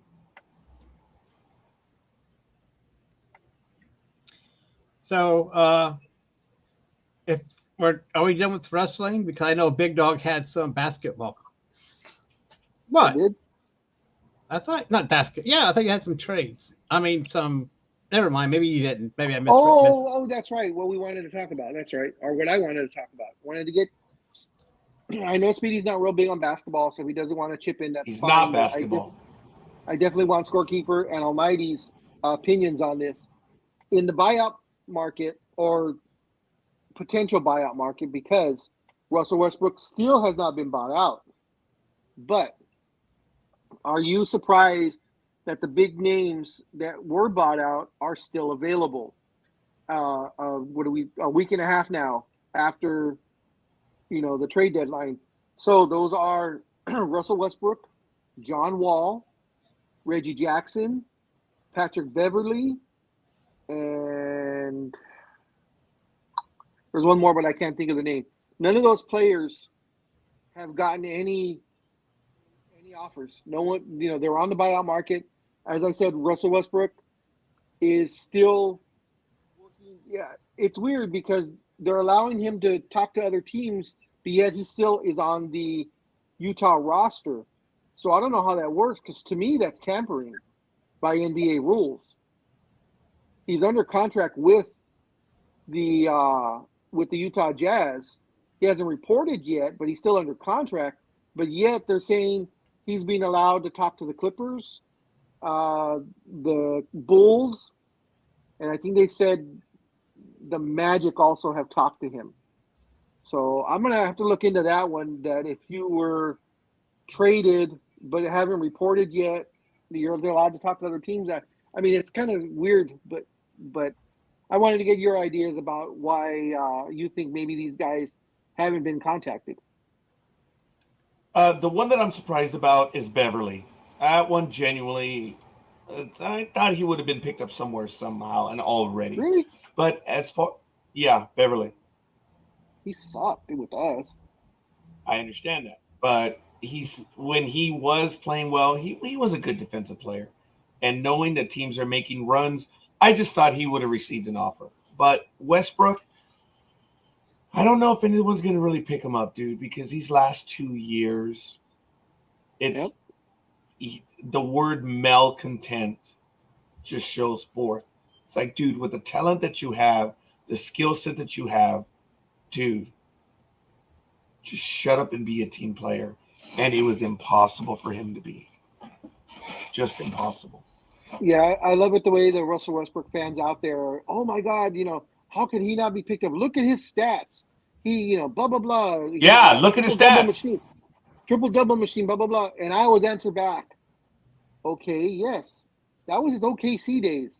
What has he done this last season and a half? Look at those stats. That's why no one's picked him up. You put him on the team and you can dare him to shoot outside because he shoots. I believe his shooting percentage was 20. Well, he's shooting 22% from three, and I believe 39% from inside the arc. I'll dare him to shoot too. I wouldn't risk on Westbrook if and when he's available. Look, but that's just me. There are other teams that figure they can cajole him and get him to work, but it's just, dude, he's just, There, I wouldn't even say in the right space, the right spot. I don't know if there's such a thing for him. What's today's date? Today is the 18th. So 12 more days that these players have to get signed, because if you get signed after March 1st, you are not allowed to play in the playoffs. Is that right? Yes. Are you paying for Netflix, Hulu, Disney Plus, or HBO? Just I don't know who's paying for that. Yes, I am. Speedy, is that you? Yeah. Okay, well, I'm a fool. I pay for them, so whatever. Thank you for sharing that. So would it be a salary cap issue, Big Dog, with not getting signed, or is it just that maybe there's no interest and they gambled and might lose? It's not a salary cap issue for the most part because they've already gotten their buyout and they'll only be paid. I believe they only get paid the minimum for the rest of the season, but they've already gotten their buyout. So Russell Westbrook, okay, Scorekeeper, get your calculator out. Okay. Okay, so I got you. So the contract is bought out by the team that they were on. Yeah. That kind of makes them a free agent then? Yes. So $47.5 million, Scorekeeper. Divided by 82 games.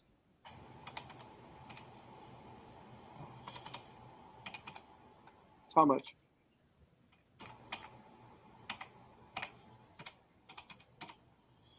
$579,268.29. 579,000? Yep. Oh, okay. Okay. So 579, and he played. There's 26 games left, so 82, 76, 56. Played 56 games. 57,900 times 56. So he's been paid $32 million of his $47. So he still had $15 million left on his contract. Okay. So he got a buyout amount of that 15 point whatever million he was owed. So let's say he settled for $10 million. So he has that $10 million already. Whatever team signs him now signs him for the league minimum for the rest of the year. So they only have to pay him. I believe the league minimum is $3.2 million a year, and divide that by the 26 games that are left, or divided by 82. Excuse me. That's $39,024.39. Times 26. I shall multiply by 26. $1,014,634. So just over $1 million. 14 cents. Yeah, so it's just over $1 million that the next team would have to pick him up. So it is not at all a salary thing. It's what they feel Russell Westbrook, him in particular, would bring to the team. I could see him maybe helping out the Bulls because they really don't have a guard right now because all their guards are hurt, and they need someone to push the ball, and they're in a losing streak. So his style of play may work for them. Bring him to the Clippers, and I think he destroys the Clippers, which would be fine for me. Because Russell Westbrook is the type of guy that has to have the ball in his hands. And if they bring him to the Clippers, that's not going to happen because you have Kawhi Leonard and you have PG-13, and those are your main ball handlers. So once again, it'd be the same thing that he was with the Lakers. He's off to the side, kind of just standing there picking his nose because he doesn't move well without the ball. His defense has been sorely lacking all year long. He has bursts of the previous Russ that we all knew, but for the most part, no. He's as bad as having LeBron play defense. You know, he plays when he wants to. So I think the problem is there's not a team that wants to take a chance with Russ, knowing, even though it's $1 million, if they have a chance to make the playoffs, do you look at what he's done the last year and a half and say, this ain't going to work? Or do you say, oh, we might get the Russ from when he played with the Thunder. We'll get him.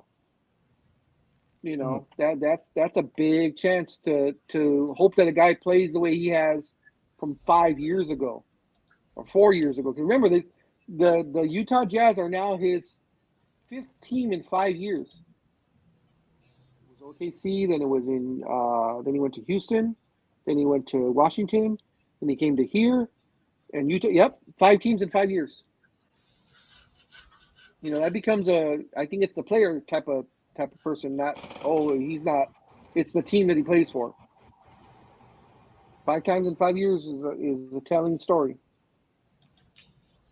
Yeah, I really don't know why, Big Dog. I mean, I don't know. I mean, it just seems like these players got a buyout and are hoping that. Yeah. Or maybe they're still in talks, Big Dog. I have no clue, but you're right. I mean, you'd think somebody would pick up some of these players, and I agree that Reggie Jackson won't be signed until October. That's a good one. So I don't know. Annoyed. What's that? I'm not sure. I said Scorekeeper's annoyed. You can see it in his face. He doesn't have poker face. So I don't know if the dogs are barking again, or he got mad about something we said. Oh, the dogs are barking. Okay. We don't hear the dogs right now. At least I don't hear the dogs. He has us on silent. Oh, okay. Well, I don't hear the dogs.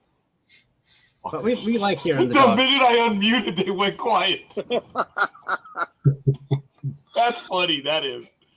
Sure they did. With me all day. Sure they did. It's okay. But you hear dogs barking, no problem. It's okay. Oh, Big Dog, I'll tell you something off air. Someone barked at me. I'll tell you off air. So do you think that Westbrook could help push Chicago into the playoffs? Oh, jeez. Because right now they're not ranked, are they? I mean, I didn't see them being ranked in the top 10. They fell out a couple of games ago, and They're on a losing streak. Also, I think they lost 6 or 7 in a row. So he might be a help to them because the style of play that they had was remember Lonzo Ball is their point guard who likes to play the open freestyle type of play.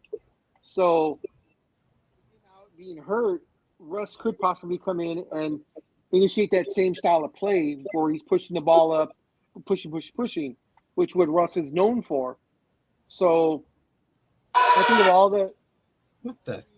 I don't know what the hell that was either. I don't know. What of all the teams that potentially want to sign him, I think Chicago might be the best fit for him. Right. So well, they're not that far out. I mean, they're only like 2 games behind Toronto anyway. I mean, it's not like they're way behind. But what is their? Can you change it to division, Scorekeeper?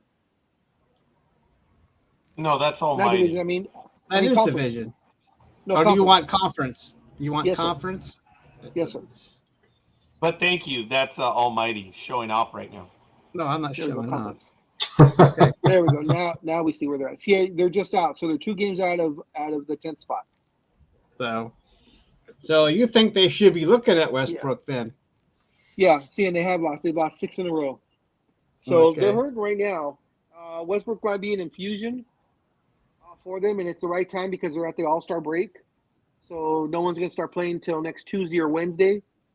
So if I were the Bulls, but once again, Yeah. Westbrook has to get that buyout first. I mean, he's still technically He's still- he's still with the Utah Jazz. He has not gotten a buyout.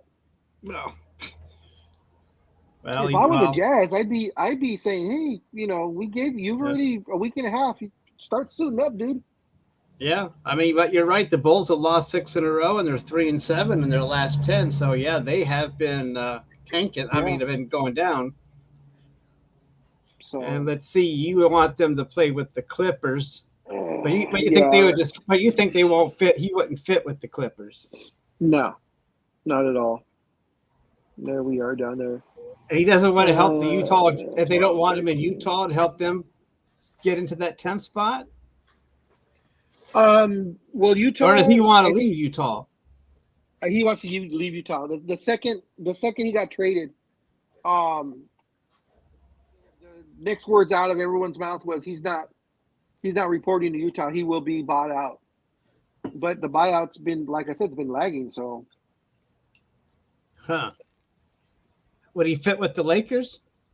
We tried that already for a year. I go back and listen to all the episodes before he got traded to the Lakers. I was adamant that he would not work out with the Lakers.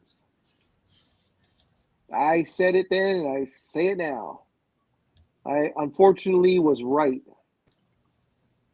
He cost us a lot of great players to get him, and we saw no return whatsoever.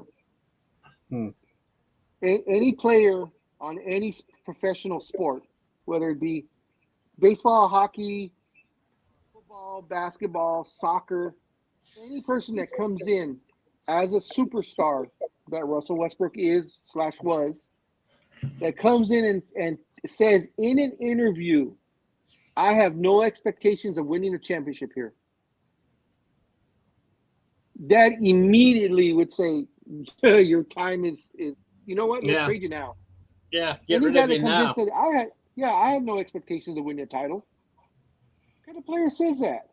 Especially on a historic franchise like the Lakers, or if he went to even if he went to the Celtics, and he said the same thing, I'd be pissed. Because as a fan, Scorekeeper, what would you do if you guys get a superstar that comes to the Yankees and in one of his first interviews says, well, I don't really expect to win a championship. I wouldn't have to worry about it because Yankee fans would destroy him. I wouldn't have to worry. It'd be stupid. Look, they exist. Those idiots exist. Yeah, but you don't say it in public, though. I mean, you got to don't. be smart enough not to say it in public. Yeah. You could actually go after the player for detrimental to the team saying something against your team in Major League Baseball. There wouldn't be any owners to do it, but if the player had problems, they could go back and say, "Remember what you said?" So, yeah. So it's stupid, Big Dog. It's stupid. Go ahead, Speedy. That would be like a wrestler saying, I'm here just to be here. I don't ever want to win the WWE title. I don't even want to be in a tag team." And they always reference it almost every single show. If you're not here to be the WWE champion, then you really shouldn't be here. And that goes for all sports. They'll be like me saying, it's just the Giants. I don't want to win a World Series, though. So, but on that, I'm going to get out of here and get some rest. I've said it way too late to watch that movie, but that's a good movie, The Upside. Very good movie. And I'm going to go run across the street and get that big round of, goodies that you buy for the Super Bowl, which is what my uncle did. I didn't do that. But I'm going to do it right now for the Elimination Chamber and save some of it for NASCAR tomorrow, too. But I'll see you guys next week, probably. So you have the Peacock Network now, or what do you do? Yeah, I got Peacock. There you go. So you got the cock.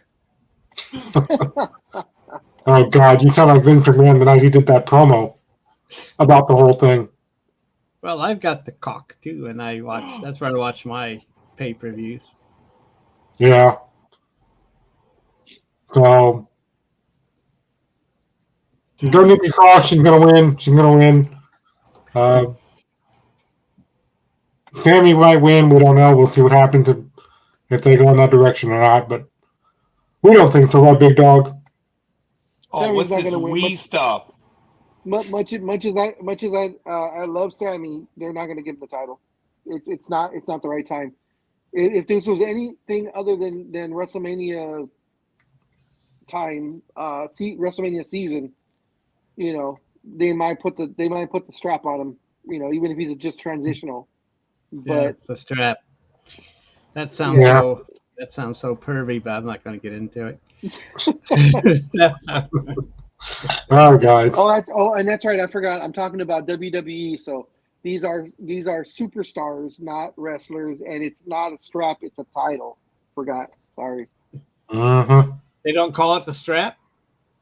Vince does not like calling it a strap. He also does not like calling wrestlers, the professional wrestlers. They are superstar. What I forgot how he says it. Superstar. They what? Superstars. Yeah, they're superstars. They're not wrestlers. Yeah. Okay. Okay. Well, as long as I know these definitions going in, so because I know if they don't wrestle, they're just superstars. So. Yep.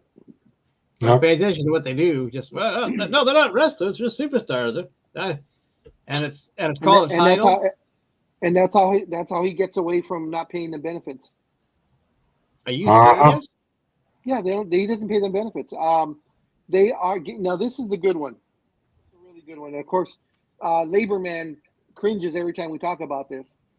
Vince McMahon has all his wrestlers that are under contract. Their official title is contracted talent. Or excuse me, independent contractors is what they are. Oh, wow. So and they signed that shit?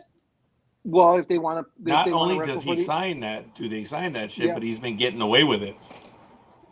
Independent contractors. I did not know that. So if they get injured.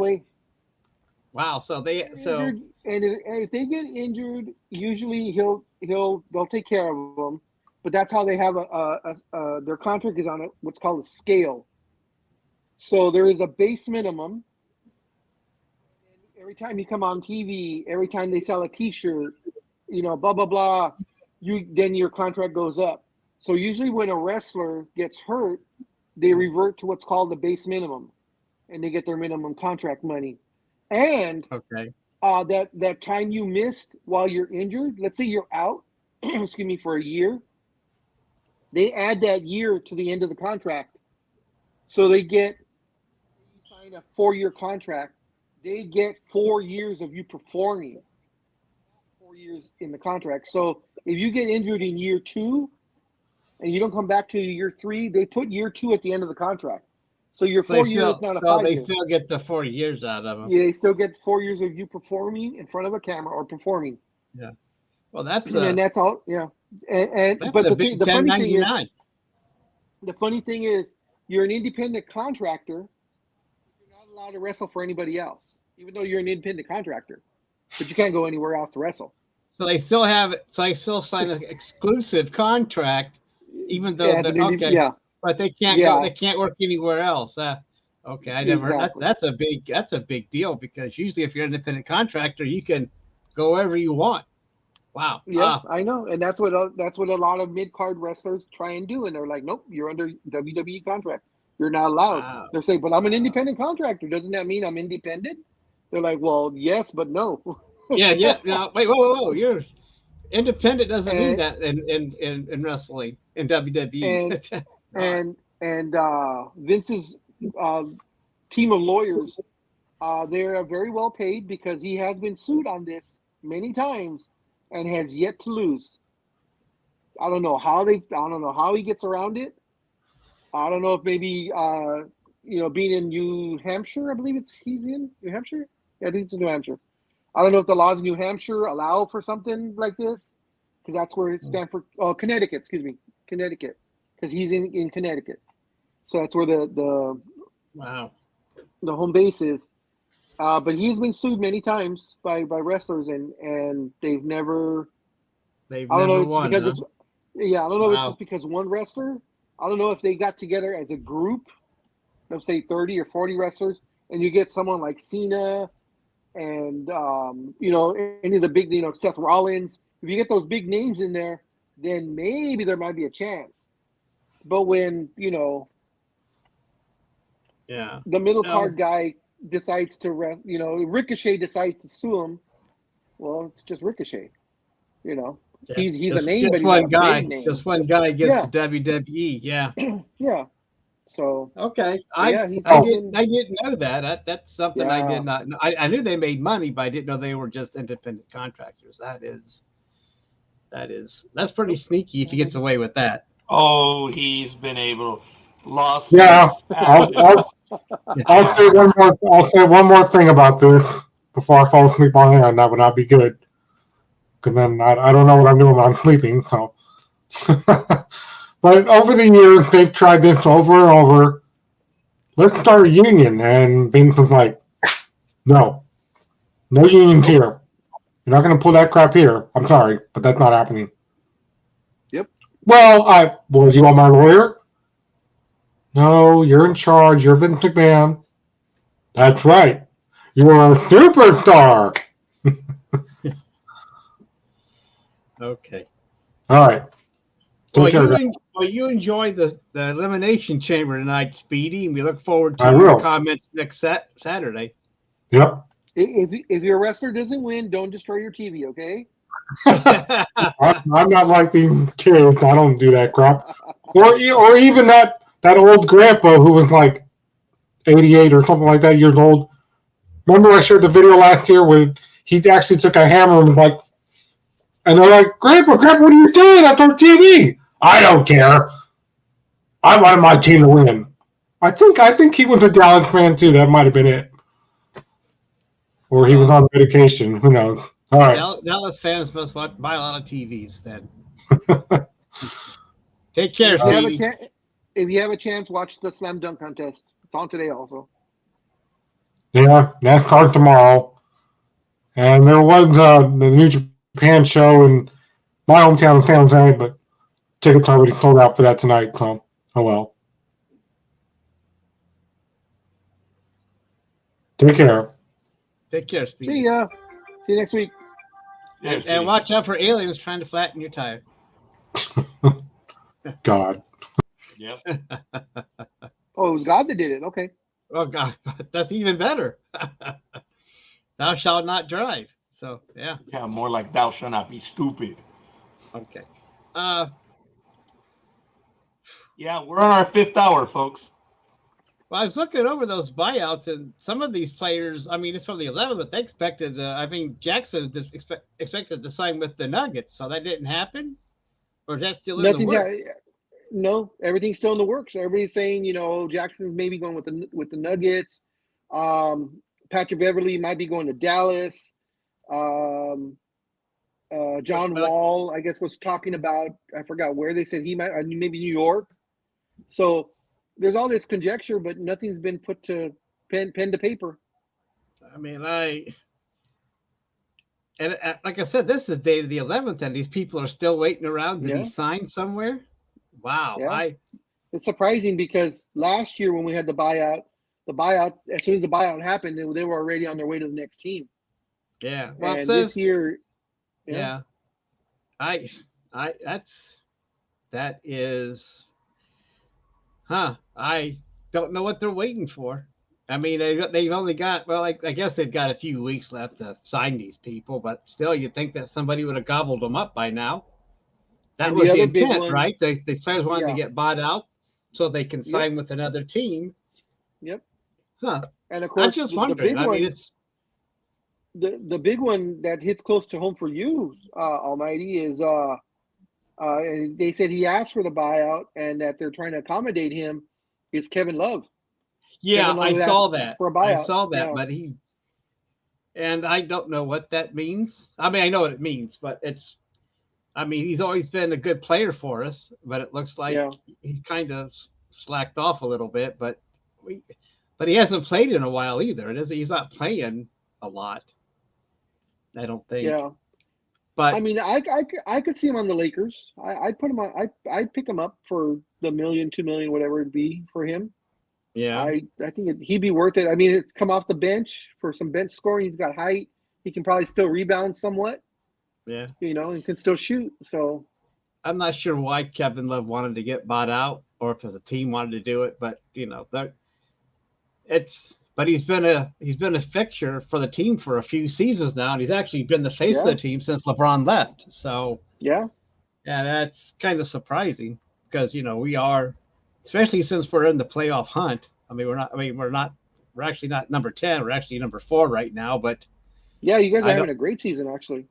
So I don't know why you'd want out of a team that could go to the second round of the playoffs at least. Hopefully. You never know, but maybe he wants one more ring, and he feels that maybe you guys can get past Milwaukee or that could be it. Philly, but then you have to sign with Milwaukee then, or somebody that's going to, or Boston. I mean, well, that's true. I mean,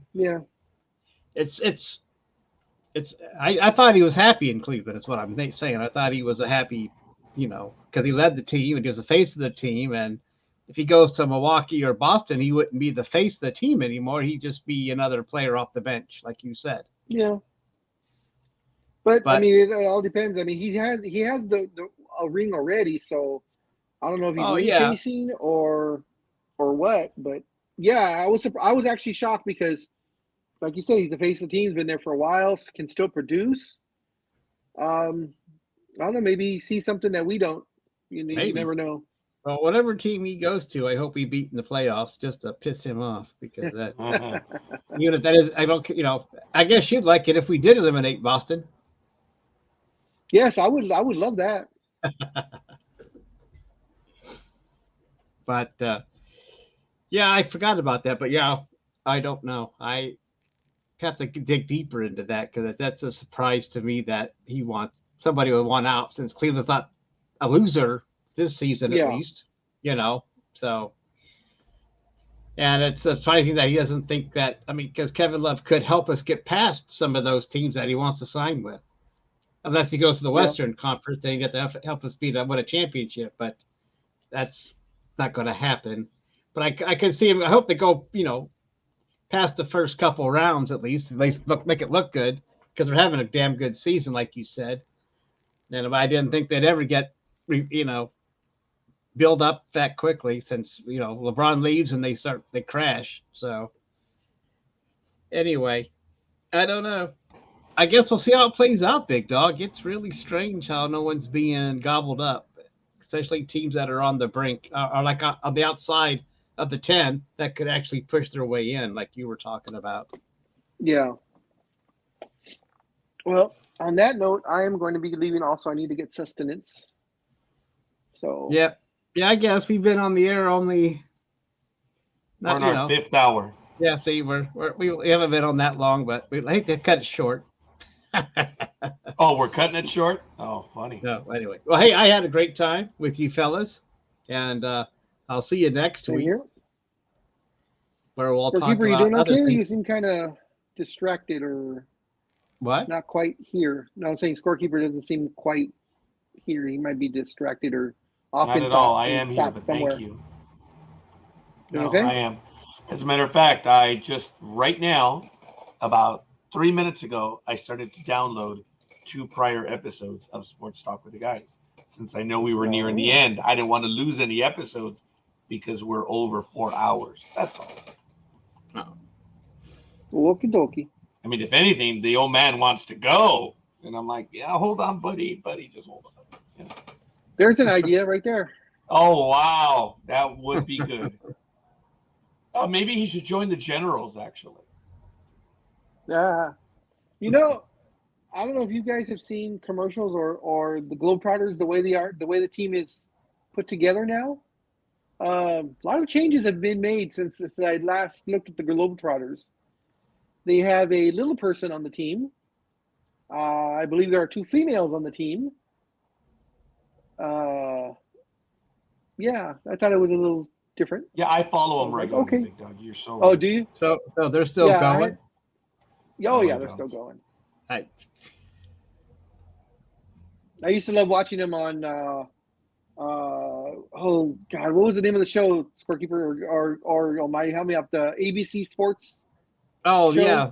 The Wide World of Sports. World of Sports. Yeah, They'd be on there. They'd be on there once in a while, and then yeah, but once a year they'd always have their Globetrotter Day. Yeah. Yeah, that was fun to watch. Remember always the beginning. I always still remember the beginning of, you know, the thrill of victory, and of course the agony of defeat. And it was the guy on the right, the flying off. Yes. Yeah, the slalom. I wonder if that guy ever got royalties from that. I don't know if he's even alive. Well, at the time he was famous for that, for the wrong thing to be famous for. But yeah. anyways, guys, I'm gonna get going. So I will right. see you guys next week, and have fun, everyone. We'll see you later, Big Dog. Thanks, Big Dog. We'll see you. All right. So I guess I'm out of here too. And everybody have a great week. Get rid of eat all of your Super Bowl leftovers. Have a safe week. Yeah, I'm going to go finish off my shrimp cocktail. I guess now we just get ready for baseball.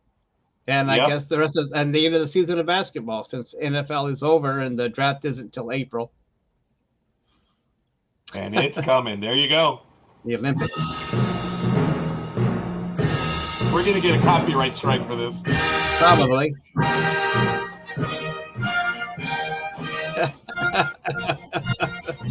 Oh, Roger.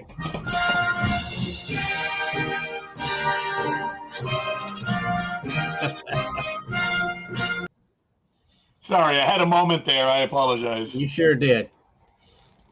Yeah, it was good stuff. Anyway, Almighty, thank you and everyone else for joining us, folks.